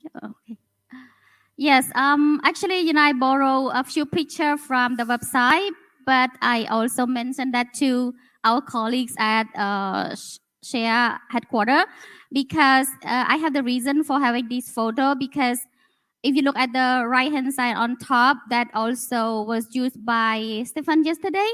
But this is they are my inbound student. I can say because I feel so close to these 8 girls, 6 from Indonesia and 2 from Myanmar at the time. And they were our inbound batch 2. As I mentioned earlier, or yesterday, we did not have a good chance to join share in batch 1. I have no idea, but I have to also highlight that I would like to say thank to Ari for your first call on during lunchtime, if I'm not mistaken, in 2016, and lunchtime where everyone sleep, have a nap, but I received a phone call from him asking whether I want to join PPAU, want to join share scholarship or not. It's just a quick answer. I said yes. But after that, at 2 o'clock, I went to my boss telling everything. So that was the start of our involvement in share in early 2016. So before COVID time, we received and sent 30 students. Among the 30, we received more than we sent. somehow because I think not because of any other issue, but our student perhaps still hesitated at that time, although we encouraged them a lot. But when we talk about traveling in ASEAN or in to Malaysia, Indonesia, they have different perception. But when time passed, they change their mind after a few visit or a few exchange of our batches of our students. Well, we also luckily to send one student to Europe, and that is the second photo. I have to also tell you that she was my student, and 5 years ago I also taught in the evening class. She was so shy, and she passed the scholarship, and I was so worried. How can she travel too far to Europe to Warsaw University, Europe, Poland? And yeah, it was so, very cold and everything. So, but you know, the result came out differently because she changed a lot, and she worked hard for her own visa, for the travel and everything. So I think, you know, this kind of exchange program will really shape the personality of young people, and also improve their soft skill a lot. So she become very open, brave, and you know, be independent in class. Sometimes when I talk to her, she even cried because she was so attached to family. But she could stay 5 months in Poland alone. But of course, she has her also friends, right? Her peers there. So I think this is a very good scholarship. And for a semester, even if you have homesick, it's not too bad because after 5 months you come back home, and which is different from my experience. I stayed so long, homesick or not, but you don't have money to come back home, so you have to stay there. Yeah, that was my experience studying in Moscow for 10 years. But yeah, that is different history, different story. Yeah, we received also inbound at the time a lot of students from Myanmar, somehow from batch 2 to batch 5. Unfortunately, during this COVID time and for the COI, we didn't receive any Burmese student involved in the COI program. So now let me move to the COI component. As we all know that during the COVID time in 2020, we could not do anything. And of course, as our colleague mentioned earlier, for the Internationalization Office, we wonder what should we do next. Are we going to be jobless, or what? Or what we are going to do? But for me, of course, at my university, I never feel I will face this kind of situation, because we have a lot of things to do besides internationalization. Also, we have a lot of projects at the university, and I involved a lot in the academic program. So, but luckily that we could come up, our team, I would like to say thanks to shared initiative for introduce this collaborative online international learning. I personally hesitated, I have to say that, with the COIL, because I could not foresee the outcome of it. At first, because I hesitate with the, how to say, encouragement or the commitment of our lecturer, because that involved a lot with lecturer also. But after a few training, a few discussion, yes, and also we tested the first batch 6, we call first batch for us. But I also, after I accepted the ideas of including or the co-inclusion in the program, I had my colleague who also rejected, because they actually handle academic part, and they work with the lecturer, they work with the program, their objective is to comply to the outcome stated in the course syllabus. So they have the reason for saying no, let's wait. But I said no, please, because we have already had interested collaborator from the La Salle University at the time. So let's try with the 3 classes. After 3 classes, the second batch we received 6 or 7 classes, I think. So 7 classes. And if you look at the number of COI students, it increased from 68 in batch 6 to 155. And we expect that in by age 8, probably we will have 200 plus. So, and I have this picture for you at the bottom. Also, we have create a poll of a choir lecturer, which is very important for me, for us, because within share or beyond share program, I think we are going to move forward with collaborative online international learning with partner university on a one-on-one basis, perhaps with the assistance of experienced Khoi University, like the La Salle University. They are very experienced. They have a lot of qualified Khoi lecturer, so we can just move on together. And I just during lunchtime talk with our partner university in Vietnam. We also can move on with this model, you know, the teaching learning platform using Khoi in complement to the physical classes. So next slide. But you know, talking about Khoi, I think in comparison to the physical mobility, I see my roles as international relation officer a little bit different. If in the physical mobility, I have paid close attention to students, I have done a lot with the application, selection of courses, or selection of university, because we are friends among the 33 universities, so I know where should they go with their character, with their, you know, how to say, personality. I recommend them to go to Myanmar, to the Philippines, or to Vietnam, apply to different countries. And I work also with them in terms of expectation for the credit transfer, collaboratively with the faculty, with the deans, the vice dean, and program coordinator. But for Khoi, I work a great deal with the lecturer. I worked to find a collaborator for them. Also help them to check with the Khoi proposal. So I feel like I shift my role to a more improving the teaching or the faculty human resources, rather than to working to with my student, with the student, to improve their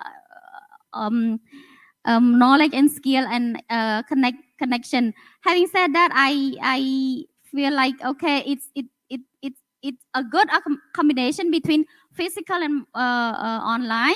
If still, if time allows, I think we should continue the physical mobility, because I believe that Khoi is still useful for certain part of the mobility, for the pre or for the post mobility, unless, of course, if any circumstances that we cannot have physical travel, then of course we can keep Khoi for our student mobility, and sustain our connectivity and network among our university partner within share or our the share program. I think I have to stop at this point and give the floor to my student who actually experienced the Khoi. And as Kevin has mentioned, it was a very coincidence that we selected Song Heng, and he actually happened to be Kevin's friend or classmate during the Khoi class. And taking this opportunity, I also would like to thank IPB, and of course Dr. Shinto, and also the collaborator, the lecturer, if I'm not mistaken, Dr. Eko, right? At that time, yeah, Dr. Eko, who worked with my lecturer, Mr. Virea. Yes, we met online also before the class start. So, well, I pass the floor to Song Heng. Song Heng, perhaps have something to share with our audience here about your feeling about Khoi class, and yes, anything you want to say, please. Greeting everyone, and hello, sir. My name is Song Heng, and I'm one of the awardee share from PPIU. And first of all, I'd like to express my sincere gratitude toward the share and team effort of making this COI program possible. Secondly, I'd like to share my experience during I joined the COI program. As in fact, all of our classmates have no idea of this COI program. One day, our lecturer introduced us this COI program, that it was a great course that we could communicate with foreign students, and we will be all the classmates will be an awardee of share program once his content purpose is approved by share team, and then our class is approved and all of us become a share awardee. And for me, it was my first time receiving such a good scholarship, this program. And but actually, I also have a feeling nervous at the first time. I hesitated and overthought, am I capable of joining this program? Can I communicate with foreign students? Can I or would I? So after the first session start, yeah, I feel more relief because we conducted the course online virtually without meeting face to face. Make me more relief without communicating directly with them. As personally, I'm introvert and not able to communicate well with new people. That was my big challenge. And yeah, all of the classmates is easygoing, open-minded, and they are able, and we are good to communicate with them so well, and we enjoy the moment for the 6-week period alone. And our group case study, we also discuss thoroughly through the part, and we met a deadline. We make a good report, and we did it great too during the presentation. And as I remember, our teacher share our group are in a third place out of 10 group, right?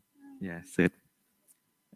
So finally, I like to express my sincere thanks to the COI lecturer, Dr. Ego and Mr. Bria, for making this COI thoroughly, for making the time developing the COI content and a good guidance for us too. And for my final thought, by joining this PD15, it really changed my perspective for the education. I have no idea that there is a person, a stakeholder, or even an institution that really care about the Southeast Asian higher education. That really changed my perspective.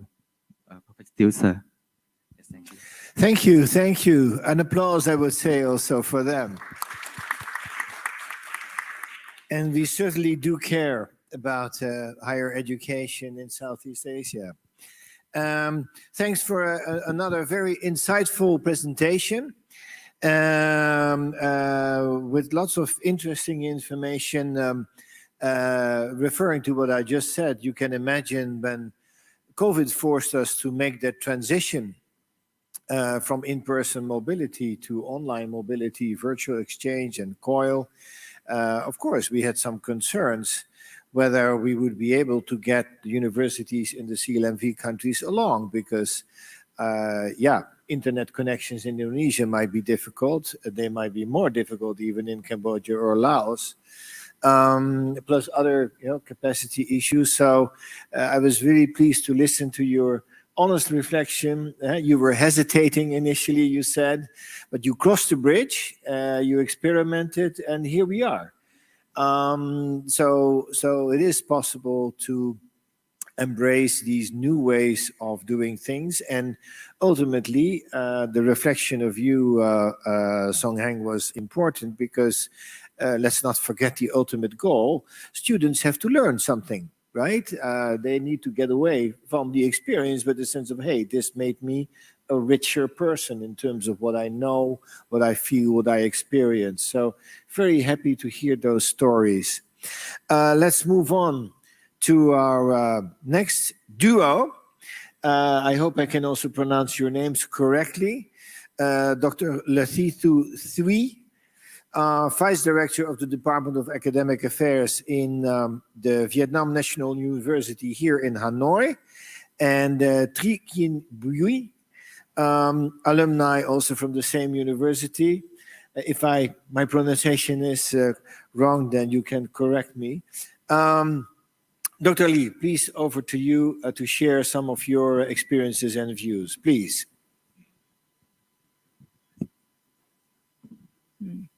Dear ladies, it's open. Yeah. Dear ladies and gentlemen, thank you very much for inviting me to take part in this event. I think it's a very important event, and I would like to introduce myself. My name is Thuy. Yeah, and I come from Vietnam National University, Hanoi. I go for Department of Academic Affairs, and I would like to share with you some experiences of implementing share student exchange program at our university. Can I have the presentation? Yes, this one. And the first one, I would like to share with you some issues relating to overview of share chain at our university. And the second, we would like to describe the actual situation of implementation of this program at our university.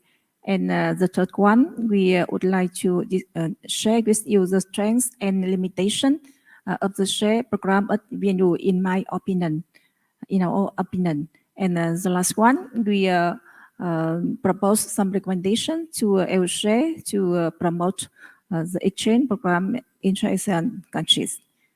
Yeah, and the first one about overview of the share program at the university, we'd like to say that. Okay. Excuse me. Phải ngược lại back. Okay. Yeah, and I would like to say that VNU, our VNU has joined the share program from 2015, and we have actively participated in almost all events relating to exchange program for students, inter-ASEAN students. And I think that we realize that the share program has a great importance in promoting the connection and cooperation in higher education among countries, not only in the Asian region, but only in ASEAN and the EU countries. Yeah, and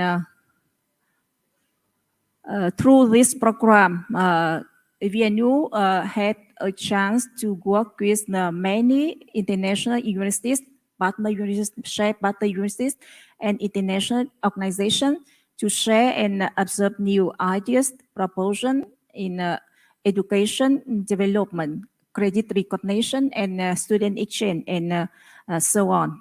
Yeah, and I think the share program has strongly promoted and created opportunities for international study and cultural exchange between students of universities in Asia and the EU.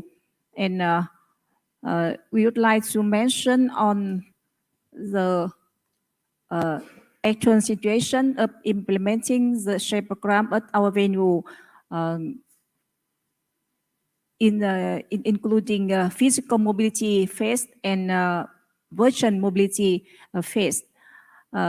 First one about physical mobility exchange phase from it lasted from 2016 and to 2020, and in this period we had been some selection criteria for accepting international students to exchange, and has nominated many students, VNU students, to exchange at the universities participating in share program, including ASEAN universities and some universities at EU.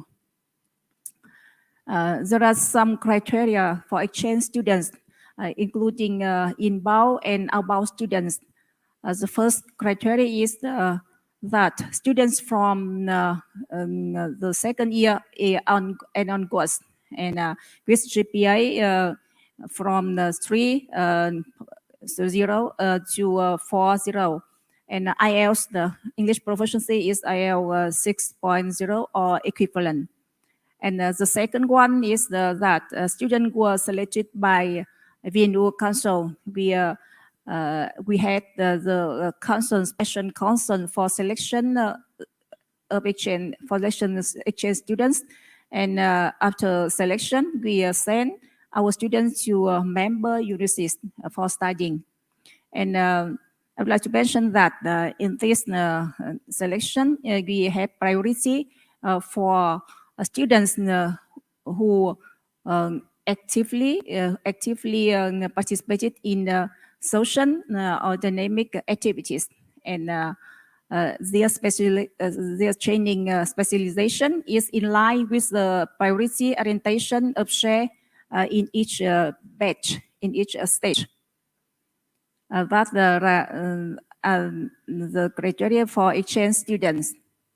And I'd like to mention the number of applications we receive. We receive totally international applications, 100, the big number was 187 international applications, but only 23 scholarships were granted for international students, for inbound students. And we have sent 20 students, but we have received 7-8 applications. Yeah.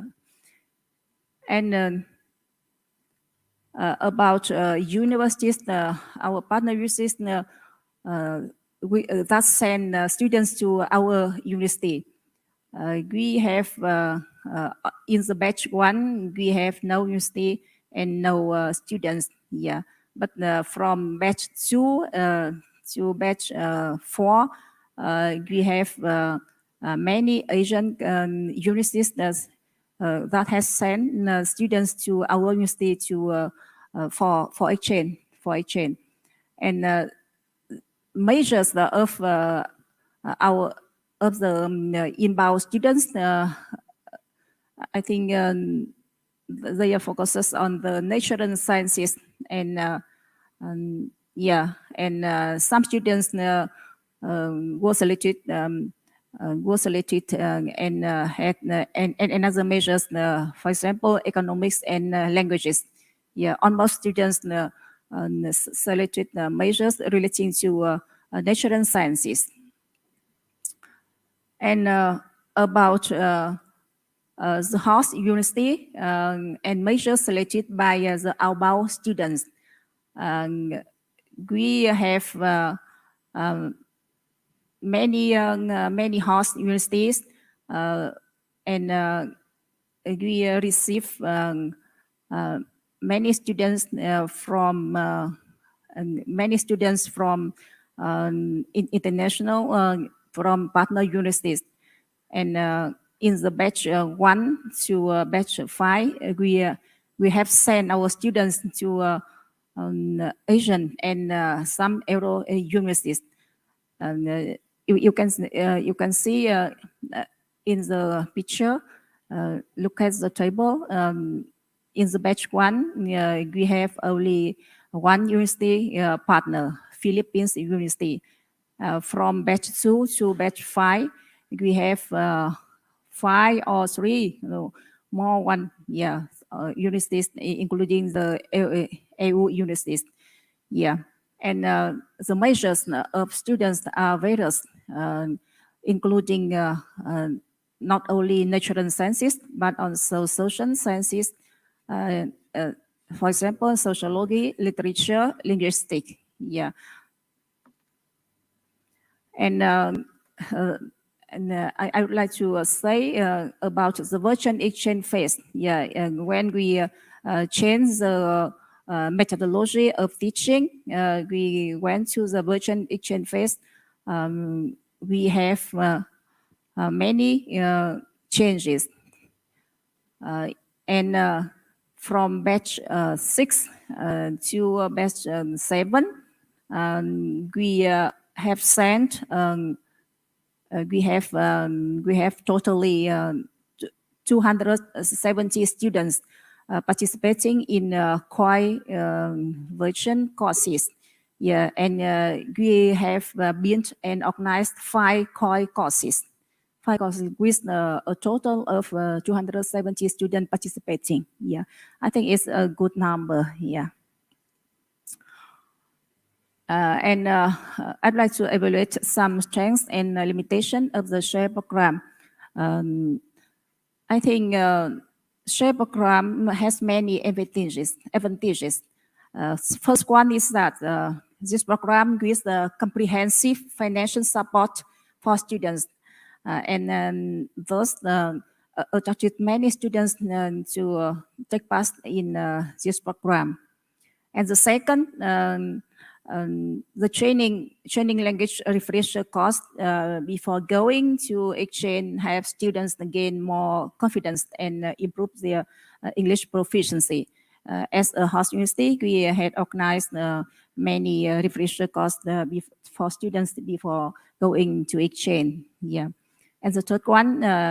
SHARE and home and host university work closely together during the physical and the virtual period phase, and this way providing maximum support for students and support the students to be active in a new living environment and improving new learning methods and etc. Especially for Vietnam National University Hanoi, I think there are more. The advantages is that there are more opportunities for VNU to exchange experiences in learning, in attracting and managing international students.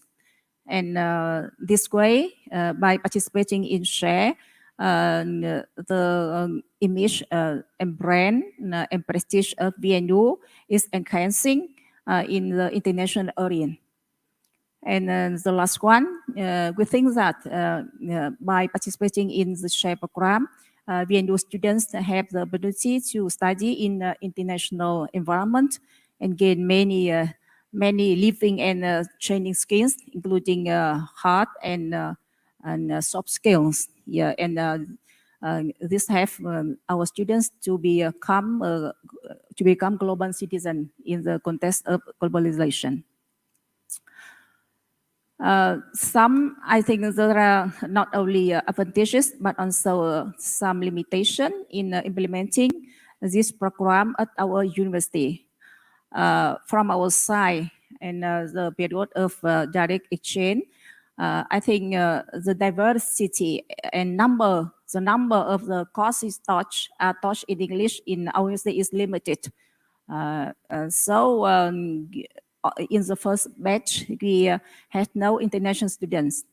Yeah, and especially we at that time we had no specific course taught in English for international students. Yeah, and after that we issued regulations to encourage our units, our university to build up programs which are taught in English. And in this time, we have about 400 programs taught in English. Yeah, this is a big number, and this way we can attract our international students to take part the courses in our university.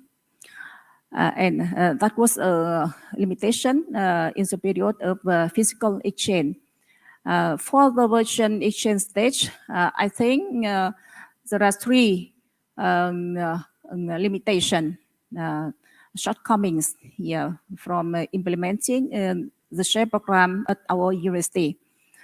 I think for the COI course, it's very difficult to motivate our lecturers to connect with another lecturers of the partner university. Yeah, it's very difficult, and it took many times to connect to give suggestion, and I think it is a black side of implementing the virtual education, because we have to prepare, for example, the list of lecturers who can actively to take part in this COI, because almost the lecturers have no knowledge about COI. Yeah, and the second.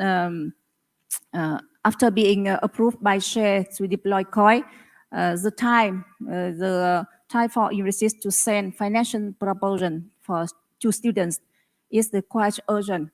I think it takes only 3 to 5 days. It's very short time. Yeah. And meanwhile, the school must also announce and select students. It takes time about, I think, about 5 or 7 days. Yeah. And so it is, I think it lasts about 10 days. It's good for our managers. Yeah. And from this limitation, and I would like to propose some recommendation for SHARE. I think each SHARE member university prepares a list of lecturers who are willing to take part in COI, who are ready to take part in COI, and to support lecturers to connect with each other in building COI. For example, information about name, contact, subject, Dutch, willingness to join COI, and so on. Yeah. And the second recommendation is that SHARE can share survey results. Yeah, because after the course, we had a evaluation from lecturers and students, and maybe share survey results of students and lecturers for each universities, and this way can help university better identify the results of core implementation and take measures to resolve the problem relating to core subjects, if any. Yeah. And the last one, the SHARE program should be maintained long term and further expanded to new member universities. Implementation plans need to be announced early so that universities can actively participate in SHARE program. And there are our recommendation from the practice, implementing at our university. Yeah. Thank you very much for attention. Thank you. I'd And like then the to final reflection. invite our alumni student, to share some experience relating to COI learning at the university. Yeah. Thank you, Dr. Tui. First of all, thanks for having me today. For myself, introduction, my name is Gian, and my major is the International Economics and Business of the University of Economics and Business, or we can call it UEB, the affiliate of Vietnam National University. And for me, the VE Core course that I have joined, I had the chance to take part in is writing business for transnational business management, and it's one of the newest course that EU share in my school, and fortunately, I had a chance to become one of this course. Yeah. For me, like Kevin and Selwyn mentioned before, there are so much benefits that we can gain through taking part in this course. The first one is talk about the knowledge that our lecturer talked to me a lot about how to rise about the channel about the cultural barrier in many regions, especially in the Asian region. And I realized that every country in the ASEAN region gonna be like have a culture gonna be like same but different. Yeah. like we can see on the screen, they are gonna give us some tips about writing a business letter, about the memos, and about the email. And I think it's very essential and necessary for economics student like me. It's gonna be like a competitive advantage for when entering the labor force in the period of global integration. And yeah, uh, after learning on this course, I realized that I'm lack of this skill, especially in the writing skill. So it's gonna be like a driving force for self-improvement in the future. Like I had to hone my skill a lot, not only the writing skill, but also about the presentation, about the teamwork skill. Yeah, and maybe like a cooperation through many countries in the future. Second, I got I can I made a lot of friends, and they come from Cambodia. They come from the same school with Phnom Penh International University, and they very kind and hospitable.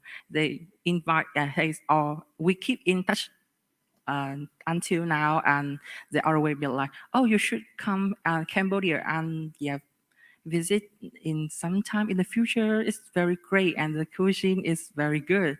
And I just like, okay, when I have enough money, I will come here and stay for a long stay in a long period. Yeah, maybe. I'll talk about a little bit about the lecture. We had two instructor at this course, one from my university and one from the international Phnom Penh International University, and both of them is very kind, very nice, and they're very cute. They always try their best to answer our question, and leave us a lot of comment about our presentation and better our result. To help us better our result. Mm, they also give us they also create a online class in the Google classes for to post material, slide, and maybe even the record to for us to review, practice, and sometimes like self learning. At home. And I'm sorry. Maybe we can. But maybe I can give some recommendation about the VE course at that time. Please. The first one is maybe I think the duration of this VE course is quite short. And like we see before, I learned a lot like for expert of the international business for writing for international business management. And I think with the huge amount of knowledge I can fully understand and remember it's in the short of time. And I think we need more time to fully understand about it, and moreover can hone the skill like that. Secondly, I think maybe we can create both VE course online course like that, and some physical exchange program, because for my circumstances, I am an introvert person, and I really into the online courses like that, because I can express myself more, and maybe not shy when I connect with the strangers. But some people just like tend to be more introvert, and they want to like try and know and understand deeply more about the new culture in all over the world, and especially in the ASEAN region, maybe. And the third one is maybe we can create a platform or application for own the for learning for all of the project of EU share, because I think we can create more chance for student to get access or to self learning when we can post material or slide on record on it, and people will willingly join and get access to this website or this application to to self-improvement or to learn by themselves. Yeah. Yeah, that's my recommendation. Yeah. Thanks for listening. Okay. An applause for our friends from Vietnam. Thank you, Dr. Thuy, and thank you, Kien. That's, I think, the better way to pronounce your name, right? For another set of very interesting presentations. I pick up on a couple of issues, Dr. Thuy, from your presentation. First of all, I am grateful you brought out the number of applications to the student mobility, because as a program, we always bring out the numbers of students who we ultimately made mobile, but the number of applications gives you actually an idea how much interest there is. And I'm emphasizing that because when we started with Share, there were questions like whether students in ASEAN would be interested to be mobile. Well, I can tell you they're interested. And the number of applications shows it. I also much appreciate your reflections on what it means for your university as an institution to take on these kind of tasks, because I think your story is representative for what many universities in the ASEAN region are going through. Internationalization takes off, so it means you have to think through what does it mean to have an international office. You need to establish criteria. You need to learn how to solve particular problems. A long list of many issues to be done there. So I think a very interesting reflection on that account. Also, when it comes to the issue of the use of English, where we are, at one of those unevenness among ASEAN countries. English, of course, is very much spoken in Singapore, Malaysia, and the Philippines, but much less in other ASEAN countries. So then it is a bigger issue to deal with. And so we have to work with it if we want to create that ASEAN higher education area. Kien, I much appreciated your input as well. You're thinking through a little bit about the cultural differences, which are so much part of the mobility experience. I also appreciated your recommendation for making the COIL experience maybe a bit longer, but not too long, because I learned from Dr. Rafi Kuhn that otherwise the scholarship becomes cruel, right? If you're homesick. Limitations in time are also in place. So thanks. That concludes all of our presentations. We have some time left for questions. I don't know if questions came in online. I do not see them from here. But other than that, questions from the floor. Is there questions indeed here in the room to any of the presenters or the students who are here? I'm looking around. And there we go. Here we go. One of our alumni. Or perhaps using this. Oh, what's that? Yeah, I think you could. I think that microphone is open, right? Yeah. No, it's not open. Then use this one. So I have a small question. I think all of you share a lot about the experience you had with COIL learning, and I think that would be the future model as well. So, but my question is that I want to know if there was any difficulty in the internet connection, or was there anything that was kind of technical problems, or something that was not, it was not very convenient while learning online like that. Because I did the physical exchange, so I did not have those problems. So I guess I want you guys to share a little bit and kind of how you try to get through that kind of difficulty. Yeah, go. Okay. Thank you. Thank you very much. I just look around if there's other questions so we can take them here. There's one on the screen. On the What screen. are the issues What are the issues, challenges, conducting COIL? conducting COIL? How to deal with the issues or challenges effectively? So it's a bit of question into the same direction. Technical issues, other issues. How can we further improve the implementation of COIL? Is IPB still on the line? Yes, Peter, I'm still here. Yes. Why don't you start responding to these questions? Dr. Shinto, please. Okay, thank you, Peter, and thank you also for the questions. I think for the technical issue, Kevin already raised in his presentation that sometimes in Indonesia we have an internet connection issue. But actually, if students are gathered in the university, we can easily overcome that problem.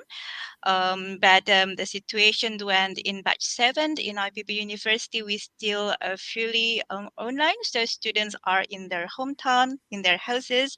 They didn't come to the university. So in the future, if COIL become complementary of the physical mobility and students can already come to the university, I think it will not be an issue because our university have a good infrastructure in the internet connections.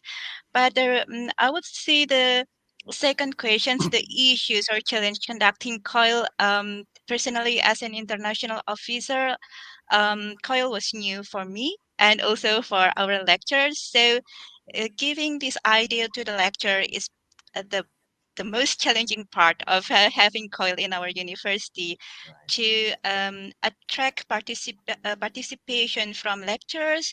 Actually, they are interested, but they don't really know what COIL is. So at the beginning, we really do many meetings with many lecturers who said we are interested, but we don't know what is that and what will be the benefits.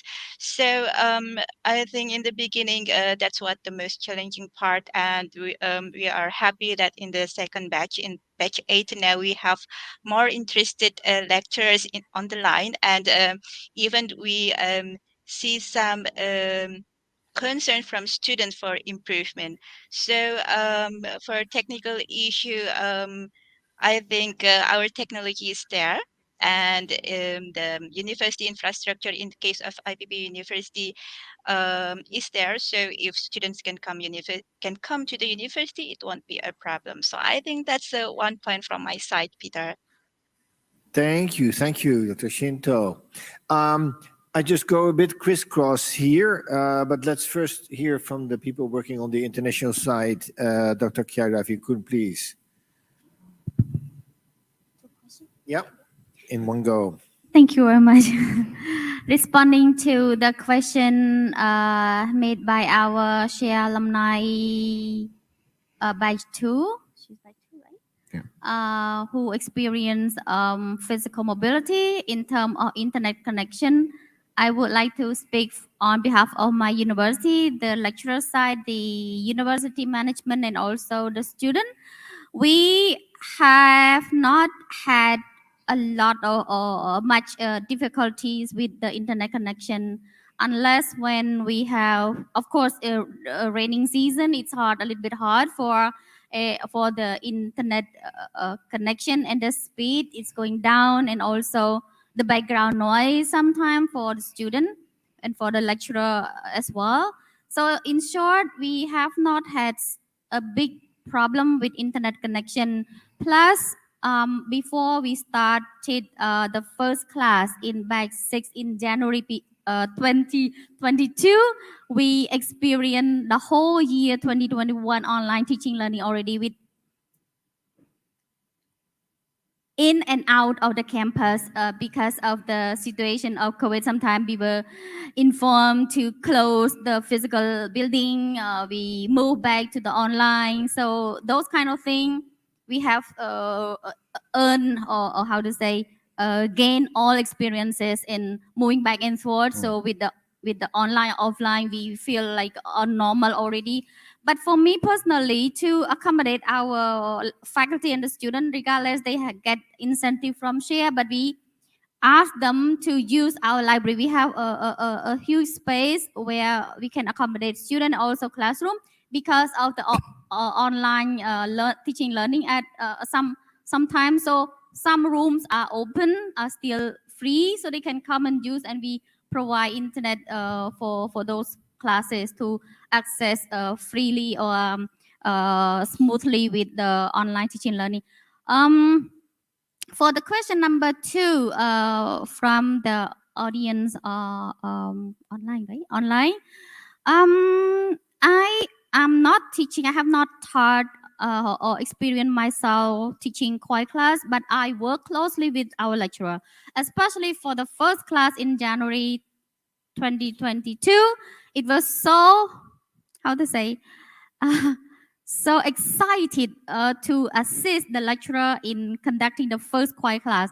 Even my lecturer, actually she's from the Philippines.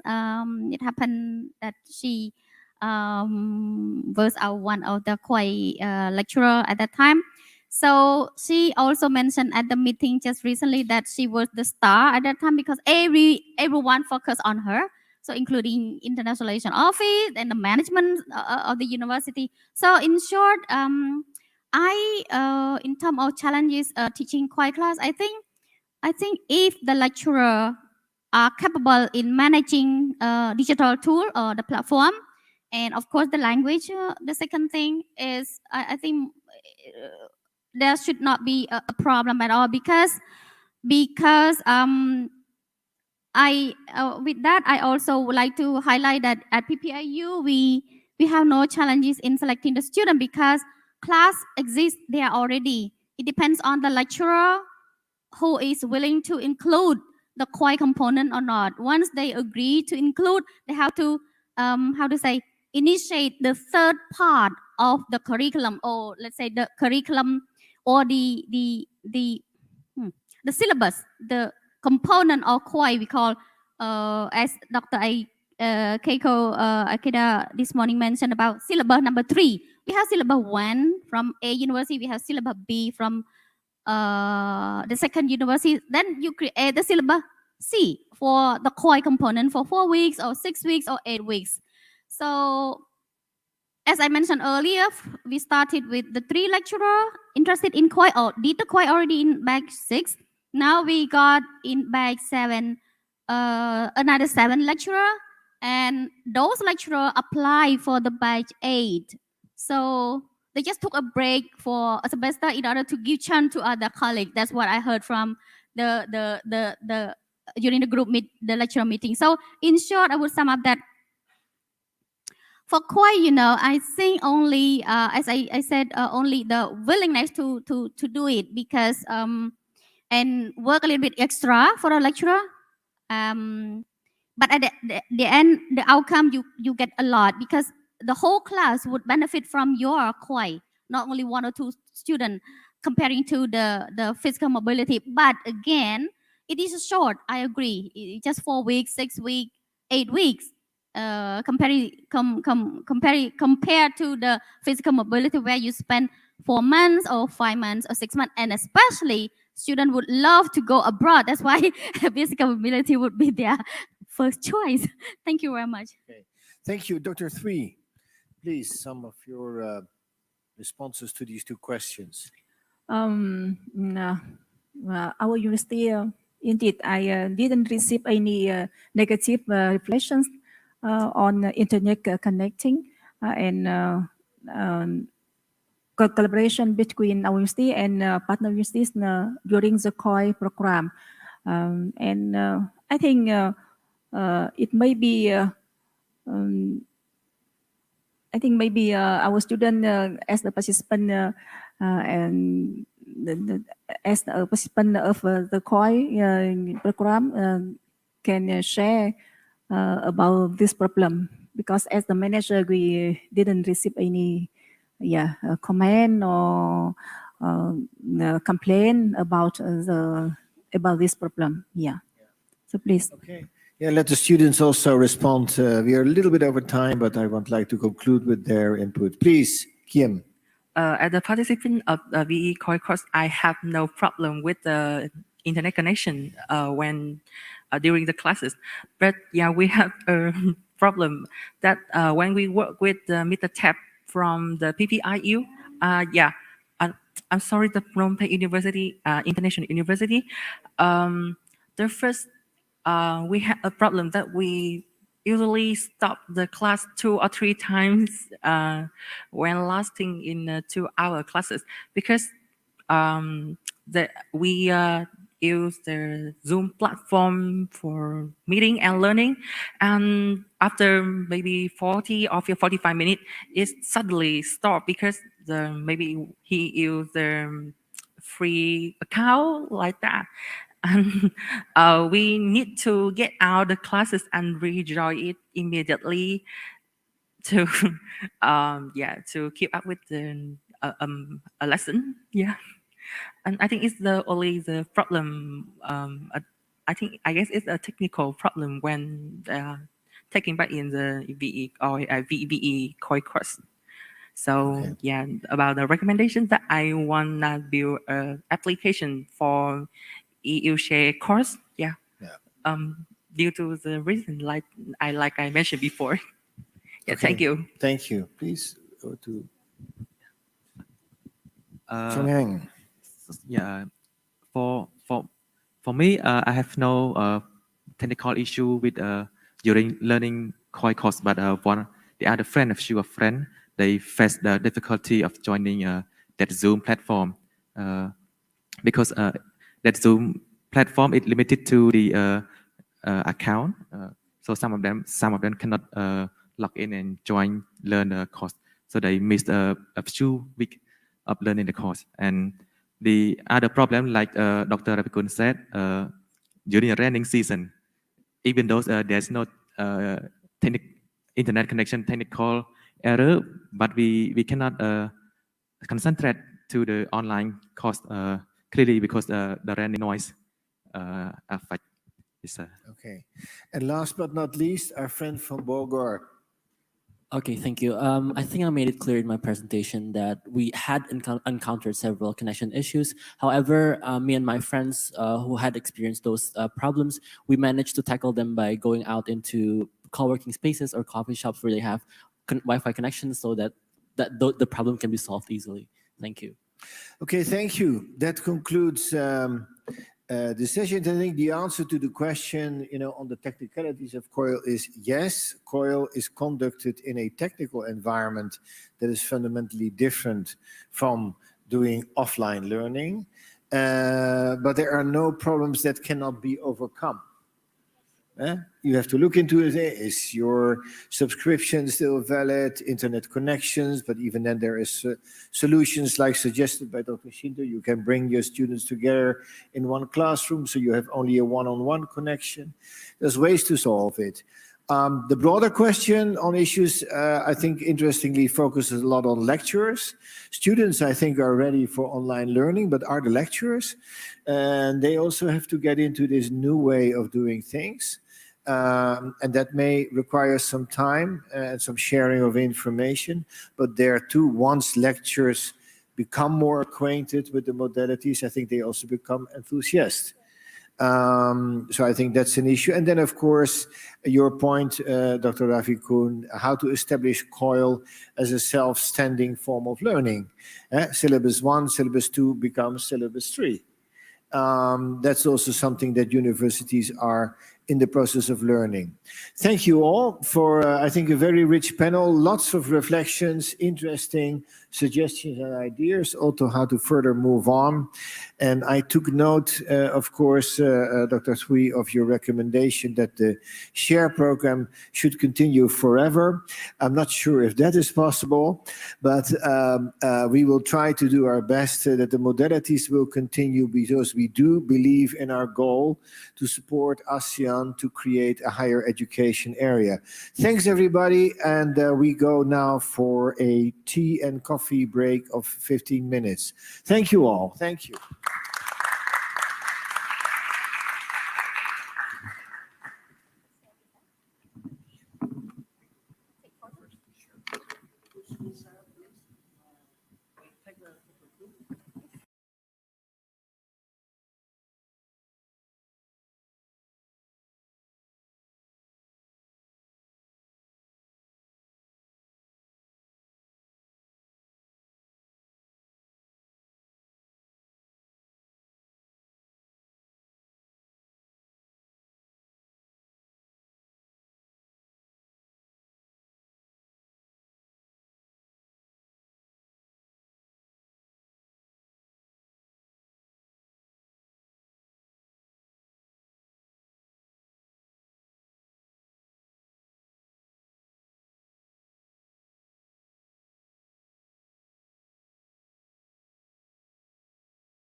everyone. My name is Maybe, and my full name is Sinsawan Santasar. And right now I'm studying about communication, media, and science, specialization in media informatics at the University of Dunaújváros in Hungary. Actually, I got a scholarship to study here, but all thanks to that scholarship because I finished my study scholarship before I came here. Because I was born and grew up in a town outside the capital of Laos, and it was difficult for me to learn English. So I learned by myself, and thankfully that I received the scholarship from UShare, and then I had a chance to study abroad. After that, I set my goal. I wanted to study in Europe, and then I applied for the scholarship and got selected. And I will be graduating this month. So I gathered the youth in the city and I create a workshop for them, like to inform them, to let them to understand about how difficult the children in the countryside face, especially educational system. Then after that, we decided to brainstorm the idea with many activities from the youth in the city that they say, we wanted to create this for them. And then we went to that village, like the countryside. We finished the activities in 4 days, if I'm not mistaken, 4 days with 100 students there. And after that, we still think about other activities because, we are youth and we were very energetic. So we were like, we should come up with more activities to help. This time, we wanted to help the youth in the city. So after that project, we create the project called the Guiding Helper because we also saw the difficulty for students, like high school students, when they graduated, they had no idea what to study, and later on talking about the city outside the capital. So I understood that problem very well because I faced that problem myself. I started my bachelor degree since 2015. I couldn't finish it because of this problem. But I didn't even know what I'm doing or what I'm going to do after my graduation. So I found out that it's very difficult for a lot of people too. So I decided to create a project called the Guiding Helper that will guide students who had no idea what they're going to do by inviting guest speakers that they are studying in certain fields, and for those who are working in that field to come and create workshop together and guiding them. So that's how my second project ended before I come to Hungary. The next project will be about environmental issues because I just came back from the COP26 in Glasgow. Not only in Asia, but all over the world should see this issue as the most important issue. Actually, many countries are trying to fight this problem together, but still, I think it's still not enough. But in COP26, I had a chance to talk to young leaders as well as a person from the ministry from that country too. Actually, when I brainstorm this, I know that the most challenging is about to cooperate with other organizations because I found that do something sustainable, you have to cooperate with INGO in my country as well as the government, and it's very difficult to do so, as you said, but I still want to give it a try. At first, it may seem unrealistic. I always tell myself that it's unrealistic, it's impossible. Before I come to study in Europe, I was in the community that didn't think that, I would study abroad one day. Start from the very beginning. I studied English by myself, and then I received scholarship from UShare, and that's how my life changed. I would like to ask you to believe in yourself, every single one of you. I know that you are listening. If you want to do something, and not only for yourself, for your community, for your country as well, just go for it. Set your goal and believe in yourself. And I know that it will come true one day. I know that my voice is very small compared to what I'm going to do. It's very big. Even it's very small, but I want to do good things for others.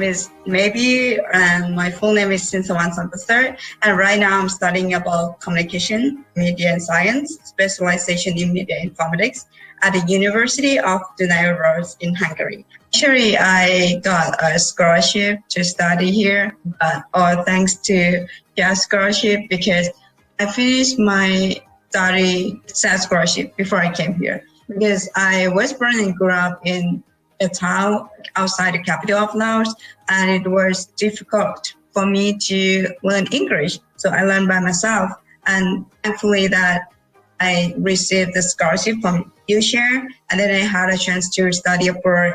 After that, I set my goal. I wanted to study in Europe, and then I applied for the scholarship and got selected. And I will be graduating this month.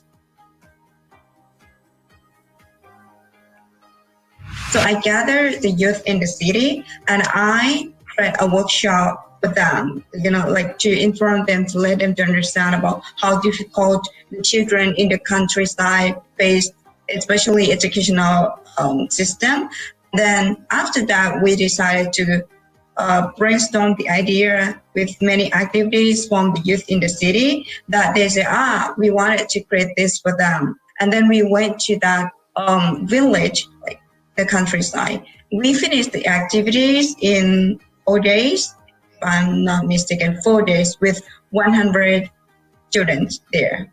And after that, we still think about other activities because, we are youth and we were very energetic. So we were like, we should come up with more activities to help. But this time, we wanted to help the youth in the city. So after that project, we created the project called the Guiding Helper because we also saw the difficulty for students, like high school students, when they graduated, they had no idea what to study, and later on talking about the city outside the capital. So I understood that problem very well because I faced that problem myself.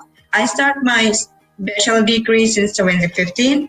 I couldn't finish it because of this problem. But I didn't even know what I'm doing or what I'm going to do after my graduation. So I found out that it's very difficult for a lot of people too. So I decided to create a project called the Guiding Helper that will guide students who had no idea what they're going to do by inviting guest speakers that they are studying in certain fields, and for those who are working in that field to come and create workshop together and guiding them. So that's how my second project ended before I come to Hungary. The next project will be about environmental issues because I just came back from the COP26 in Glasgow. Not only in Asia, but all over the world should see this issue as the most important issue. Actually, many countries are trying to fight this problem together, but still, I think it's still not enough. But in COP26, I had a chance to talk to young leaders as well as a person from the ministry from that country too. Actually, when I brainstorm this, I know that the most challenging is about to cooperate with other organizations because I found out that do something sustainable, you have to cooperate with INGO in my country as well as the government, and it's very difficult to do so, as you said. But I still want to give it a try. At first, it may seem unrealistic. I always tell myself that it's unrealistic, it's impossible. Before I come to study in Europe, I was in the community that didn't think that, I would study abroad one day. Start from the very beginning. I studied English by myself, and then I received scholarship from UShare. And that's how my life changed. I would like to ask you to believe in yourself, every single one of you. I know that you are listening. If you want to do something, and not only for yourself, for your community, for your country as well, just go for it. Set your goal and believe in yourself. And I know that it will come true one day. I know that my voice is very more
be started.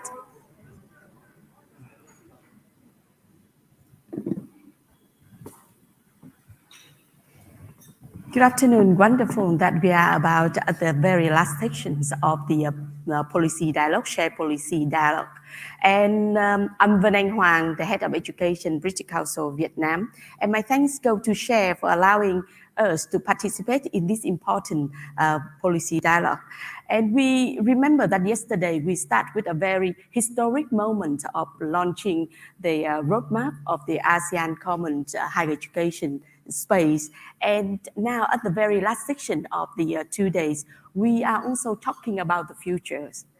And it's my pleasure to have the opportunity to share with you the research papers that British Council is doing on conceptualizing the future of the higher education through the scenario building. And we will open the conversation with the panel of distinguished regional higher education experts who join with us on site and also online. And we will hear from that different perspective on what does it mean to them and how we can collectively work to build it. And the scenario started with British Council back to October 2021. And we have been developed by the research, working with the researcher in discussion with the senior higher education practitioner from the 14 countries, including Indonesia, Vietnam, Malaysia, here in the regions. And this is the ongoing work that we are building, what the future of the higher education can be in the next 15 years. And we hope that the dialogue today can support to one of the 4 shared policy, the objective 4 of the shared policy 14 on the considering future opportunity for ASEAN higher education space and the higher education community globally. So for the online participant, if you have any question to the panel when we come to the discussion, please share it on the chat box. So dear participant, maybe let me start by introducing our panel's speaker today. So let's start firstly with Roger Chow. Yeah, you are very well known to the colleague here, but let me briefly introduce you to those who haven't known you. So Dr. Roger Chow Jr. is the Assistant Director, Head of Education, Youth Sports Division of the ASEAN Secretariat. So Dr. Roger Chow Jr. has been engaging into the international education development sector in various organizations from UNESCO, UNICEF, European Commission, DAD, and including British Council. Thank you. Dr. Chow has published a Commissioner's International Report, academic journals, and edited volumes, and international media on regionalization and internationalizations of the higher education, teacher education, recognition of the higher education, and the 4th Industrial Revolution, and the refugee education. So next to Dr. Roger Chow is Associate Professor Nguyễn Thu Thủy. She is currently the Director General of the Higher Education Department, Ministry of Education and Training, Vietnam. So her current work focuses on making policy on higher education system in Vietnam, building and implementing higher education master plan for Vietnam development strategy, implementing the Vietnam qualification framework. So she has a long academic career before becoming the Director General of the Higher Education. She has been the former Vice President of for Research and International Collaboration at Foreign Trade University in Vietnam.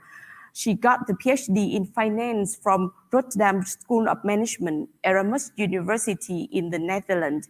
And her professional activity focused extensively on higher education governance, besides economics and finance. And Dr. Thủy has published extensively in academic journals, both locally and internationally, written many books and textbooks on higher education, economic and finance.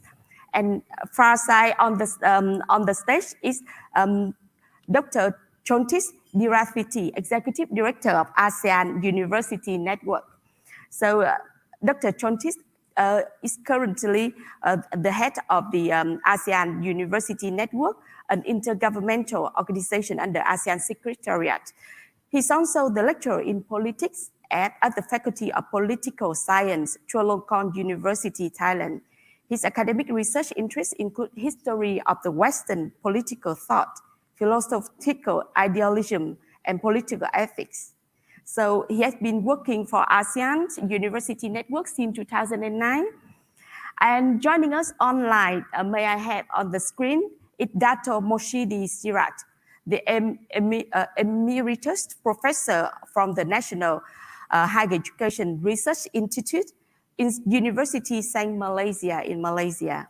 So Moshidi is over almost his 40 decades in both academia and consultancy work. He has served a senior position both in the academia and the Ministry of Education, Higher Education, Malaysia. He's now served at various voluntary capacity at the University Saint Malaysia.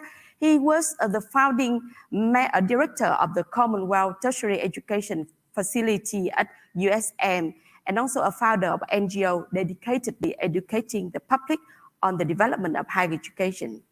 So he's also the honorary fellow of the Asian Academy of Professors. So this is all of the members of our panelists. We would like to invite one of our colleagues, Michael Pick. Michael, are you online? I am, yes. Oh, thank you. So, yeah, Michael is our head of education research British Councils, and he's going to present a research paper on the conceptualize of the future of higher education conducted by British Council in 2001. Over to you, Michael. Thank you. Thanks for the introduction, Fanan, and good afternoon, good morning, everyone. It's a shame that I can't be with you because there's some familiar faces in the audience it'd be nice to catch up with. So as Fanan said, I'd like to just talk you through a project we've been working on at the British Council for the last few months. We started late last year, looking at the future of international tertiary education. And just to give a little bit of initial background to this, if we could have the first slide, I'd just like to talk a little bit about futures and scenario planning. So when people, many of you will know this, but when people are trying to predict the future or understand what's going to happen next, there are different approaches that can be taken, and many people might take quantitative approaches for forecasting and predicting, so econometric modeling, and these are, of course, these have a place, and these are very good for generally for short-term predictions, for predicting the next 2 or 3 years. With our approach, we've taken a much more qualitative approach. So we're much more, we're not making precise predictions of the future, and we're looking much longer term. So for qualitative approaches, one could look at horizon scanning for 5 or 6 year futures. But the approach we've taken is known as scenario planning in the futures world. And so this is looking to beyond 10 years. We've actually picked a scenario, a future scenario that we want to create for 15 years from now. So as the diagram shows there, and I'll go into a little bit more detail about how we've done this. One can take the approach where we look at the trends